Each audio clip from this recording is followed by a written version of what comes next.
I think you're muted. Yeah, you're muted, Margo. That's an easy fix, I guess. Good morning. Good morning. Good thing I came in early. Yeah. No, we're swearing to God. I'm just gonna do like a couple minutes of just saying hello and letting people know what's going on. So that's the first thing I do is remind myself to. Arif, your audio is a little bit sort of distant sounding. Is that normal for you or what? Is this better now?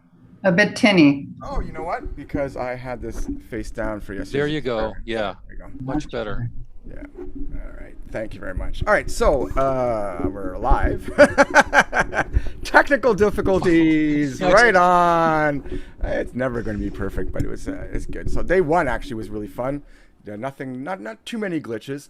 Anyhow, so welcome to Domain Week, day 2. I gotta look in the camera, right? So yeah, day 2. Yesterday was a really a great success. A lot of good feedback. I want to thank everybody involved. It was, the 2 sessions were great, and then in between we had Greg McNair and Richard Lau joined us at the last second to explain a bit about Water School and what they do, and that's one of the charities I'm trying to, prop up for this week. Also I want to thank Paul Nix and Ron Jackson for taking that first session and really making making it easy for me. So this week was a lot to set up, and I was like, get ready to jump in and like, okay, I got to make sure everything's working. And it was just go with the flow. It was awesome, as I'm sure it's going to be today. And then the leader session, actually, so there's a side stream on Clubhouse right now, and I'm going to turn the volume down on that too. And earlier on, I was just setting up the side stream for today, and I heard people in one of the rooms discussing stuff from yesterday. So that was actually kind of fun to hear. They were talking about, what size of a portfolio do you need to have a good idea of how you're doing, where you have a little bit of stability and for the sales to come in. And well, I won't spoil it. You can go back and listen to yesterday's. All this stuff is going to be available on YouTube. You can go to live.domainerweek.com and it forwards you right to that page there. Also yt.domainerweek.com as well. So YT for YouTube. That's the power of domains, what you can do, set up some forwards and stuff like that. Before I forget, as I did yesterday, my name is Arif Mirza. Hello. Yeah, so this Domain Week is basically based on what we've been going on for over a year now with the Domain Social, where we, a group of us domain investors would meet up every Friday, 3 p.m. Eastern, and talk about domains. And it just kind of evolved. I have some changes coming up, and it felt like it was time to evolve a bit. The brand is going to become, I'll put it in the background in a second, DomainPodcast. And where are we here? Here we go. Perfect. And I will just get out of the way for that for 1 second. Is that the launch? Is this the launch right now? Well, this is the week in between. The last Domain Social will be next Friday. Although there might be one more. There's something I might be announcing at some point, probably later on this week. I have to confirm it. But otherwise, yeah, it's Domain Social just had to kind of go because of the in front of the Domain Social. It just was a little bit too confusing. You got to get yourself a good brand, a good clear brand. I think we're talking about that today. So I just a couple more things. I'm just gonna take one more minute. Again, I just want to thank everybody from yesterday. I thanked Ron, Paul, and Greg and Richard, and also the last session. As I was saying, I heard people talking in Clubhouse just earlier on about the session. It was with Michael Seiger and Jason Shepard and Josh Reason, and we just went all over the place. Like there was not much structure to it, but we jumped into all kinds of corners of what you need to do to become a good domain investor, and what sort of elements you need to look at for domains to be successful, and all sorts of wonderful stuff. And again, go to live.domainerweek.com and it forwards to the YouTube page where you can watch live when the sessions are on, or go listen to the old ones. And I think that's about it. I say I had 9 days. Now there's 8 days, and after today, 7 days to say everything else on my list. So it is 1 o'clock, and I think the reason everybody's here and starting to file in and watching on YouTube and everything else is today we have a few special guests. First of all, I'll go with the neutral co-host with me in the room right now is Keith DeBoer. He is with his podcast, BrandableInsider, and he's pretty much one of the top leaders in this industry in terms of Brandable domains, and we'll go into what those are in a couple of seconds. But along with us today are two CEOs of, I think by far, Keith, if you agree with me, the two largest brandable marketplaces in the industry.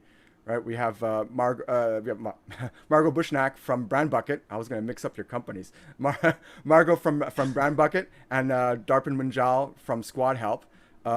And they're basically have these marketplaces where they specialize in what's known as brandable domains. And again, we'll go into details of what those actually are. But I do want to thank you both for being here today. And so today's format, we're gonna be here for about an hour discussing brandables in general. And then at the top of the hour, each of them are going to gather 3 employees each, and there'll be a battle to the death. No. no, I'm kidding. I'm giving them each 15 minutes to talk about what they want to, about their own personal marketplaces, and so they can get into a little bit of each marketplace so that you all can discover what they have to offer. So on that note, welcome everybody. How are you all today? Doing great. Great. Yeah. Thanks for having us. Well, it's my pleasure. I know a lot of people were looking forward to this one. I guess we can just start with a little bit of backgrounds on well, Keith, again, we'll start with you because you're a neutral person in here. How did you get started in domains?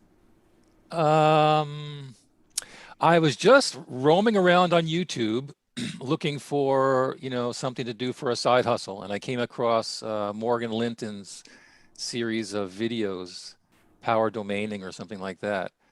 And that's how I got my start. I flailed around for a while with that, not doing much, just sort of experimenting, buying a few domains, making some dumb hand regs. And then the real start for me was when I found Domain Sherpa and started watching that.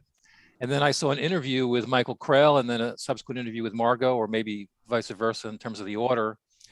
And Brandables, just the idea of, really emphasizing the words and images and feelings and domains that create emotion and so on. That really resonated with me. And I just got hooked on Brandables, right away at that point. Right on. Yeah. You're pretty much one of the leaders in this industry. I know when I was on Alvin's podcast, I kind of spilled the beans that I often listen to your podcast. It's the perfect length for when I'm in the kitchen cooking something, and we end up calling your podcast "Cooking with Keith." I don't know why, but it was that's pretty funny. But it's funny you say that because I used to listen to Josh Reason's podcast all the time. Yeah. And I would listen during lunch every day while I was making lunch. Same thing. Yeah, we were. He was on yesterday, and we were trying to convince him that his podcasts were very valuable to the industry, and get him to maybe do a couple more every now and then. But so anyhow, what I'll do is I'll jump to both of you and ask you basically the history of how you got started. Margo, I guess we'll start with you. How did you get involved with domains, and how do you make the jump to BrandBucket? I never really considered myself a domain investor. I was a domain collector. Oh, I kind of got the bug when I met my husband before he was my husband, and I found out that he made a 7-figure sale from a domain name. And I was just at Network Solutions at that time, registering a domain name was $79. And so you couldn't go crazy, but I was like, wait, what? What is a domain name? And I kind of looked into it. And then I would buy names for businesses that we would think of. He would buy names for businesses we would think of. And all the while, just because you knew that they kind of had value, we never let them drop. Like we just kept building and building and building. And then probably about 5 years after that, I got an offer on one of my names, nothing close to what he got on his, and I started thinking, I have all these things sitting here and I'm paying all these renewal fees every year. Maybe I should just kind of like put them up on a blog. And I put them up for sale, and the rest is history. Nice. Yeah. And Darpan, I'm a little bit familiar with your story because we've had you on the Domain Social before, but how about you just share the story with everybody else? Yeah, so I would call SquadHelp more of a accidental startup because this was not something that I was looking to build as a real business. This came out of a struggle I was having in coming up with a name for another venture that I was looking to launch. So I thought it would be nice to have like a platform where you can get ideas from a lot of smart, creative people. You can run these competitions, and I kind of let it grow organically for first few years. I was actually focusing on other ventures during that time, mostly in the e-commerce retail space. In fact, one of those ventures, uh, was for the India market, while SquadHelp was kind of growing organically. It's only 2016 is when I decided to, go full time into this, because that's when I realized that this was much bigger than I was, originally expecting, because, we were seeing a large number of people who were on the platform, a lot of customers, and I felt that was the time to kind of start, using my background in the tech and retail and marketing to kind of build something that could be large. So that's kind of how it started.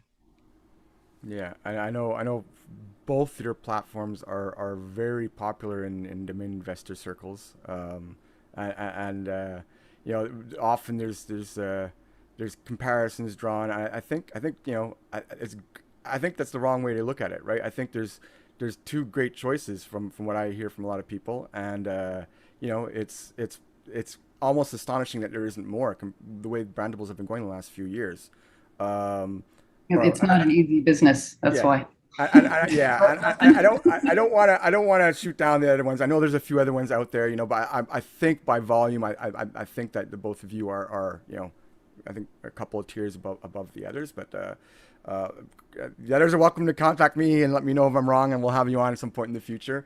But I guess at this point would be a good time to actually ask the question: what is a brandable domain? What do you all consider to be a brandable domain? I guess, Margo, we'll start with you. Ladies first. Okay. At the most basic, I would say that a brandable name is a name that can be used for more than one type of business. Oh. So if you have a name like sofas.com, it's really, you're only going to do one thing on that domain name, or else you're going to be crazy. If you have sofa, you could kind of do anything. There's a very big, or I don't know if they're still around, there was a marketing company named Sofa. Same with like a geo domain, like New York apartments, there's only really one use for that. But New York, there's 5 million uses for something named NewYork.com. Yeah. Actually, I've never thought of saying it that way, but that's probably the simplest way of saying it. Darpan, I'm sure you might have a more technical, aspect of saying it. I don't know. What's your definition of a brandable?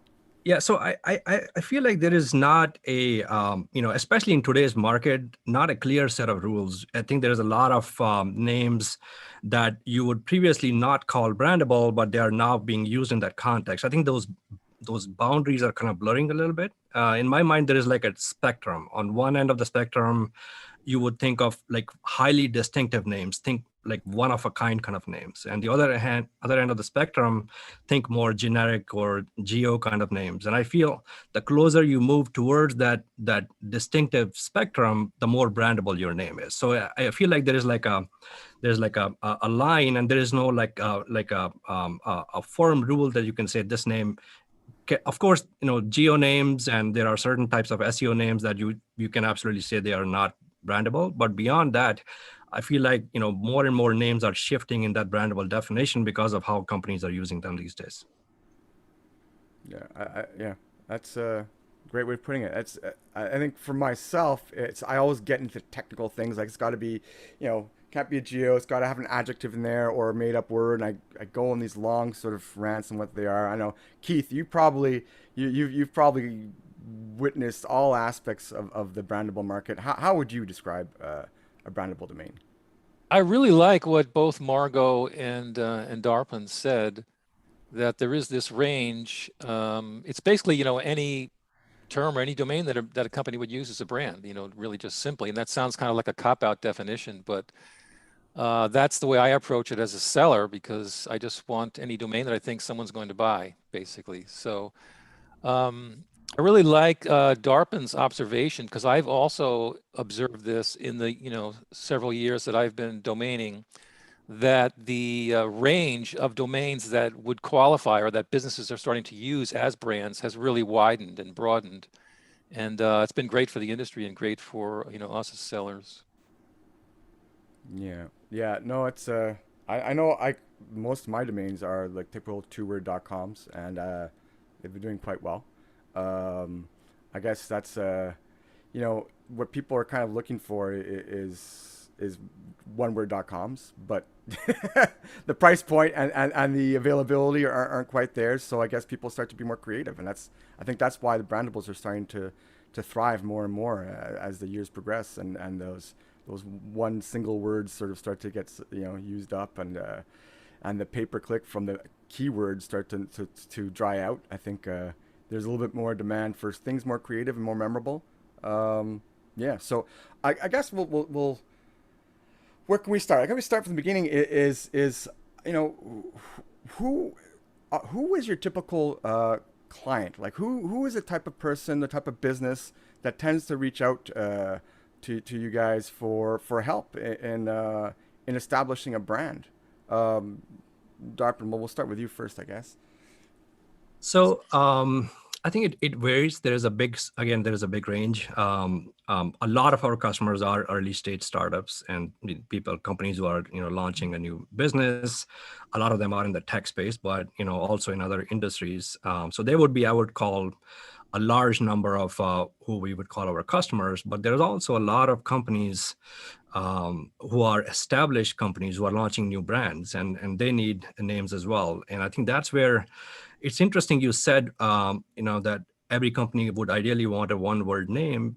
I think it's true to some extent, but there are actually companies, we work with like Kellogg and Nestle, and they would come in and say they're not actually looking for a one-word name. They're looking for a name that can actually tell a story, that can actually connect with their audience, and they're looking for more of that emotions or the evocativeness in the name that they find to be much more valuable than what a single word could evoke. So I think it kind of depends on the use case, but in general, I agree with you that one word definitely is kind of what a lot of companies would strive for, but not necessarily something that some companies would really want to go after. They want to focus more on the branding aspect. So in terms of the customers, startups, mostly established companies who are looking to launch new products or new brands would kind of, I would call what our customers are, of course, globally distributed, more not only in the US but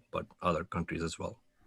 Yeah, actually, it's kind of interesting you say like that sort of gives you an emotional connection or emotional feeling, because that's true. Sometimes in my portfolio, two-word.coms, sometimes the position of this, the way they come together, it just creates something unique, like a sort of synergy, a hybrid, whatever you want to call it, and it just something new that's like, oh, that's a cool combination of words or terms. But Margo, I guess we'll turn to you and ask you, I guess, the same question. Like your typical person coming to BrandBucket, what are they looking for? Well, they're looking for a name, but who the actual customer is, it's been interesting to watch that evolve. When we started a long time ago, like 14 years ago, the only people that really understood the value of paying more than $10 for your brand were really seasoned entrepreneurs, people who had already started a company, who knew the value of it, who knew that the time saved from just searching was worth $3,000 to them. Those were the customers that understood and bought. And it's been really fun to watch millennials grow up and start companies, because millennials all know what a domain name is.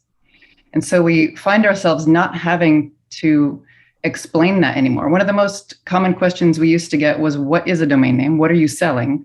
And the second question is, what's a registrar?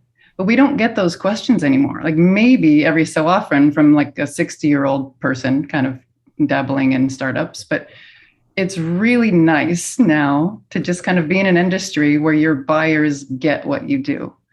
And they all just they want a name, and most of them, even if they're bootstrapping and putting it on their credit card, they know it's an investment, and they know that it's something that it's an investment in their own business and something that they can hold on to for the long term. Yeah, that's actually kind of interesting what you said. It's like it's in all sales, right? The as you reduce the pain points or the resistance points to get to a sale, you'll increase your sales. And I guess that's a big factor if they actually know what a domain name is. If you're selling domains, Keith, do you? I want to first of all ask you if they're correct, but also want to invite you to jump in with questions too, and to any comments you have too. I just want to make sure this is more of a round table, not just me drilling questions, whatever it is. So hop in. Sure. Yeah. If I have something to say, I'll jump in. I'm good for right now. Oh, you're good. Okay. So I guess one other question people were having is more recently. I guess with the what's been going on this past year, a lot of changes in the world, politically and also just with the pandemic. People were wondering, have the type of names that people were typically looking for, have they evolved over the last little while? Let's say even a year, 2 years. It doesn't have to be exactly for the pandemic, but do you see a change going on in the types of domains people are looking for? And you know what? I'm just going to let whoever talks first go in. I don't want to make it too structured. Let's have Keith go first, because he's really into trends, and Keith watches Crunchbase and he does all that stuff. So what trends do you see, Keith? Well, the main trend, that I see right now, that probably I'm sure both of you have noticed and many domainers have also noticed, is that the pandemic has shifted everybody online. It's like the shift has gone into hyperdrive, and sales have really increased. People are not afraid to spend. I mean, they're not overspending, but in my experience, they're not afraid to spend, 20 or 30% more than they were spending, a year or two ago, or maybe even 50%. Price point doesn't seem to be there's not as much pushback in my experience. But again, you guys would know better.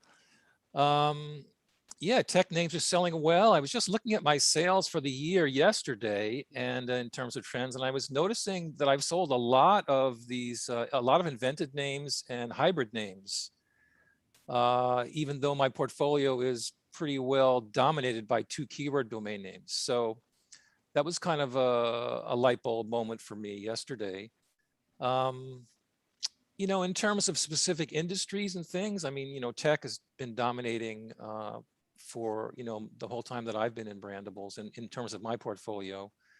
And many trends, I did highlight, in one of my recent podcasts about hacks, I noticed just a slight rise on TechCrunch and Crunchbase with more sort of domain hacks, dropped letters, and, modified dictionary words.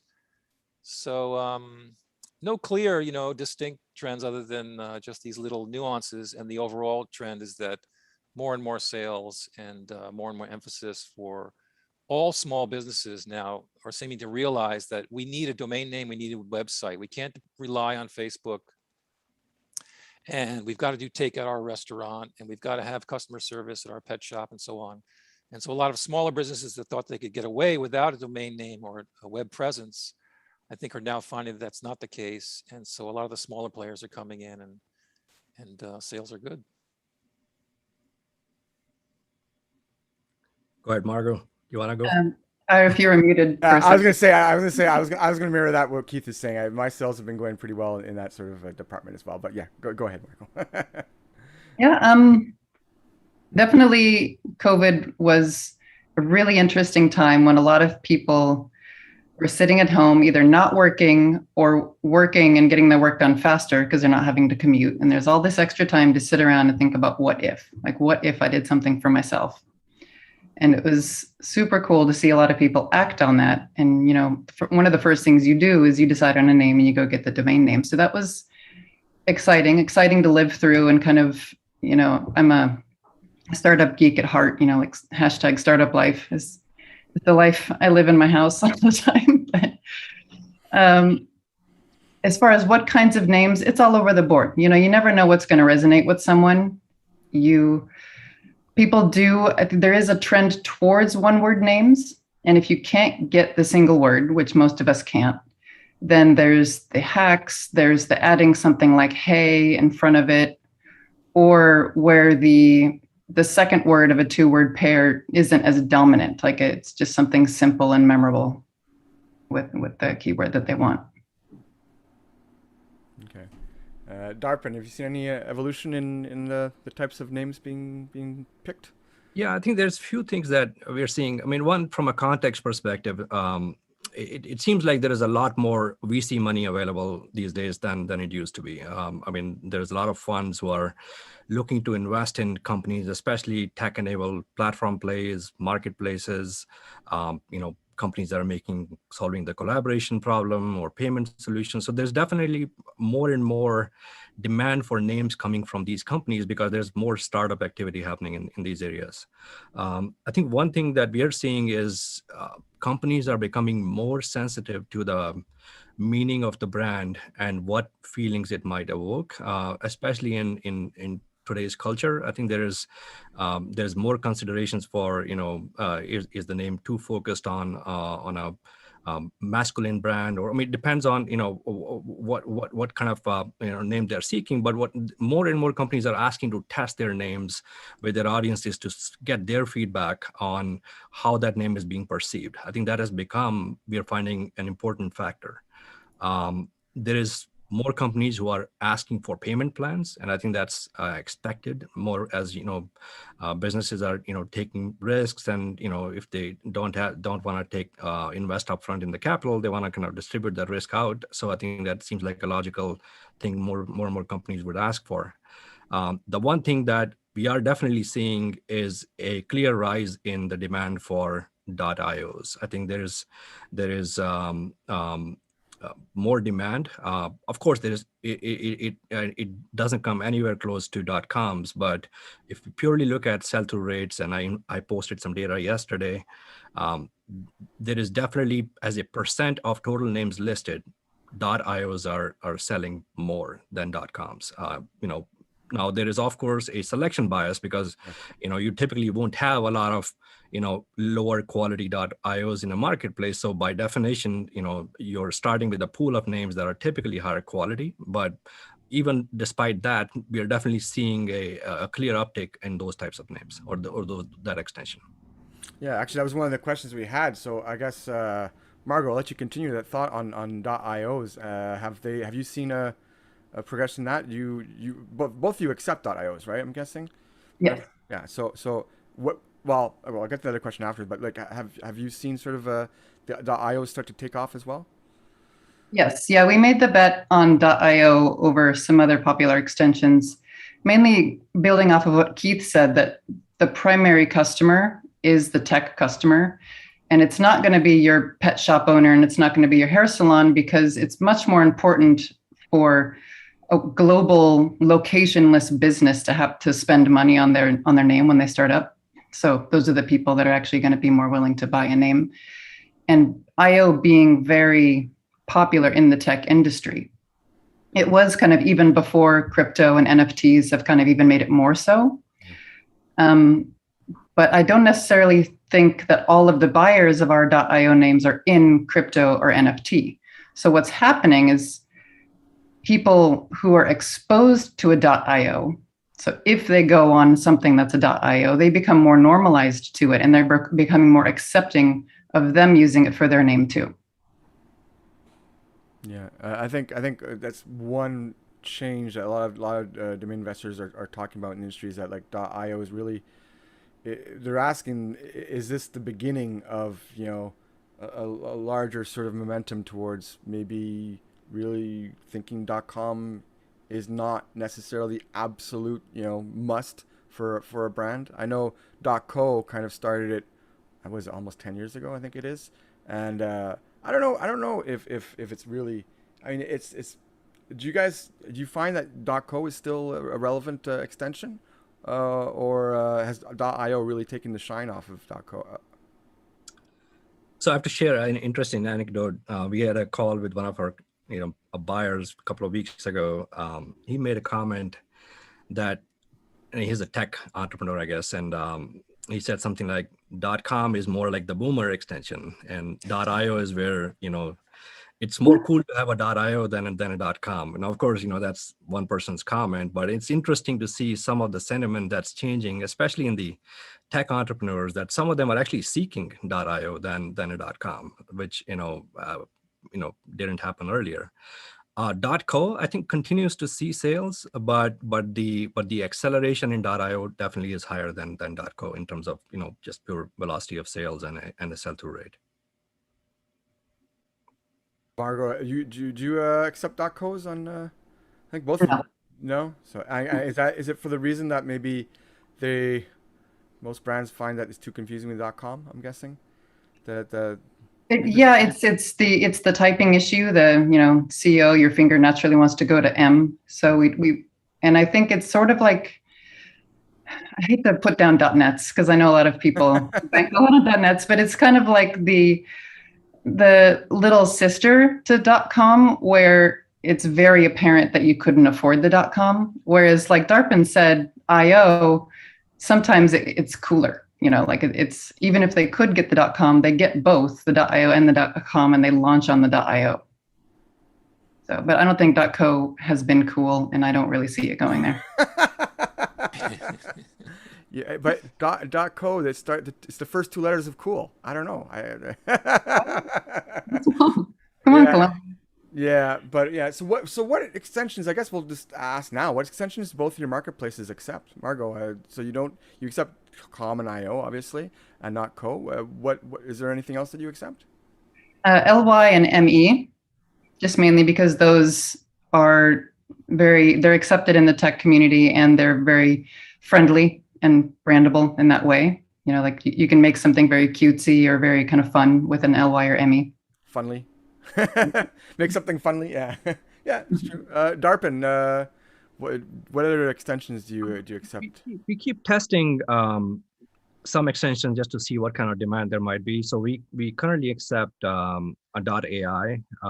We also accept .xyz, and we are testing a few others with a handful of names like .gg, just to see, what kind of demand we get. But most of these, we would typically only take strong one-word names that make sense for that extension. So that's kind of the gate we use. But some of them do continue to get sales. We've had, I would say, an above average success with .xyz. AI is definitely an interesting one. There is definitely demand for a very specific industry or category for that extension. So I think it's, we just kind of continue to test and see what works. And so far, these are the extensions we mainly accept. Okay. Keith, you've been awfully quiet there. Do you operate in anything other than... Do you operate in anything other than... I want you to come in and get involved, ask some questions if you like, but... No, I'm enjoying listening. Yeah, but do you operate in anything other than .com? I dabble. I've this year I've bought some .ios. I probably maybe own 20 or 25 .ios, which is pretty new for me this year. Some of my buddies are into GG and VC, and some of them own .cos, people like Doran and others, Doran Vermont. And they're doing well with them too. If you buy the right ones at the right price, they can sell. And .xyz, the only person I know who sells those is that nice lady. She's on Twitter and on NamePros too. I don't know her name. She's not in the US, I don't think. And she's kind of the queen of .xyz. She got in real early, and she owns, I think, 5 or 10,000 of them, and she sells them very regularly. But .com, it's still the king, even if it's the boomer extension. But I like what Margo said, or what was Darpan actually sharing that anecdote, because that is true. I've seen that also on Twitter. I've seen a couple of CEOs say on Twitter that, no, I'm not taking I don't want the IO as a precursor to an upgrade to the .com. I just want the IO, and that's cool for that extension, that some CEOs feel that confident that they can really land on the IO and stay there and grow there. I think, though, it probably only works for certain types of businesses that have a customer base that knows about .io and will remember to type that in instead of the .com. So yeah, .com's not going anywhere. It's still the king, but there's definitely money to be made and demand in other extensions to a certain degree. And this year, .io is definitely the shining star of those alternate extensions, in my opinion. Yeah, I agree that you have to know your audience, right? If your audience isn't like almost purely experienced people in tech, then .io, you'll lose a lot of audience if you're a restaurant using a .io, right? Because most of your clients will just type the .com. Yeah, and some of these startups are, business to business. They're B2B, so they, in that case, and if they're, just going from tech company to tech company, that also works for them as well. They're not customer based. Yeah, I actually have, it's a good point because I actually have a friend who works in a company. They make these thermocouples and pneumatic cylinders and all these technical things, and basically their potential clients around the world is probably a few dozen. And so they have this like 3-letter acronym plus solutions, and it's like I keep on telling him, you got to get yourself a better name. But then he tells me, well, all my potential customers, I have their phone numbers in my phone. So it's like, who's his audience? It's not that doesn't matter. But if you want to reach out to new customers and people who are accessing the internet, and you want to sort of, I guess, a little bit of viral sort of viral growth, you need something that's catchy that people are going to actually talk about. And I guess that's why Brandables are really catching on, because you can have something unique to connect to a potential audience, where they talk about you. Your brand isn't confused with anybody else's. Right, all these sort of either 2-word combinations that aren't necessarily keyword combinations, natural sort of sentences, or that aren't geos, whatever it is, that they become unique to whatever you're trying to establish. So I think you guys are both you have marketplaces that are very big from what I've heard, and I think it's only going to go up. I actually have a really interesting question here. People are wondering, what is the breakdown of between startups coming to you versus companies that already exist that realize, oops, we might have made a mistake with our original brand? Do you see any of those types of customers coming in? Most people don't admit to us, at least, or to anyone, when they've made a mistake and they need to rebrand. Oh, so they come in as the guise of a startup, but they're really like rebranding. Is that it, or? Yeah, I think so. And maybe Darpan sees a bit more of it because he's on the contest, the advisory side, and they probably give a little more information about what their current name is and why it's not working. But for us, it's a retail experience. You don't really come in and buy something and then say, oh, by the way, we like this one so much better than our last one. No, but they didn't buy that first one from you. They bought it from somebody else because exactly. Good. Yeah. They got it from somebody else, not from BrandBucket. You only have good names there. Darpan, go ahead. Sorry. No, so I think there's definitely been few customers who've come to us and told us, we are looking for a name change because we went to raise funds and our VCs sent us back that until you change your name, we're not going to be able to move forward. So they were kind of forced to do that by their VCs, I guess. There's also a lot of customers who come to us. They got a cease and desist letter, and now they need a name in the next, 7 days. That happens quite often, actually. And it's just amazing to see a lot of companies are still not understanding the implications of not checking for trademarks and what that could do to your company and how much lost investment it could have in your rebranding. So there's quite a few customers who come, but I would say a large majority are still, companies who are just looking for that first name for that company that they're looking to launch. Especially now, I guess there's probably a lot more startups coming up. I think that's with the whole pandemic thing. I think a lot of companies had issues and closed, and then more reopened, and people don't realize that maybe right now we're about the same number of businesses, maybe a little bit less or whatever the number is, but like it went down and went up, and what we need to realize is that it's the up part that all need new names, right? So as long as there's variances going up and down, every time it goes back up, that's more domain sales, right? So just because the economy is necessarily stable doesn't mean there's not a lot of sales. And every time it goes down, there's a whole bunch of more domain investors that have a portfolio of one. that need to sell it. I don't wish bad luck or bad economic times on any business, but if it's a good domain name, I'll try to grab it in the auctions or closeouts or whatever it is. But yeah, so we're about halfway through, so I guess we'll switch a little bit more to the technical stuff that some of the domain investors were wondering about. And I think one of the most basic questions is, what are your criterias for submitting domains? I too was kind of like, yeah, kind of a little bit obvious, good domains, right? But like, I guess maybe just give a little bit of an example of what we would consider a good domain. Or I am going to hold my cards close on that one. That's kind of our secret sauce, but I hope people realize that after 14 years of sales, and after talking to so many customers, even ones that don't buy, you get a very good understanding over what people like, and to have some faith. But as a general direction, it should make sense in English. I mean, you don't want, a noun first and then the adjective. That's not going to work. So if it's two words, that should be in the proper order for English. It should be pronounceable, and it should be really as short as you can get. I mean, 3-word things, something and something works, but not if both of the words are on and or each 8 letters long. There just comes a point where it's just too long for someone to type. Yeah. Darpan, do you have any suggestions on yeah, I think pretty similar to what Margo said. I think I would share some general points. So, of course, shorter is better. I think we've looked at data. We've kind of seen what sells.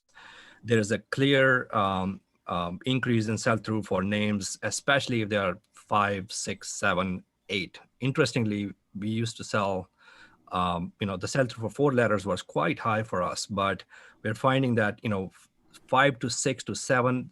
Up to that is kind of the sweet spot, and beyond that, also up to about 8 or 10, we see a huge amount of demand, but then it starts slowing down. Beyond, if you are beyond 12 characters, 14, 16, I think that's where we would typically not accept a name, because we just don't see as much customer interest in those types of names unless they are very strong words with very strong synergy between each other. So, and that's kind of my second point. I think if there are 2-word names, we look for keyword synergy. It needs to make sense. The 2 words have to flow well together.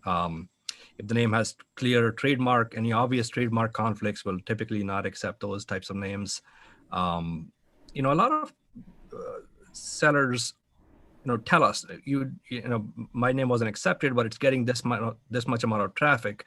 And I think that's one point I do want to talk about is, in the brandable space, how much traffic a name has been receiving is not necessarily, doesn't necessarily correlate to will it sell in a brandable marketplace or not. Just because, many of their names could be expired names, and the traffic they might be getting are, previous customers in the previous life who are just reaching their website, not necessarily buyers who are looking to buy that name. So there's definitely, I think it's important to not look at some of those aspects as closely, especially in the brandable space, because ultimately for a brand to work, I think it's really the synergy and how long it is and how easy is it to pronounce and sound, and is it a good fit for more than one industries, because the broader the appeal, that will likely be a good reason for us to accept it, because it opens up a broader market for that type of name. Yeah. Okay. Yeah. I think I've another really kind of flooded with questions now. One I think probably would help people the most is a little bit more of a broad question, but it's actually would seem like a good one to me. Is like what are the most impactful actions domain investors, as domain investors who have domains on your platform, is there anything they can do to help improve their sell-through rate on your platforms? If you want to take that one, I thought that was kind of an interesting take, because obviously you all do quite a bit to get customers, but there's probably things that individuals can do to get theirs to rise to the top. Any suggestions? Would you like to go first, Margo? I have some thoughts for. Go ahead, Darpan, and we'll let Margo go after you. So what I suggest is, there is a wealth of data available. I mean, not only within our platform, but also externally, that it's important to look at that. I think it's important to look at trends that can inform your decision around what type of names to invest in, and then, how much of those types of names to go in for. For example, you may find a lot of, especially these days, NFT is a big trend. A lot of people are buying NFT names and keywords. I think it's important to look at stats around what kind of sell-through are these types of names achieving, because that can help inform you. It's very easy to start following these trends and buy a bunch of NFT related extensions and realize that many of them may not sell.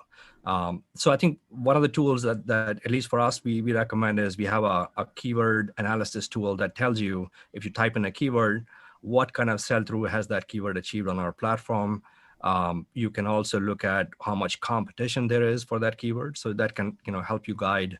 If it has got a strong sell-through and not as much competition, that might be a good name to invest in or put on the marketplace. But I think that's just one example. There's sales that are being reported either on the platform or externally. I think it's good to follow all those things to make sure that the types of names that you're investing in have some sort of evidence that these types of names have sold in the past. Clearly applying, some of the, criteria around, there is ways to inform our AI to educate it better in terms of how to, how that name gets discovered when people are typing certain things. And I think, the more that happens, it can improve the exposure. So there's a lot of tools like that, I think, that can be used. It does take time, but I think the most important thing I would say is just, analyzing trends, analyzing the data. Of course, listen to Keith's podcast. He has a lot of wealth of information. I know you guys are doing a boot camp. So I think all those things are very helpful. I think they can save a lot of time, and more importantly, wasted investment that can be better put on actually optimizing your portfolio that you currently have. Yeah. Margo, any thoughts on that, or that's pretty much? Yeah, no, I like how Darpan pivoted from what can I do once my name is listed to help it sell better, to the much more important point of you have to find the right names to start with. Keith's nodding his head. Exactly. And in addition to doing some research on sell-through rates and kind of what's selling in the domain space, you cannot forget who your buyers are. And you have to go do research in the startup space. And Keith has been, a fan of that for years. And you have to look, like if you're going to go after a name for NFTs, go look at all the NFT companies that you can find and see how many of them actually use the word NFT in their name. Or if you want to go in the marijuana space, how many people use the word weed in their name? Yeah. Or is there a more popular, word that they all tend to use? And so you have to look at who your customer is. And it's as important as looking kind of in the domain space and seeing what sell-through rates are. Yeah. So then you would recommend maybe that people try to find more open vessel type domains, I guess. Like if they try to submit domains that are like too specific, I guess the audience is smaller, and then especially if it's too specific in that niche, and the words in question might not necessarily be the first choice within that niche, then the domain on as a brandable might not be sellable at all, almost. It depends on the industry. Like if a lot of industries prefer a more vessel type name, like NFTs, a lot of companies in the cloud space love to have the word cloud in their name. So like they love the niche. So it just depends on, what you're trying to focus on that day. And you just have to go do a really nice deep dive into because buyers are going to buy what they see their competitors buying. And they always want to mirror themselves off of who the big guys are in their space. And they're going to buy names similar to what the big guys are buying. All right.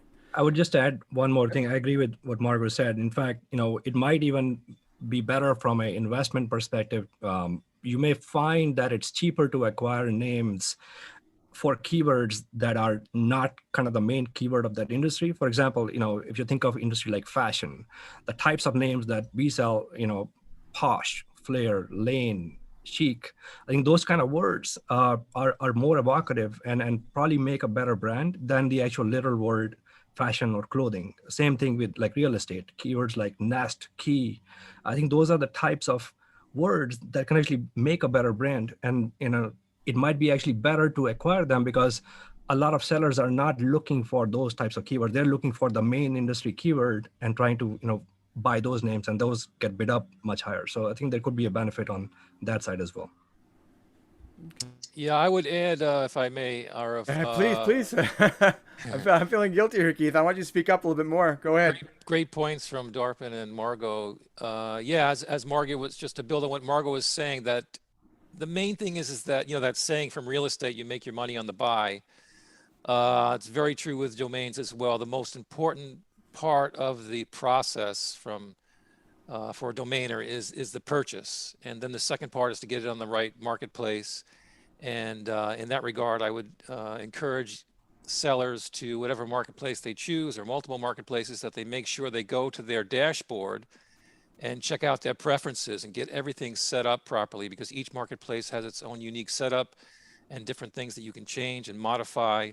And so go to your dashboard, make sure your preferences are set up properly so that you get maximum, exposure and benefit from that particular marketplace. Okay. Next up, I'll put it as a two-part question because I'm not too sure what you're available to disclose or not. So maybe the first part you can answer and the second part is optional. People really want to know how many domains you have on your marketplace and what are your sell-through rates. So I know the first part you could probably answer. The second part, I will let you leave that out if it's within your sort of rules as a company, but go ahead. Well, I need to get that number, so someone else go ahead for a second. I think it's for us, it's about 105, 106, close to about 110,000 names at this point. Sell-through rate, we don't publish an overall number for the entire platform. We do have the STR, the annualized sell-through rate for a lot of sellers who are published inside our dashboard. So if you just log in, you'll be able to see as sales are being reported. For many of them, you'll be able to see what their sell-through rate is and how many domains they have. So I think that could be a helpful guide to kind of get an idea of what's the sell-through rate. Okay. Yep, on our side, we've got 120,000 slow growth, and similar on sell-through rate. We don't publish it for the whole marketplace because every seller is different, and every seller is going to have a different sell-through rate. We have some sellers with 100% sell-through rate because they only invest in very, very, very good names with a high probability of selling. And then we have other people who've had a lot of success with hand registrations and just, the shotgun effect of have a lot, sell a few kind of thing. And so that skews the overall marketplace sell-through rate, and it doesn't make sense to publish one number because it's not going to work for you. You have to define your own strategy. That's actually an excellent point, because it was we were talking about yesterday with Mike Seiger and Josh Reason and Jason Shepard. Like there's different ways to make money in this industry, right? And you can go, buy very high value domains and only get a few of them and have a very high sell-through rate. Or I myself, I have a larger number of domains. I don't have a very spectacular sell-through rate, but I sell them slow and steady, and 3K, 4K, 5K, two-word.coms, and it's a nice regular sort of income, So it's I do appreciate all ends of the aspect. And it's a really good point, because if you have one type of domain, you'll never get 100% sell-through, or you'll never even get 10% sell-through. And what's even more important is that that's okay. You can still make money in this business with a 2% sell-through rate, even a 1% sell-through rate, if you choose the right domains. And that to me, I think is I think where Brandables kind of fall, because obviously, there's Brandables they're such open vessels that sometimes, you can think it's a great domain, and it is a great domain, but the reality is you need to find domains that somebody else also thinks of, right? And I think that sometimes with especially some of the newer domain investors, there's a little bit of a disconnect. They go, oh, this is a great domain. And they're right. If you start a business on it, it'd be great. But how does the buyer find you? How do they, how do they think of that? I think that's Can I use that? Oh, sorry, I don't want to interrupt. Go. No, I was gonna say, I think that's where your marketplaces come into play, because you're coming with buyers looking for ideas, and they'll look at BrandBucket or at SquadHelp, and they'll get inspired from your ideas. But if it wasn't for your marketplaces, they wouldn't come up with those ideas on their own, I don't think. Sorry, go ahead, Margo. You can continue with it.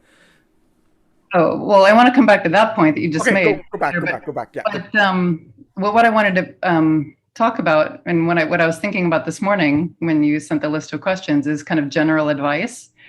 And the whole point that you just made about you need to find a name that someone else also thinks is a good name is something that Josh Reason said yesterday on your show, that really I'm glad it was said out loud, that most of his sales come from names that he picked up on the drops. Yep. And in general, if you buy a name that someone else sometime had registered and held on to and paid 1, 2, 3 years, there's a chance that you're probably going to find more birds of a feather for that name than of something that has never, ever been registered before. I mean, think about how many domain names are registered out there and how many millions of people in the world have bought a domain name. If you find something that's never been registered before, like, are you really that much more clever than everyone else? Or is there something wrong with that name? So not saying that hand registers don't sell. Like there are some people that have very, very good strategies for picking things and who can kind of foresee trends. But in general, things that you find on auctions, things that you find in the drop lists are kind of going to be better bets. And you're doing for your own portfolio what we've always encouraged our sellers to do. It's a lot easier to go shopping and look through something and see if something strikes your fancy than to brainstorm. When you brainstorm, you kind of go down these random holes and you just buy a whole bunch of things and then you stop and you're like, wait a minute. Now that I take a step back and look at it, that doesn't make any sense. But if you are looking through a list and you see something and you get that tingle inside, then that's different. You're like, okay, that's a good name. Yeah. What you said there is a really good point, is that it might not seem like a big deal, but a lot of experienced domainers tell new investors to not really hand reg. And I don't think it's the question that the hand reg is necessarily bad. It's just that exactly what you're saying. There's a huge difference between potentially nobody ever thought that domain before and one, right? It's like it's only one person, but it's like the delta is like, yeah, somebody else actually did versus maybe nobody ever thought of it. And it's like what do you get when you divide 1 by 0? It's just like it's a non-existent number because it's so big, Darpan, do you have any thoughts on that at all? Yeah, I just have a slightly different point. I think I do think there is hand registers can have strong success. I think there is it's about coming up with the right combinations and presenting them to the customer in a way that appeals to them. I think there is that's how we started with mostly hand reg in our marketplace, and we've had a fairly good success even with the contest. I think most companies coming to us, some of them need a premium name that's in the marketplace, but a lot of them are still looking for a hand reg. And I think the struggle many people have is it's hard for them to think of emotions or words that can actually create that synergy or define their brand in a way outside of the box that they've been thinking. And I think if they see a name that actually gives that meaning that they like, I think there is definitely a huge demand in that space. On general, I agree that hand registers will not have as high a sell-through compared to a name that is 5-10 year old, just because it's likely to be a lower quality name compared to some of those names.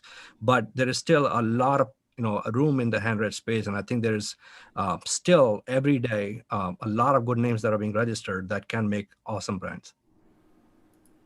All right. Keith, you've been a little quiet there. Do you have any questions or any comments you want to add at all?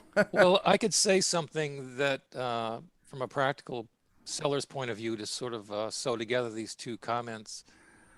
That one trick that I use is that if I'm going to hand reg, I don't hand reg that much anymore because in my experience, domains that I purchase in the aftermarket sell significantly more often than names that I've hand regged, but I have sold a lot of hand reg domains.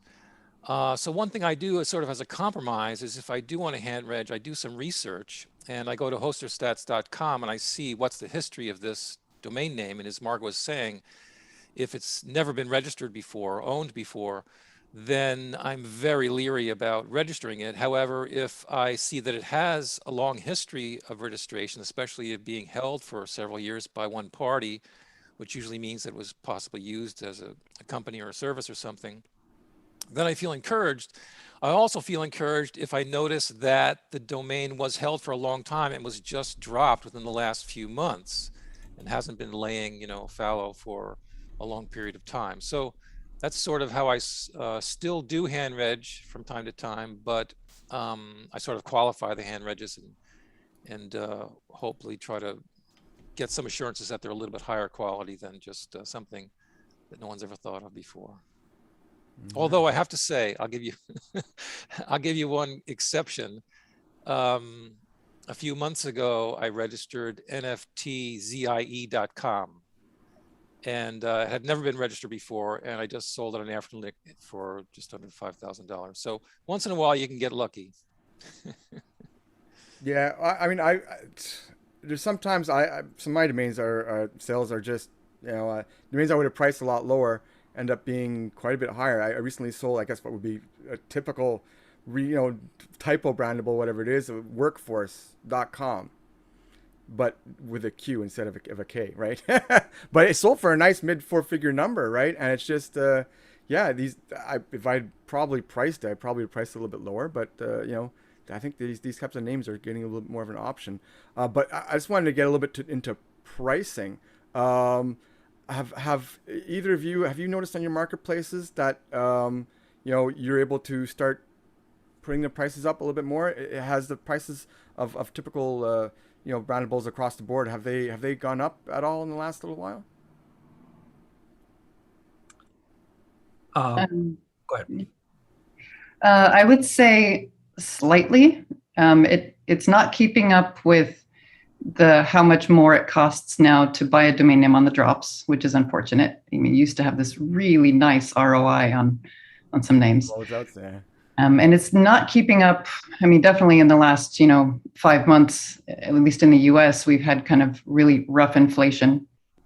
So I can foresee it slowly getting up there, but we can't risk shocking our buyers. And especially we have a lot of repeat buyers, and we can't just do like a giant across the board 10%, 20% increase, and just because the cost of living is, different. But I think as domain names are becoming more something that businesses are willing to spend a good chunk of change on when they start, the prices will follow.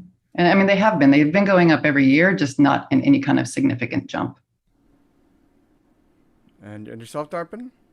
Yeah, so I think from our perspective, when we started, I would say we were fairly aggressive in our pricing initially when we launched the marketplace. So in fact, in hindsight, it could have been higher for many of those domains than we started out with. So from that perspective, we've been slowly kind of moving in a direction that makes them a bit higher than they used to be. We're definitely seeing more acceptance for that. We've done some interesting tests on that as well in terms of at what point pricing kind of starts impacting your sell-through rate. And so far, what we found is at least for the names below $2,500 mark, there's really no difference. I mean, if somebody wants to buy a name for 1,500, they are likely to purchase that name for 21, 2,200 as well, at least based on the broad level test we've done. Now, of course, there are gates, there are levels. If you go beyond 5,000, there is definitely a clear, we see a difference in sell-through rate and things like that. So I think there is, it needs to be managed, I feel, more strategically. If you're getting a lot of inquiries, what we recommend is, do like schedule a price increase out for some time, so that, it shows on the lander that the name is going to go through a price increase after a month or, 2 weeks. That gives buyers more incentive to make that purchase. But, we're not doing any mass pricing changes on the platform just because we want to increase every domain's price. Okay. Here I have a pretty interesting question from Deborah. She's asking pretty much, I guess, what a lot of people wonder, people who haven't quite gotten to your marketplaces yet, they go, oh, okay, the commissions are a little bit higher, so maybe I'll stay away. But, I'll let you answer the question. I think in for certain reasons could be justified, but I'll let you explain why. And the question basically is, what do you do to bring buyers to your websites, to your platforms?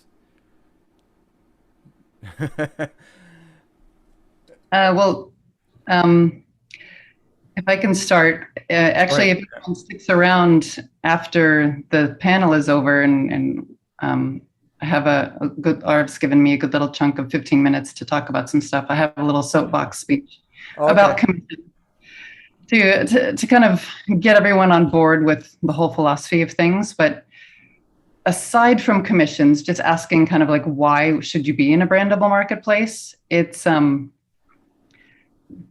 whole concept behind it is it's the type of name, because it's not directly what you're selling. These kind of names were very hard to find traditionally in other marketplaces that had millions of names in them. And a second part of that is what Darpan's touched on. It's the evocative feeling of it, that if you kind of narrow and curate down the focus of things that give feeling and that just sound nice or feel good, then then you're in the right spot for the marketplace. And so that's a reason that there is curation. I mean, when a name is not accepted, it doesn't mean it's a good name. It doesn't mean it can't sell for $10,000. It's just that we are curating for a very specific audience of people open to anything. And you want to present them names that could possibly fit whatever they have in mind. And so we've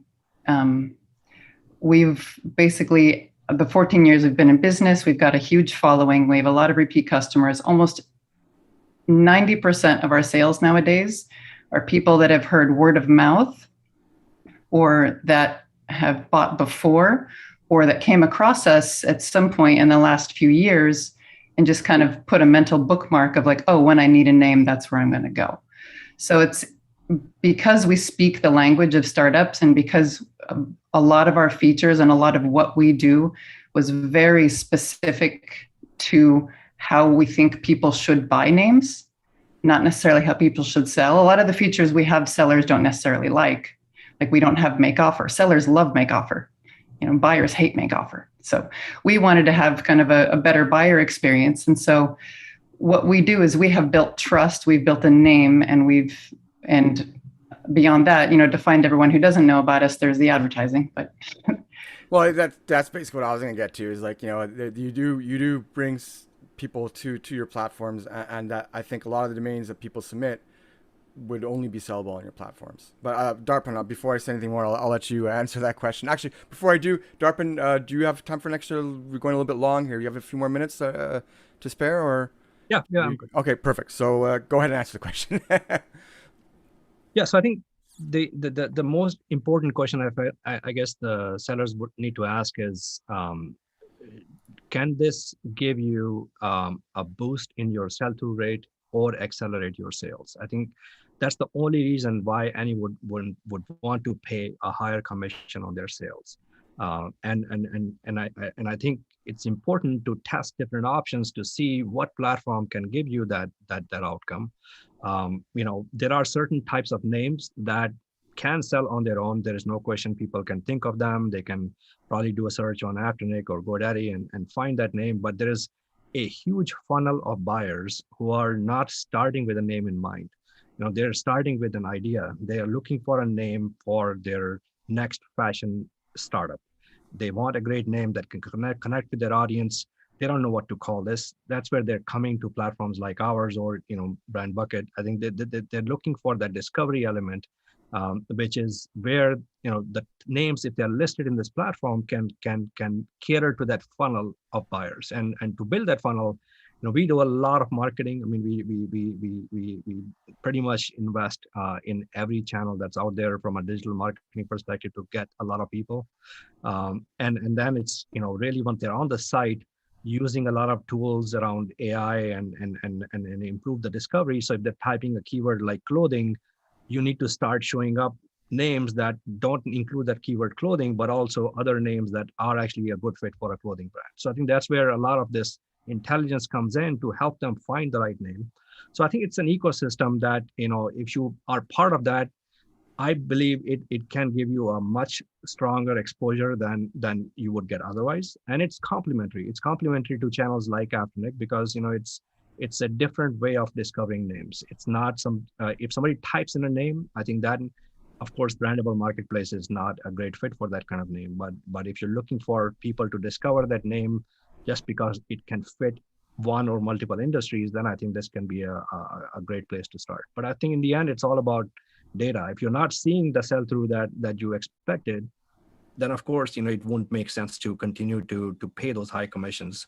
The only thing I would say is, a lot of times people look at a very short time horizon to make those decisions, and that's not helpful, because if you're looking at 1 month or 2 months, a lot of these brandable sales can take time. So if you are putting a decent amount of names in a marketplace, I would say stick with that marketplace for some amount of time, see how your performance is over a course of at least a year, and then you decide what is it working for you or not. And I think if the answer is yes, then of course then it pays for that commission that we're charging. Yeah, I mean I always get that sort of question asked a lot on the the socials, domain socials over the past year. And it's the same thing. I always answer like, yeah, it might be a few percentage more, but you're having a certain type of name, like not every type of name, but the certain type of name, brandable domains, having it on a platform where you have increased exposure gives you increased sales. And overall, at the end of the year, you're going to end up with more money in your pocket if you have increased sales. Is that simple, right? So, do you want to, does that come with a cost? Of course it does. It is. I mean, I'm sure both of you put a few dollars into advertising. I think at least a few dollars, yeah, to say the least. Yeah. And that's exactly it. And that's why I think it's often an unfair comparison to say, okay, well, what are you doing versus another marketplace? Because the cost is a lot higher to attract buyers to these types of names that otherwise probably never find a potential buyer. You have to find those right names, and sometimes if you have the right combination of very powerful keywords, even as a brandable, end users will find you if many of them come up with that combination. But more often than not, there's a lot of creative combinations of words that just don't really ever have anybody thinking about them, but they go to the marketplace, and the moment they look at it, they go, oh, I want that. That represents me. I want that to be my brand. And then they get it. And I think that's the difference, right? And just by having a few more eyeballs, by spending just very simple advertising money, I think that makes a difference. Keith, I'm gonna ask if you agree with me there, and then let you ask a question or two. I'm just going to say to people in the audience, I'm flooded with questions on my phone from Clubhouse, from the Q&A here, from emails, all that stuff. I'm really sorry. We're probably not able to get to all of them. I think we'll probably extend the invitation to both Margo and Darpan to have maybe a one-on-one session at some point in the future. So I think all the marketplace specific questions we could save for those. I'm assuming you'll say yes, both of you. But Keith, I'll let you continue with that. If you agree, if the marketplaces are worth it, and then if you have any other questions, I'll let you ask a couple, because I'm feeling very guilty that you're just sitting there all nice and quiet. Oh yeah, I'm doing great. Really enjoying this. Thanks for having me on the panel. just first, I want to let the listeners, attendees know that when we wrap up in a few minutes, Margo is going to have a solo 15-minute presentation, and hopefully there'll be some time for Q&A with her. And that'll be immediately followed by Darpan doing a solo presentation and hopefully a Q&A also. So if you have questions that are specific to one marketplace or the other, that'll be the time when those things will probably get addressed and answered. As far as me, this whole thing about being on the brandable marketplaces, which usually have around a 30% commission versus after Nick, which is 20%, or potentially maybe Dan or some other place which has an even lower commission, or having your own landers at FD, paying a subscription for a monthly FD lander, and having your own little marketplace. It just, it's highly debated and often argued on name pros. And I think every seller has to just decide what's the best marketplace, or in most cases, marketplaces for them. It's a business. It's like anything else. And you have to just try some things out. There's no one size fits all. You have to try and find what works best for you and for your domain names and your investing style. For me, I'm not an outbound guy. I don't want to negotiate with buyers. I don't want to do outreach. It's not my thing. I like to buy names and put them on great marketplaces and then let them do the work, and then just get that email in the morning over my coffee that your domain is sold. And yes, there's a 30% commission, but I'm happy to pay that because in my experience and in my opinion, most of the names that I sell on these marketplaces like SquadHelp and BrandBucket, I would not have sold on After Nick or Dan or FD. And so, and also the prices, are usually very good. I often find that when I list my domains on After Nick or Dan or something, I get offers, I have to negotiate, and that people are not really willing to pay up in the same way that they're willing to pay on a reputable marketplace that's been around for a lot of years and that is, solid and professional and has a staff and all that kind of stuff. So my preference is for the brandable marketplaces. I do sell some domains on After Nick. I'm grateful for that option. And I've got some stuff on Dan too. I use it all, but mainly the brandable marketplaces are my bread and butter. And do you have any questions about about the marketplaces? What do you? I mean, you're obviously a leader in this industry. What people come to you all the time asking for advice. What are the types of things they're looking for that maybe Margo and Darpan could answer while they're here together? Is there anybody ask for advice on any specific things? Yeah, everyone wants to know the kind of questions we've already covered. They want to know, where should I list my names, and is the commission worth it? And who has the highest sell-through rate? And, I think as new sellers in the market, when we first come in, we don't have we haven't learned the business yet completely. So we don't have our eye on the right things. And for me, things like that, sell-through rates, for example, is just an arbitrary sort of a number. It doesn't matter what the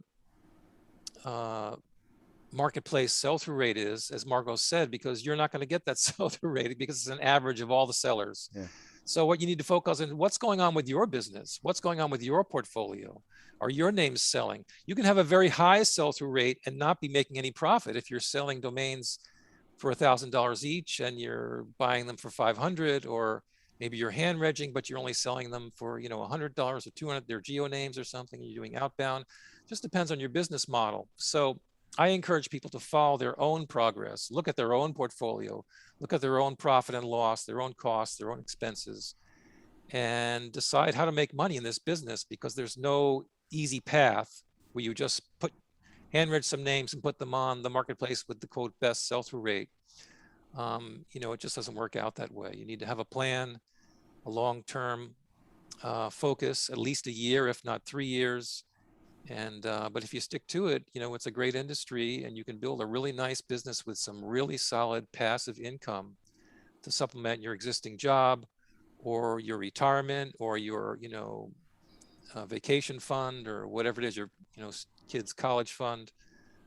It's really a great industry. It's a lot of fun, and there's definitely potential for profits if you work smart and, have a good time horizon.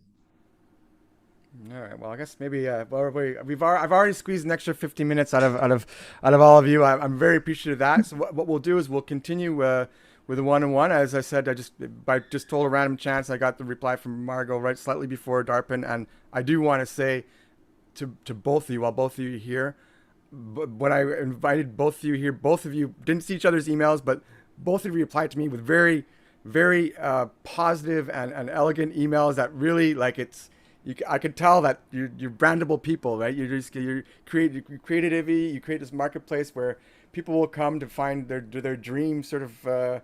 Well, I guess their dream brand, but it helps them take their voyage on their business to a next level if they have the right name. When you have a proper brand that you're on top of, I think you become a lot more passionate about sharing what you do and presenting yourself to the world. And I think a lot of your clients probably are very grateful for you enabling us as domain investors to present our domains to them via marketplaces. What we're gonna I'm very grateful for both of you being here and being very open to being on together on screen at the same time. I'm very appreciative of that. So I'll give you maybe a couple of seconds just to wrap up together, and then what I'll do is I'll have Margo on for 15 minutes, and then I'll bring back Darpan for another 15 minutes, and they both decided to do basically just have a little talk and answer some questions if you have them. So I'll just let you guys all wrap up. Keith, I won't let you wrap up because you're going to be with us later on, and we'll save a little bit of time there. But I guess Margo, you can go first. Did you learn anything today from Darpan? Get any insight on how to compete or anything like that? That's not the point of this talk. Yeah, I know. I'm just joking. I'm gonna get a little bit drama here. Yeah, I want to just say that yes, in a sense, there's marketplaces and they're all competing for the best names. But what Keith said makes a lot of sense, that there's no place that's a one size fits all for every name. He's spread out over all the different marketplaces. There's things that do well on Landers. There's things that do well in Brandable marketplaces. And you have to kind of have focus on each of those buckets and not expect that, one company is going to be the magic bullet for you. I see what you did there. Each of those buckets. Yeah. Brand bucket. Okay. Unintentional, but maybe subconsciously intentional. Darpan, you'll be back after, but any just closing little remarks on the session we've had here so far? Yeah, I would just say I think overall there is a huge headroom for growth in this entire industry. I think there is we are solving a problem which I feel like there's a lot of room for newer business models to come in, newer companies to come in. So in fact, you said competition. I think it's actually healthy to have competition. In fact, it's better to have a couple of more players in this market. It helps us all focus on innovation. It helps us all focus on doing things better. I mean, if you think about retail, how many e-commerce stores are out there? Of course, there's Amazon, but then there's tons and tons of these niche players that are out there and that are innovating every single day. And I think there is opportunity to disrupt this market, and I like that there is even newer players coming up which are smaller today, but I think that can help all of us. So I think it's actually a good place to be in. And purely from a domains perspective, I see there is a huge potential for growth. There's a lot more companies who will need these names, and hopefully all of us will work together to build this to improve, expand this pie. So thank you for having us on, and I'm just impressed that you were able to get this session simultaneously on Zoom. Actually, I'm getting flooded with questions from the clubhouse and from I haven't even looked at the chat on YouTube, but it's and my text, and so I'm distracted. I'm really sorry if it seemed like it wasn't there. It's the whole week has been a big thing, but I'm very disappointed in saying that it's just good to have healthy competition, because I thought this week I would get this massive commission from a merger based on this meeting. I thought, maybe the BrandBucket and SquadHelp will get together and a big merger, and I'll make a nice commission on bringing you together. Every Like, you think this is the first time? Yeah, I know. I'm just kidding. But I'm really grateful to both of you being here on the same platform together. I think it was constructive, and next time I'll be a little bit more prepared. My dog won't be sick, and I won't be under the guise of this whole big week of being there. But I'm really happy with this session. Both of you were very, very generous in what you're sharing, especially together. I know sometimes that can be a little bit awkward, but it's very appreciated. I've had so many comments from people saying that they're really happy that would happen, and since I'm saying people that they really enjoyed it, and maybe there'll be a part 2 at some point. But definitely, I will also, aside from the 50 minutes, I'd like to invite both of you back to a session at some point, because I know there's a lot of questions that people had that I didn't get to. I deliberately skipped over ones that were specific to one or the other because obviously both are here right now, but we can get to a few of those. So at this point, Darpan and Keith, thank you very much. Keith, I'll see you in the next session. Darpan, I'll see you in 15 minutes. And let me just put you both back here. There we go. And hello, Margo. Hey. How are you doing? Again, thank you so much for today. Yeah, it was great to be here. Thank you for. And again, I know everyone says it and it needs to be said, just your tenacity in being a social butterfly in this industry is really appreciated. I mean, this, you know more people in a couple of years than most people have met in 14 years. So yeah. I've been 5 years domainer. Well, yeah, more or less, but it's only been the last year since I started the socials. Actually, when Mike started it last March, I'm not going to start your time now, by the way. I'll give you a minute. But when Michael started the socials last March, I wasn't on it right away. And then a few weeks later, I got on, but I didn't have a camera or a microphone. And so I was on a couple of weeks just in the chat. And then I think it was probably in April sometime, I got a microphone connected. And then a little bit after that, I got the camera. So it's been 1 year of just growing, and then once I took over the socials, the people I met in this industry have just been awesome. Like it's a really great community, and it's unfortunate the circumstances under which it happened, obviously, but it's been great to meet all these people, and I can't wait to meet you all in person. So on that note, I'm gonna stop talking about myself because I got another 7 days or 7.5 days to do all kinds of other stuff. I want to talk about yourself and BrandBucket. And I think you were mentioning that you had a little spiel you wanted to start off with, and then we could take some questions or whatever we have time for. So yeah. Well, the soapbox moment that I mentioned I'm saving that for last. But okay. I realized that I'm not a very social person. I'm a tech geek at heart. And not a lot of people know my story. We put a little bit on the website. I've done some podcasts with Mike Seiger, and there's a few things out there about me, but just kind of, since people are kind of here to hear about Brandables, I wanted to give a little background on like who I am, kind of the general, what we were hoping to build when we started BrandBucket. Hopefully none of this will take too long, but then kind of like our philosophy and our mantras now, and then the impact we've had on the seller community, and then the soapbox about why you should pay 30% commission.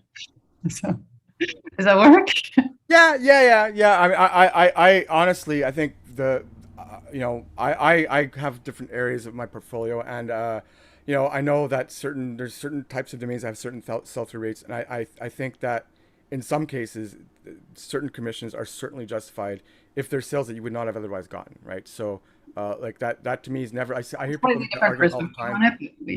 Yeah. To me, it's a non-issue because you're giving a sales velocity to certain types of domains that would otherwise not have them at all. So yeah, I would definitely say that you're both your marketplaces, but we're talking about you right now. So BrandBucket, I think, is very justified in how they do that their business and the commission, because it's more costly to acquire those customers. So I'm trying to figure out if anybody has any questions here. If you have any questions, you can put them at the bottom there. I know we want to take some questions for BrandBucket specific, and I got a little bit lost before with all the other questions that were flooded into. Well, from now, I can commit sometime in the next 7 days or so to maybe another, It can be half hour afterwards. session Yeah, for- we can do for it specific in the questions. future. Yeah. I'm trying to think what else I need to ask you, because Well, I've got things I want to talk about, so if you don't mind. Go ahead. Yeah, I was open, so yeah. Okay, so I don't, and my husband put me up to this because I don't like to talk about myself, but he's like, people need to know where you came from. Yeah. So unlike almost everyone else that you ever meet that went to Stanford University, I don't tell people I went to Stanford, but now I'm telling you. Okay. So he said, let them know your background. I got a BS in symbolic systems, which basically means my major was a combination of AI, HCI, which is human computer interaction, which was what they called UI UX before they started calling it UI and user interface, user experience, psychology, and linguistics. So it was really cool. I got to take classes from the men who developed the first natural language recognition software for Hewlett-Packard. That's kind of like really fueled my interest in language. Worked for a little while and met my husband, who started his first company in '95, and he just doesn't stop starting companies. The guy literally starts 3 companies a year. And so my background and his kind of passion for startups that I just can't escape was the perfect storm for making BrandBucket. So, and basically because he was always like trying to find the perfect name, he would always rope me in. He's like, what do you think? Come on, let's brainstorm. And I would tell him, like, I hate brainstorming. Like, there's got to be a better way. So that was all in 2007, which means that we're going on 14 years, which when Michael Seiger said yesterday he's been in this for 10 years, I felt really, really old. I was thinking about everything. You're on camera right now. You don't look old at all. Just letting you know. But okay, go filter. Yeah. I realized that we started BrandBucket the same year the iPhone came out. I actually remember like opening my first iPhone like while working on version 1. We're 1 year younger than Twitter. And Uniregistry was 2012, I think. I was at the Domain Fest where they launched that, and so all of those things seem like they've been around a long time. And when I think back at how long we've actually been doing this, it kind of blows my mind. I never, I never thought it would go on this long, but I love it. So I'm telling you my background so everyone understands that my passion for this company runs deep. Like, it's not just, oh, I have an idea that I thought would make me rich. It's just, this is my DNA. And it's like a 4th child to me. I have 3 other like human children, but BrandBucket is. Actually, the right answer is you have about 100,000 children, but all right. All right. And you love them all equally, right? My adopted kids. Yeah. So yeah, we know a lot about business as well. We mainly, my husband, but also, behind every man is a strong woman, we've grown and exited companies in the hundreds of millions of dollars. So we're not just flying by the seat of our pants here. And it's all to say that we kind of know a thing or two about what we're doing. So when it comes to what a brandable marketplace does, which is curation and pricing and knowing your customer, then, you can trust that we kind of have our heads screwed on straight. And if people decide to follow us, then hopefully we're setting a good example to be followed. Yeah. So I told you kind of how we. Yeah. I just want to jump in for a second. I'm glad you shared that. I think that's important to learn about your background, because I didn't know all that much about your background, and what you're saying now makes perfect sense to somebody who has a brandable marketplace. You have the simple way of saying the left brain, right brain, but I like to say that domains themselves are like a magical coming together of like science and just like sort of technical elements of how things work together, and also art and creativity, and you had the linguistic side and stuff like that. So I think it makes a heck of a lot of sense that BrandBucket has succeeded, because you understand how those 2 worlds come together, right? Not everybody does. And I think, when you want names that sell for especially Brandables, you need to have those two elements: the left and left side of the brain, the right side of the brain coming together to have a domain that works technically, that brings people, a domain that brings people to your clients' marketplaces, but as well as something that they could share and that invokes a certain feeling and emotion that people will think of the company and go, oh yeah, I want to be associated with them. So yeah, I'll continue. Sorry for jumping in there, but I think it's the fact that you told me that's your background, that there's two sort of elements to you. I think that's important, right? Because you're representing sort of 1,000 names. How do you pick those names? Well, you have that filter in your head that goes through both ends and goes, does it work here? Does it work there? And then it works, right? If somebody's only good at one side, they might not necessarily have a successful marketplace, at least not for Brandables. So go ahead. I'm sorry. No worries. Yeah, you're right on point.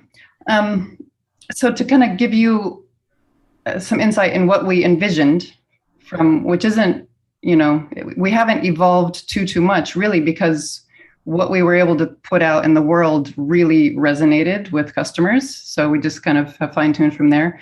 But the need that we saw is we were always buying domain names for all of these new ideas that were bouncing around. And so we were familiar with all the ways to buy names at the time. There was Cedo, there was Afternic, and we liked those more than just like the brainstorming and then seeing if it's taken and contacting the owner. Because like I said before, at least me personally, it's easier to pick from a list than to, brainstorm something. So Cedo and Afternic were those lists, but those marketplaces were like going to a warehouse where everything is in the same brown box. And if the box had a price on it, it was sometimes really far from reality. And if you wanted to know the price of something that didn't have a price on it, you just had to pull up a chair and wait. There was no instant gratification at all. So we thought it would be super nice if shopping for domains was like shopping at a department store. You go in there, you're not really sure what you want, but you trust their quality, you trust their pricing. And if you find something you like or love, it's got a price on it and you can just take it home today. You don't have to sit and wait for someone to answer you. And then along the lines of the retail, the logos was, and it's so funny now because it's so commonplace, everywhere has logos, but at the time that was so innovative that it blew people's minds in the domain industry. But if you think about it, every store online that you buy anything from has images, and like even Apple Music, which is a list of songs, has images because it's a better visual experience. And the higher quality the images are, the longer users will stay on a website. So that was kind of a key moment, to a moment of realization when we decided to build it, that it had to have logos. So we built it, we launched it, and it was very small scale. It was just our names, and buyers loved it. So we're like, okay, we're on to something. So a couple of years later, we kind of sit down, our business minds say that we can't possibly scale this with our own names as fast as we really want to scale it. So we have to open it up. And the marketplace is difficult to run. It's hard to build. It's very hard operationally, but it's what we had to do. So I buy a ticket to Domain Fest in 2009. I get a little table in the admission hall. I'm 5 months pregnant with my first child. And I'm just sitting there with my little BrandBucket sign, fielding questions. Met a lot of people, started to really, that's when I started to love the industry in a way. Like it was more than just like this, this thing that I did. There were actually people behind it. Yeah. But everyone I talked to, was there. They had worked really hard for a few large sales every year. And everyone's identity, and they might as well have written it on your badge, was like, you were only as big as your biggest sale. Yeah, the name on your, Yeah. And so on your patch or whatever. Yeah. Yeah. So I was talking to someone, one of these people who, sold a few names every year and worked really hard for it. And I said, I can sell several domains a week at $2,000. And most of them, the buyer would just send the money without talking to me first. And his look was just utter confusion. He was like, wait, okay, you're telling me that you're putting a buy it now price and you're leaving money on the table, and you're telling me that a $10 name can be sold for $2,000? but then like the wheels started turning, and he invited me to dinner and talked to some other people. And I'm like, okay, the minute that I know that it doesn't exist in the domainer community, but that people are resonating with the idea, then like, okay, let's do it. Let's open to other people. So that's what we did. And then the rest is history. Yeah. So my next point is the impact, and it's something I'm so proud of. I have stats here, hold on. Since 2009, when we opened up, 1,100 sellers have made a sale with us, and we have paid out to those sellers $25.7 million. That's a lot of food on the table, a lot of mortgage payments, a lot of vacations, maybe. Yeah. That's wow. Yeah, it's fun when you build something that other people can sort of also take advantage of and help elevate those people. I had a music community way back when, and bringing people together it's always fun when you can do that and help people out. So yeah. And not only domain owners, we when we opened it up, we knew we couldn't make all the logos, so the artistic community has always been really important to us. And so and right now, especially, they're very much in danger of being replaced by machines or being like replaced by outsourced contests. And so we have about 250 logo designers, and over the years, we paid out to them $101.3 million. So, those are other people that BrandBucket is supporting. Wow. A lot of domain sellers don't see that side. Wow. Yeah. But, it's a whole community out there that depends on this platform. And then the last impact that I love is the positive shift in how buyers kind of view the domain community and view domain investors. So it's much more normalized now. And I'd like to think that it's not just millennials growing up, that it is kind of our contribution to the market to like put prices out there. And by making a buying experience and pushing so hard to make it like beautiful and fast and everything. And it was one of the proudest moments of my life was when I sat on a plane next to a stranger. And when I'm describing to him what I do, he stopped me. He's like, "Oh, you have something like BrandBucket?" And I was like, "Oh my God, like, this is so cool." like, so normal people, not normal, but like just people in the world know BrandBucket, and it's really, it's cool. Yeah. No, yeah. I mean, you've always, BrandBucket has always been top of mind for most domainers that I know of. Like since I started, it's like everyone's saying, BrandBucket, and I think well, both marketplaces, but we'll say BrandBucket for now, really help domainers sell some domains that otherwise I think wouldn't find those end users, right? And it's I think it's really cool to have more options. Like, we were saying with Josh, there's many ways to invest in this industry, and yeah, granted there are some domains that aren't appropriate for brandable marketplaces, but for the ones that are, it's good to have that sort of that acceleration of that tool, I guess, the platform to accelerate sales to people who are actually looking for those types of domains. Mm-hmm. So I already felt like a soapbox moment, but I'm guessing it wasn't. Did you have the last little sort of? Ready for it? Well, I feel like there's a lot of misunderstanding about the commissions. So yeah, when we did launch, we were 30% across the board, but that's because we were specializing in things that were under $10,000. Yep. But as we expanded the inventory and we got higher price names that were obviously higher price to acquire on the wholesale market, we had to adjust. So as it is now, it's for sales under $10,000 is 30%. And then you go 25% up to 25,000, or no, up to 50,000. And then 20% from 50 to 100. And then after 100, it's 15%. And all of those, over 50 is very much in line with the rest of the industry.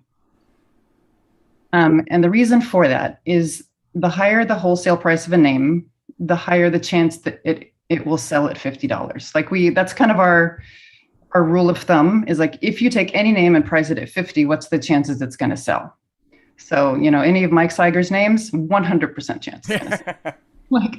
And a hand registered name at $10 has a much, much lower chance of selling at $50. And so if something is easier to sell, we should probably have less commission. So that's one part of it. The other part is the return on investment. So if you invest $100,000 on a name at wholesale, your goal is to just make a profit. So if you sell 120K, which some people do, that's their flip, you've made a 20% profit. If you sell at 300K, you've made a 200% profit. If you buy a name on the drops for 20 and you sell at 60, you've also made 200%. Yeah. But you have to do a lot more of them, obviously. But if you sell that $20 name for $3,000, you have now made a 15,000% ROI. And even if you hold that name for 5 years and your total investment is now like $60, your ROI is still like in the 5,000s.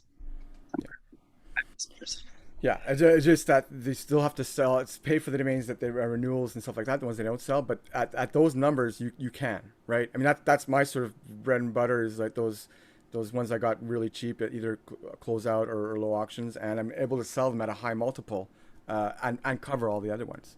So that's what I think is important. Yeah. Yeah. So the value that BrandBucket brings, when people ask, what value do you bring? It's not all about what are you doing to bring customers. It's the fact that we created a market. We created the market that normalized selling a name with little to no wholesale value directly to end users at $3,000. That's what you're paying 30% for. Yeah.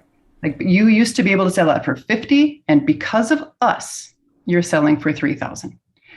And that value, even though it's more normalized, and now that people can take our prices and go put them somewhere else and sell that, it doesn't mean that it's gone away. Just because you can do that, we're basically still continuing that market and enforcing it by we enforce the price. We have buy now only, so the prices will remain there, and so we're a measuring stick and a price comparison destination for both buyers and sellers. Yeah. So if like Thanos came along and snapped his fingers and tomorrow all the Brandable marketplaces were gone, just imagine, the prices for the types of names we sell would fall to the level that the average domain owner is willing to take. And we all know that the average domain owner is content with like $50 to $99, right? So all of your $3,000 names would slowly or maybe quickly now be worth $99 because that's the average. Yeah. Like we're making the average right now. And I feel like if that point, like if we disappeared, sellers would be begging to pay someone 50% commission if they could promise that they could consistently sell at $3,000. Yeah. Yeah. And so like if you sell a house and you make a 5% gain on your house and you have to pay your real estate agent 6% commission, I can see, complaining. Yeah. But to even, give a second thought to paying 30% when you've just made a 5,000 to 15,000% gain on something, I feel like you haven't thought the numbers through. And I want here to like put the numbers out there. It's like that's so much gain, and you're paying for that brand and that service and that making the market. Yeah. And if you even say something about the 30%, maybe you shouldn't be in the Brandable space. You don't understand it. So, that's my soapbox. All done. Yeah, I will push back a tiny bit in saying that I think there still would be some of these sales in the mid 4 figures, but I will for a little while. I would concede that the velocity would not be the same. And I always tell people all the time when I'm telling people about domains, invest in domains, is like, yeah. What you sell for is important, or your profit margin, minus commission, whatever it is important. But your sell-through rate, how many domains you do sell, that also matters. And I think that's where your and the price you can get. Yeah. So we always say, give us your in pocket, and whatever that is, we can probably give us what you would be happy to sell for if someone whittled you down. Yeah. We will get 4 times that after our commission. Yeah. Let us do our job. All right, that's actually the usual domain social starting soon. But anyways, so I will thank you so much for being here today. I want to bring up Darpan for 1 second while you're both here, because I just wanted to clarify one little thing. Where's Darpan? Here he is. Yeah, I just want to. So obviously, this week has been a little bit of a chaos. I had people flooding in with questions and stuff like that. Hi, Darpan. I just wanted to clarify one thing. Flooded with questions. Phone, Clubhouse. I haven't even checked YouTube. If you guys are on YouTube asking questions, I'm sorry. I don't know. I don't know what's going on. But yeah, there was. So obviously, I asked people to submit questions in advance, but we got flooded with questions. I did try to bring some questions together. I did try to jump on it a bit. There's one super fan of both your platforms, Deborah, who asked me a very simple question. Before was like, what do you bring buyers? What do you do to bring buyers to your website or to your marketplaces? Which is a very simple question.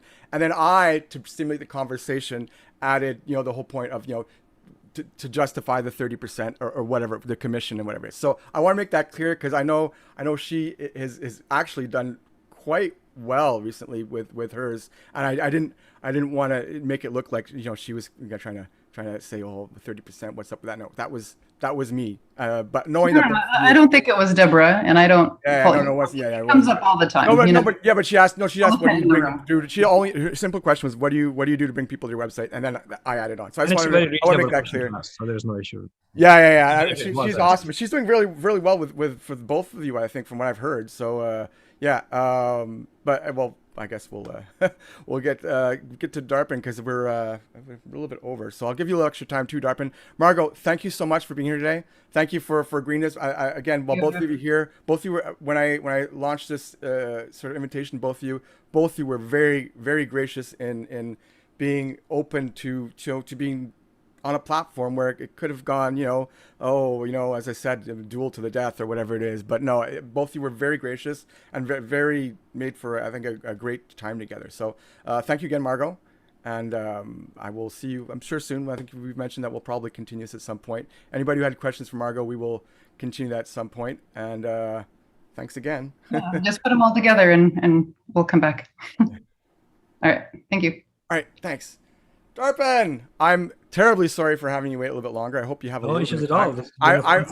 Because I gave her a little bit extra time, I have to be fair. I can give you a little extra time too. So I guess we'll just start with, is there anything you wanted to say specifically about SquadHelp and what's going on your end? Well, if it's okay, I would, I'll say a couple of things, but, I would rather, I think I would like to hear from, I know there was a lot of questions that are being asked, so maybe you can bring up some of those questions and I can answer those. And any question is fine. I mean, if it's a hard question, anything is okay. I would love to answer those. But, before I do that, all I would say is, from SquadHelp perspective, our DNA for our company is to push the boundaries. We want to test new ideas. We want to see new concepts, how they evolve. We want to continue to challenge the status quo.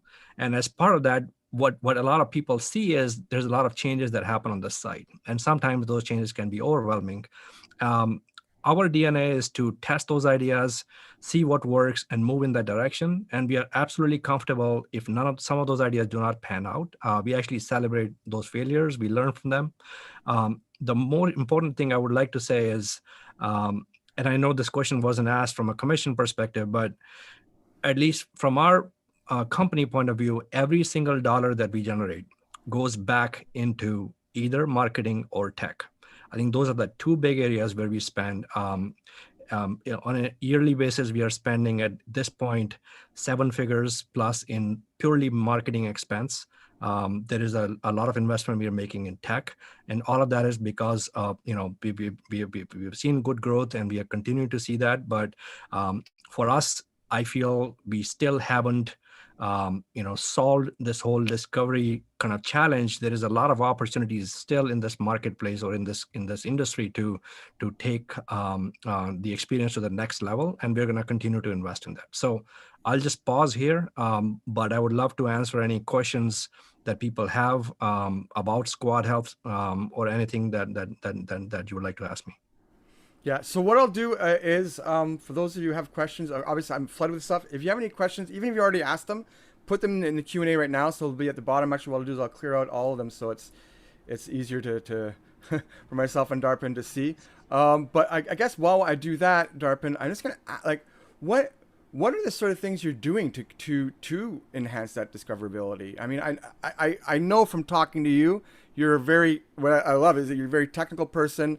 If there's a way to figure out a technical way to bridge sort of like, I guess somebody searching for a key term with newer terms that's there, is there, but that, I'm guessing that's just sort of a database or sort of kind of matrix of similes or connections of words.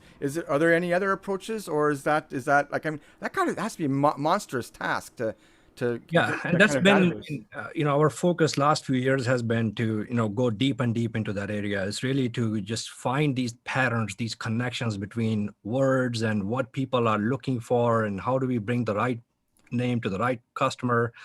Think of this as like if you go to Spotify, I use that analogy sometimes, and if you listen to music, suddenly you start seeing recommendations for songs that are very close to what you just heard, and it's something very similar. We've created what's called a genome of different data points of root words, syllables, industries, and the customer's browsing behavior. What words are they seeing? What names are they seeing?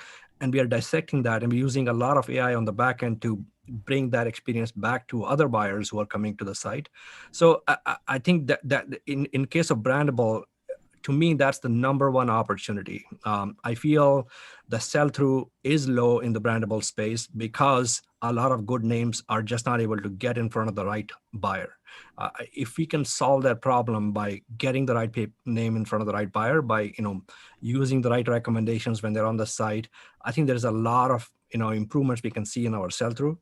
In fact, even today, if you go to our homepage, if you start browsing the site, if you come back to the homepage, you will suddenly see that the rankings of the names has suddenly changed. When you go back to search, we'll automatically start showing names that were previously ranking low higher, just because we believe you have an intent to look for or potential to buy that name. So there is a lot of work. I don't want to go into too much technical details here, but that has been our focus for at least last couple of years, and we're going deeper and deeper every day.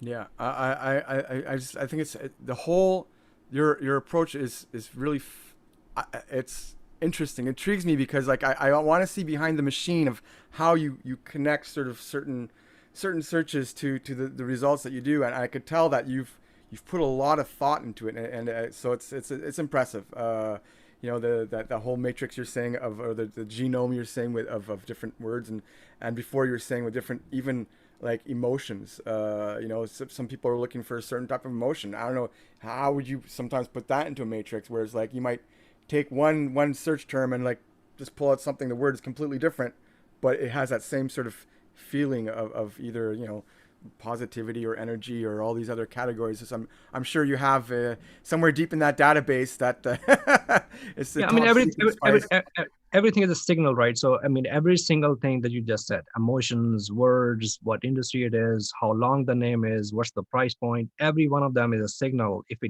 it's fed correctly into a model that is smart, it can come back with recommendations that are equally smart. So I think that's what we're trying to solve. I don't think we are anywhere close to solving it yet. We have made a lot of progress, but I think it's still going to take more time to go deeper and deeper into that. Okay. There's questions popping up. You want to get to some of those, or is there anything else you want to? Okay. So here we have. Why do you accept .xyz? Do you see the utility? .io works for tech, GG works for gamers, VC for VCs, but why XYZ? Yeah, so we experiment. Like I said, we try different things to see what will work. .xyz, in fact, has actually done, I would say, reasonably well on the platform. There's been quite a few sales we've seen, many of them in 5 figures. So I think for us, it's important to not assume things do not work until we at least do some basic level of testing. Of course, there is a lot of data points that are out there, and we want to learn from them. But a lot of times there are some preconceived assumptions about some of these extensions, and we just want to test them. Sometimes in a very limited fashion. If we see good results, then we will start expanding that into additional names. And that's what we saw with .xyz. We have seen some good early results. So we'll still accept names in that extension. However, the types of names that sell are definitely strong one word Yeah. only names. There's no two words that we believe would sell in that, or at least not on our marketplace that would sell in Yeah, that. yeah. I think that's one warning just to give to those of you who are new to the industry is that don't take .coms and put in .xyz next to it. If you see a sell, it's the spread of potential names that sell is very narrow for XYZ and all the other ones compared to .com. So I'll try and storm through these questions. I don't do you actually sell .vc domains? The question is how many .vc domains have you sold through via SquadHelp? Yeah, we do. We I don't know the exact count. In fact we had a couple of sales in the last few days of .vc. So yes, we do sell except .vcs. We have sold a few. The sell-through rate on these extensions is nowhere close to .com. In fact, I think I tweeted one data yesterday. I don't know if that included .vc or not, but I would say it's about half of about 50% of what we see from a sell-through perspective for .com. Okay, really? Correct. Okay, that's actually pretty high. Oops, sorry. But it also, again, it comes down to the selection bias, right? We only accept higher quality names in these extensions. So by definition, they are more likely to sell just because the keyword itself is pretty strong. Okay. Here's actually kind of similar. Why don't you accept other NGTLDs with strong dictionary words? Like, is there a reason why certain ones you accept and certain ones you don't? Yeah, I think we'll keep testing that. We just don't want to open up the floodgates at the same time. We will keep adding more and more extensions and do some very limited tests with strong names and see what works, what doesn't. We also want to at least see some evidence in kind of from outside, are those names actually selling or not? So if you see reports that some of these extensions are selling, we'll probably do some tests. I mean, if you have a strong name in a certain extension that you believe is super strong, even if we may not accept it, you can, reach out to our chat support team and just, tell them that, hey, I've got this name. Is that something that you can look into? We may come back and say, not right now, but in some cases we have done that we have taken a couple of names and added to the marketplace just because we thought they're worth testing. I hope you just realized you just opened the floodgates to about 1 million phone calls to your technical support.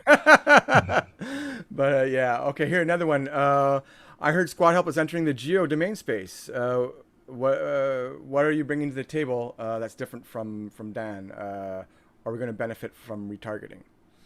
Yeah, it's a pretty unique concept. I'm pretty excited about this. So it's going to be, just as a background, a marketplace that is dedicated to geo domains. And one thing that I've seen is currently there is no destination for buyers that they can go to where they can search for names by their zip code, by their city that they live in, and the industry that they're in, and get some very high quality suggestions for these names, because if you type something like Chicago in a search, you'll probably come back with names that match the keyword Chicago, but not necessarily names that are Cook County or Windy City. And there's other ways to.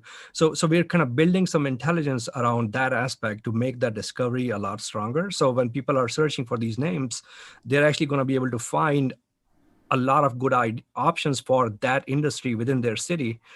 So having a destination marketplace will actually allow us then to promote this. We're going to put some marketing behind it. So we're going to target some, local businesses to see, if that gives us more conversions. We're going to do some retargeting on these because we're going to create these visual images that can kind of expand the listing. So I'm looking forward to this. Again, like everything else, it's a test. We'll see how well it does. But I feel this is going to allow us to create a very differentiated experience for buyers, as well as we'll add some tools for sellers. One thing we are planning to launch is a what's called a new revamped cloud broker offering. So this will allow sellers to basically tap into some outbound experts who can actually do the outbounding for their names that are listed on this marketplace. So I think there'll be some interesting additions to that over time that I'm looking forward to.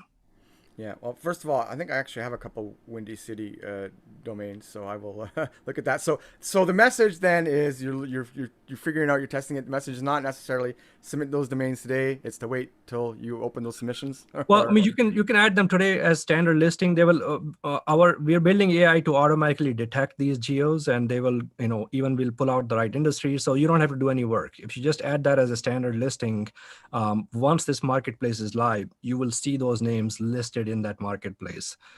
So you can wait, or you can do it now. We're planning to launch it sometime in September, so it's not too far out. Okay, yeah. Well, September is all of us domainers are very aware of September 1st with the .com prices going up. So yeah, we're aware of that when that is. But will be curated geodomains. I guess it goes through the same sort of. No, these are not. So we're not. This is different from the premium section that we have. These will not be curated, but we will. Basically, you can list any geo names in that marketplace. It is the same commission, 7.5% when they sell. So it's not. It's just a different place for you to list your names. You can also continue to list them elsewhere. There is no exclusivity. So it's a destination that can potentially give more exposure to your listings. And because we're going to be doing more marketing and retargeting on the back end, it'll definitely provide more opportunities for selling them. Okay, we have one question here. What was I'm assuming you're able to say, what were the 3 biggest sales at SquadHelp? I don't. I mean, or the 3. Wait, let me. Okay, I don't want to misquote anybody, but what were the 3 biggest sales that you remember? We'll keep it simple. Or ranges. I know we had. I don't know if you wanna. What I suggest is if you just go to our dashboard and just refresh it a couple of times, some of these names will show up. I know we had a one IO sale pretty recently that was 6-figure. There were a few others that we've had. I don't want to share the specific names, but I would just suggest going to the dashboard and you can actually see the specific names that sold. Okay, so I'll do one last one here. It's not a question, and I'm going to tell people just for the future panels, please. The best is if you want your questions answered, do so. Send them to me in advance. That way I can get them ready, and I can even send them ahead of time too, if it'll help speed things along. So on this last comments from our very own favorite outbounder, Jason. Yeah, he goes. I can't remember what he put before. It was P.S.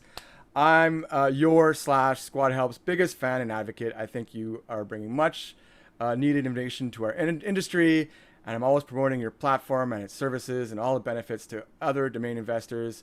If they're willing and able to take their portfolio to the next level, because I believe you truly have set yourself apart in this industry. So I think that's a nice way of sort of wrapping up. I think actually, I don't want to show too much favorites here. I think both of you, really are quite innovative people, and it shows in your platform. It's just the whole structure of these brandable marketplaces interests me, because it's you have a very scientific approach of getting the customers to the domains and getting them to buy stuff, but the root of these domains there's a lot of art involved in them too, and to be able to I guess map, or you said the genome, to map that creativity into a scientific matrix is just it's just fascinating to me, because it's like once we solve that stuff, that's when the AI takes over, right? When the AI is able to take over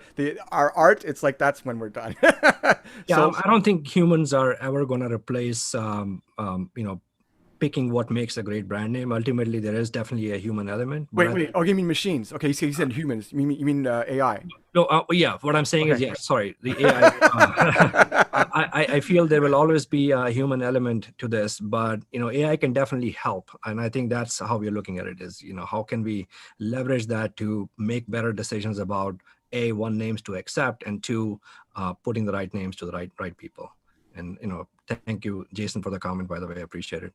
Yeah, he's actually, honestly, you have a lot of fans in this industry. I think I speak for a lot of people when we say we're appreciative of the data that comes out. You share often on Twitter and stuff like that. So that's helpful to, I think, to many domain investors to figure out what direction to go in, because it's, as I say, there's many ways to make money in this industry, Right. but there are many more ways to lose money in this industry, right? And any sort of data points and just information that we can get, the better we are equipped to find those end users, to get the domains that the end users want, right? And not just come up with these creative concepts that we think are cool, but ultimately just don't have a home somewhere, right? You want what is it, Happy Gilmore? You want your domains you want to find a home, and the home is with the end user. So yeah. Anyhow, any final comments you want to make about? No, nothing. I mean, I just want to, thank everyone for their support. There is, we are fairly new, relatively new in this whole marketplace space. And, we've seen a lot of support from many sellers. There has been, many of them have been patient with all the changes we've been making and a lot of feedback. So keep sending us that feedback. That's the only way we can improve. We have a forum you can go to share your comments, share your feedback. We read that every single day, and we're literally making changes every week to the platform based on that. So thank you for all your support. Yeah, and for those who actually want a longer session with Darpan, I mean, some of the information was about a year ago. Some of the information might be obsolete, but go to the YouTube channel. He did a pretty lengthy walkthrough of SquadHelp about a year ago. So go to what's the forward I have on it? Go to live.domainerweek.com, and on that YouTube channel further down you'll see a domain panel with Darpan, and we did a nice walkthrough of the platform. So if you want bigger, probably a lot of that has changed by now, but yeah, probably it's always keep it with a grain of salt. Just figure out some stuff. I mean, well, if it's not what it is, then it's gotten better. It'll be what you see will be at least the minimum, and it'll probably gone up. And I guess that's probably the opening I need to invite you to come back, and we can do another one and update it, make sure the information is more up to date. Yeah, absolutely. Darpan, it's a pleasure having you on. I know I speak on behalf of many people in the industry that you guys are helping people make a living in this industry, and that's really important. And it's like Margot said before, you guys are in a position where you can change a lot of lives. I know you have a lot of people working for you, and a lot of the people that are contracted with you. Like the industry is a lot bigger than just people selling domains, and you have a platform that helps a lot of people. So on behalf of just the domainer part, I will say thank you, and the other ones too, I'm sure they're thanking you. But I also thank you for all the information you share and the energy you put out there. It's very much appreciated. Thanks, I appreciate it. Yeah. So on that note, I'll say, unfortunately, this is the end of it. We've gone very long. So what I'll do is I will say goodbye to Darpan again. Thank you again, Margo, if you're still there. Thank you as well. And I will, here we go, do that. And I know, so we have a review panel coming on next. And we went a little bit long. So those of you on the review panel, the first thing I want you to do is just when you get on, just send me a private message. Let me know if you have a hard stop, because after this segment is, we're going to have a domain social after that. But there's no fixed start time. So those of you who are coming on, here we have Aline, we have... Oh, where did Keith go? Here we go. And those of you sending me messages on my phone and stuff like that, you got to realize that it's a pretty big week I got going on here. A lot of stuff going on, so I'm going to be slow to reply. What I'll do is I'll here we go. Where are we looking for here? Dennis, there he is. DomainSmoke. I'm looking for. You guys can start talking while I'm still trying to pull up. Hi, Aileen. You're on mute. There's Mike. I'm looking for Mike. There he is. Dennis. Hey, what's up, everybody? Yo. Great to be here. Yo, what's up, Keith? Dennis. Hey, gang. Hey, Dennis. See everybody. Is Mike coming up? Hey. There he is. There's Mike. Okay, good. Now. Hey. So, well, before introducing you all, will just start off and saying, did you guys like the session? Did you find it informative? I really apologize for going long. I know you guys were expecting to come on at around 2:30. So, if any of you have any sort of hard stops, it's totally fair. Just put it to me in the chat, and I'll make sure that we close up at an appropriate time. Otherwise, I'll still want to give you guys the hour and at least change to say your stuff and do all those things. So if there's anything, just put it in the chat, and if it's okay, you can tell me now or whatever it is. Doesn't matter. So on that note, did you guys like the last session? Did you? Yeah, it was great. It was. Yeah. If it wasn't for Darpan and Margo, my daughter would not have this apartment in Brooklyn. So.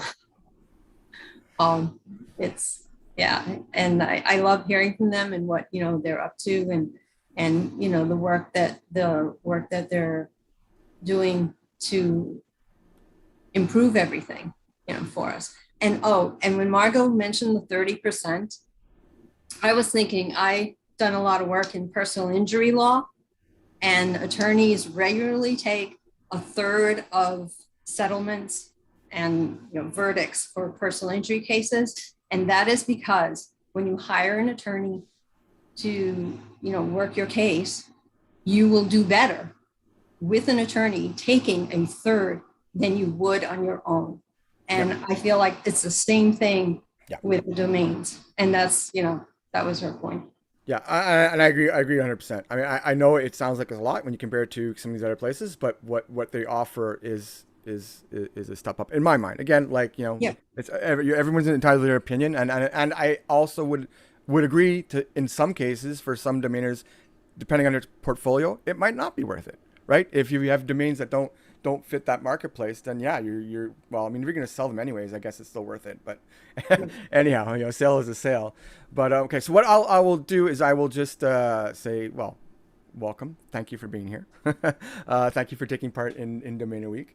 I guess I'll start a little clockwise and just, actually, you know what? I'll let you all I gotta take a sip of water. I'll let you all introduce yourself, but I'll say, I'll start with Aline. I know you're working, most people don't know, you're working with Michael Seiger with DNAcademy, which is a pretty large asset in this industry and for information. But okay, go ahead. I'll let you give a little bit of introduction on yourself. Yeah, well, I do Brandables. That's pretty much my niche. That's what I do.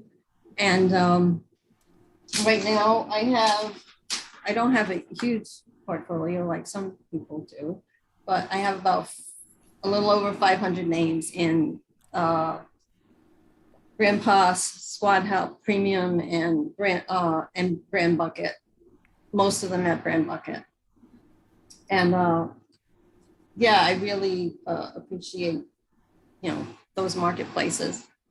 I just wanted, as far as, I work at DNAcademy, and I help with some develop the lessons. And we just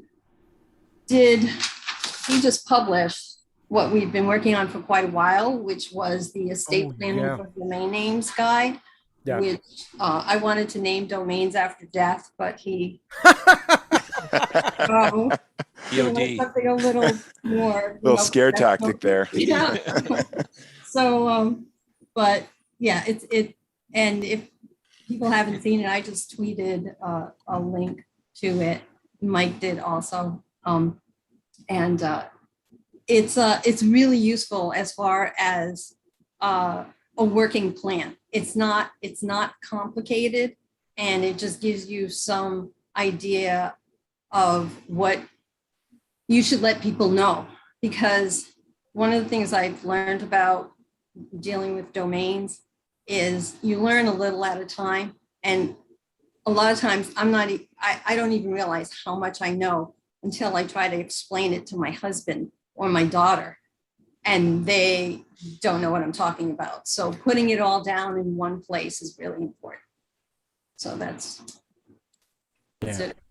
Yeah, I think it's a really new tool you guys have out for, and I think it's, and Mike mentioned it yesterday that you guys are putting out there for free, and I think that's a really generous sort of thing that it has been done, because it's important, right? I mean, the world around us is a little bit crazy. You know, I don't wish any harm on anybody, but you know, if it happens, we have assets that are quite complicated for somebody who doesn't know the industry, right?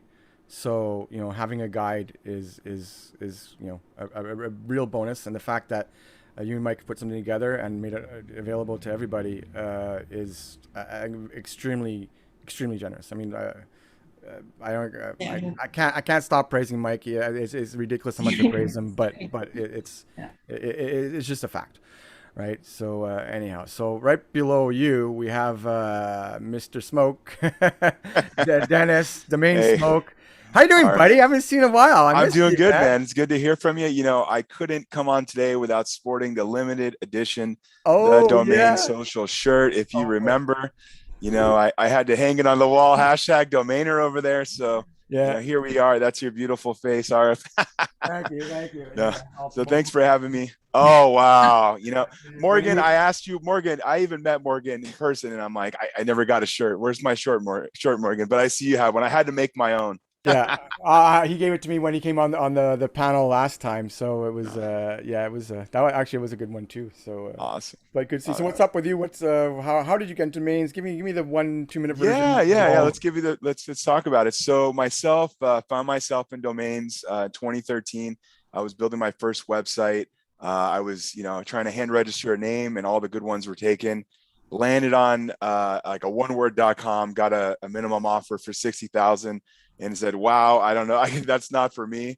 And then, you know, I started to see once I saw that, and I understood how to build websites, and I was in the industry where web design, talking to other investors, not knowing what domain investing was at the time, I started to figure out, you know, what is this all about, right? And I got actually contacted by an Afternic broker when I inquired on that oneword.com. They said, you know what?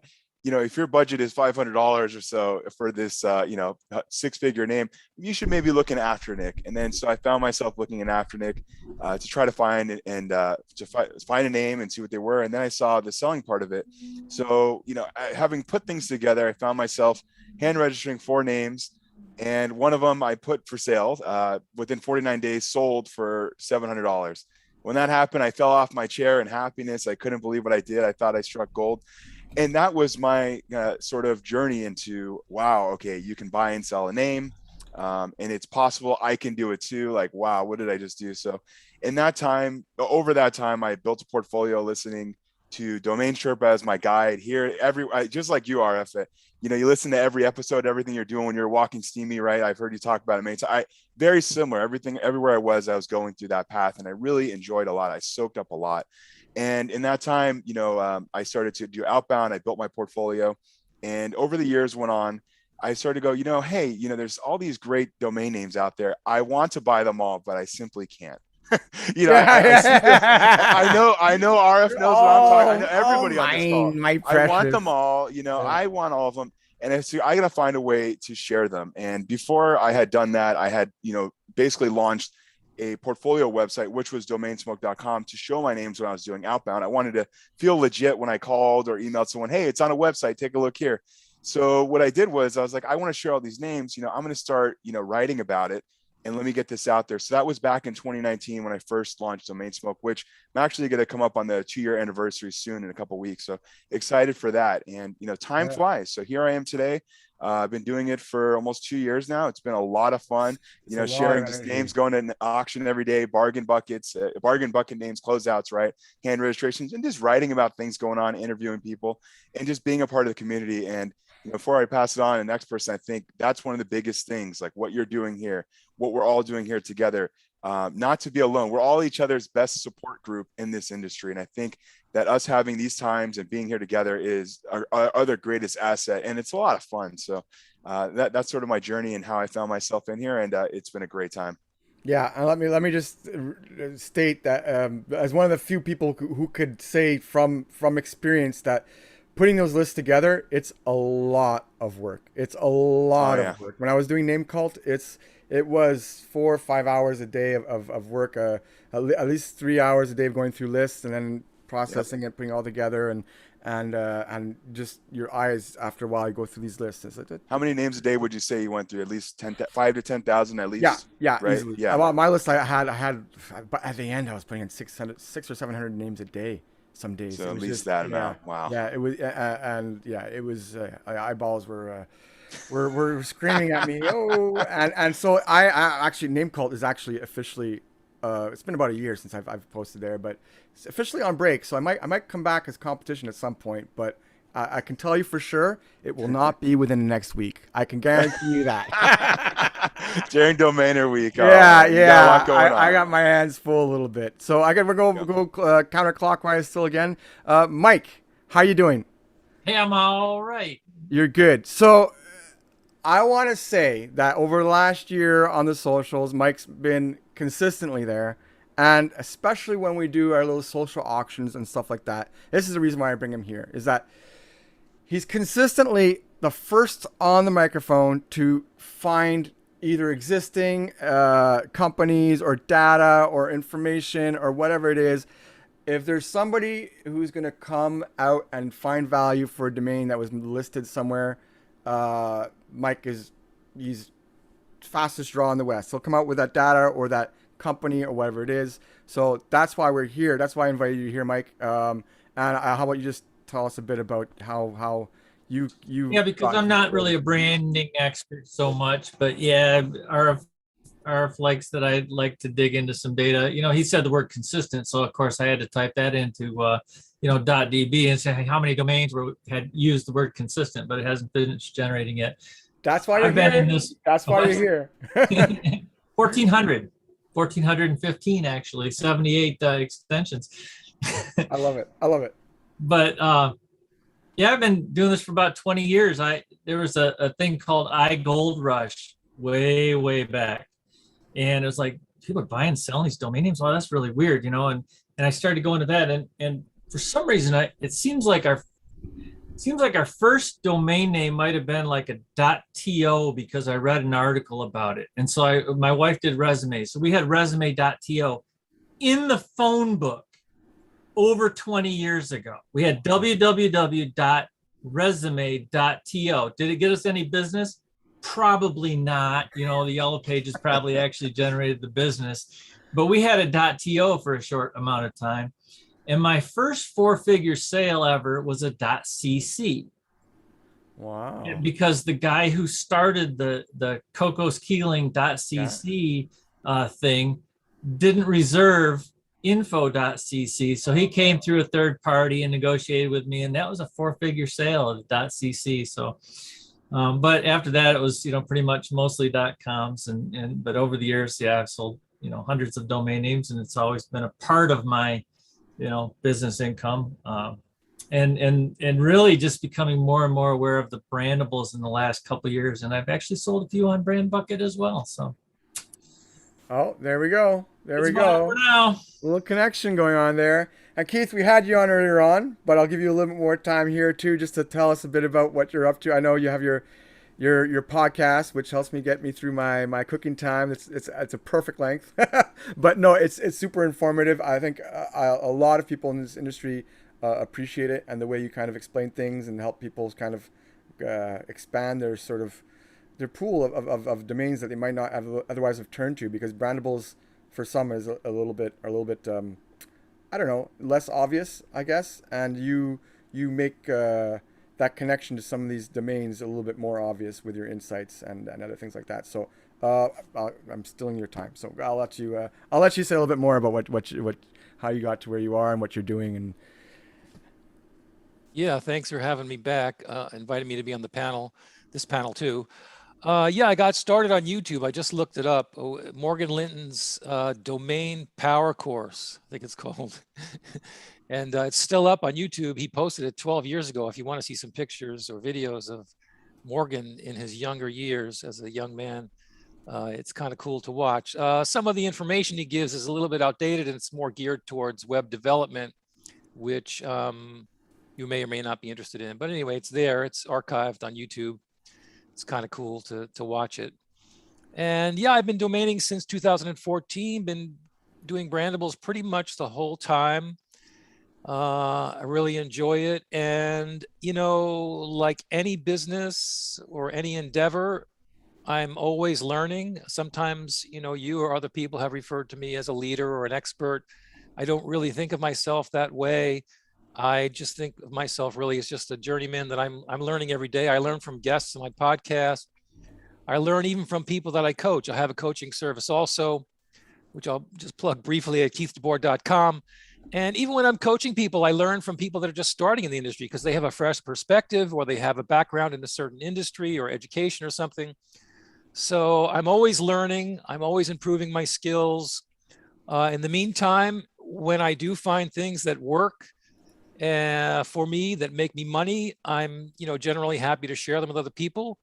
And I do that on my podcast and before that on my blog and sometimes here on your platform. So it's great. And it's in keeping with the entire industry. There are many, many people that have helped me along my path.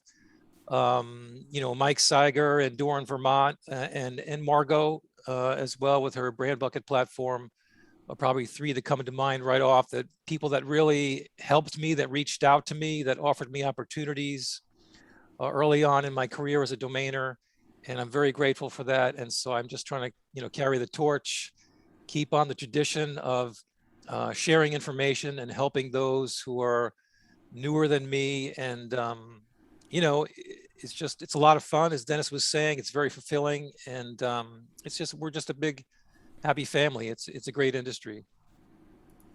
Yeah, I totally agree. I know this last year it's been awesome meeting all of you and everyone else as well. So today we're going to do some reviews. However, as I mentioned you guys before, Aline had actually a really good idea that we start this session, especially I've had a lot of submissions since, so while you guys talk, I can put together the added list of domains that have come through, but that we start just describing some of our experiences with Brandables and any potential tips that you've kind of come across that you might want to share that you've learned along the way. So Aline, I think that was a fantastic idea, so I will let you lead that. And because I think it's great. You know, I value all of your opinions here. And you all have certain different specialties of whatever it is. Mike, you say you don't do Brandables that much, but you're a numbers guy. You'll come up with something, I'm sure. But Aline, I guess might as well start with you. You know, and I'll let it go around. And while you guys do that, forgive me, I'm just gonna put the list together because I've gotten a lot of new submissions since, and I'll let you guys do your thing. I'm sure you guys can. Right. Well, thanks, Arif. Well, when you invited me on the panel, I was thinking, you know, what about the Brandables and how when I had started and what I was doing. And initially, I was trying to buy names that would be accepted at the marketplaces. Like, what would BrandBucket like? Looking at the BrandBucket names, seeing what they listed, which is good. But since then, I have shifted.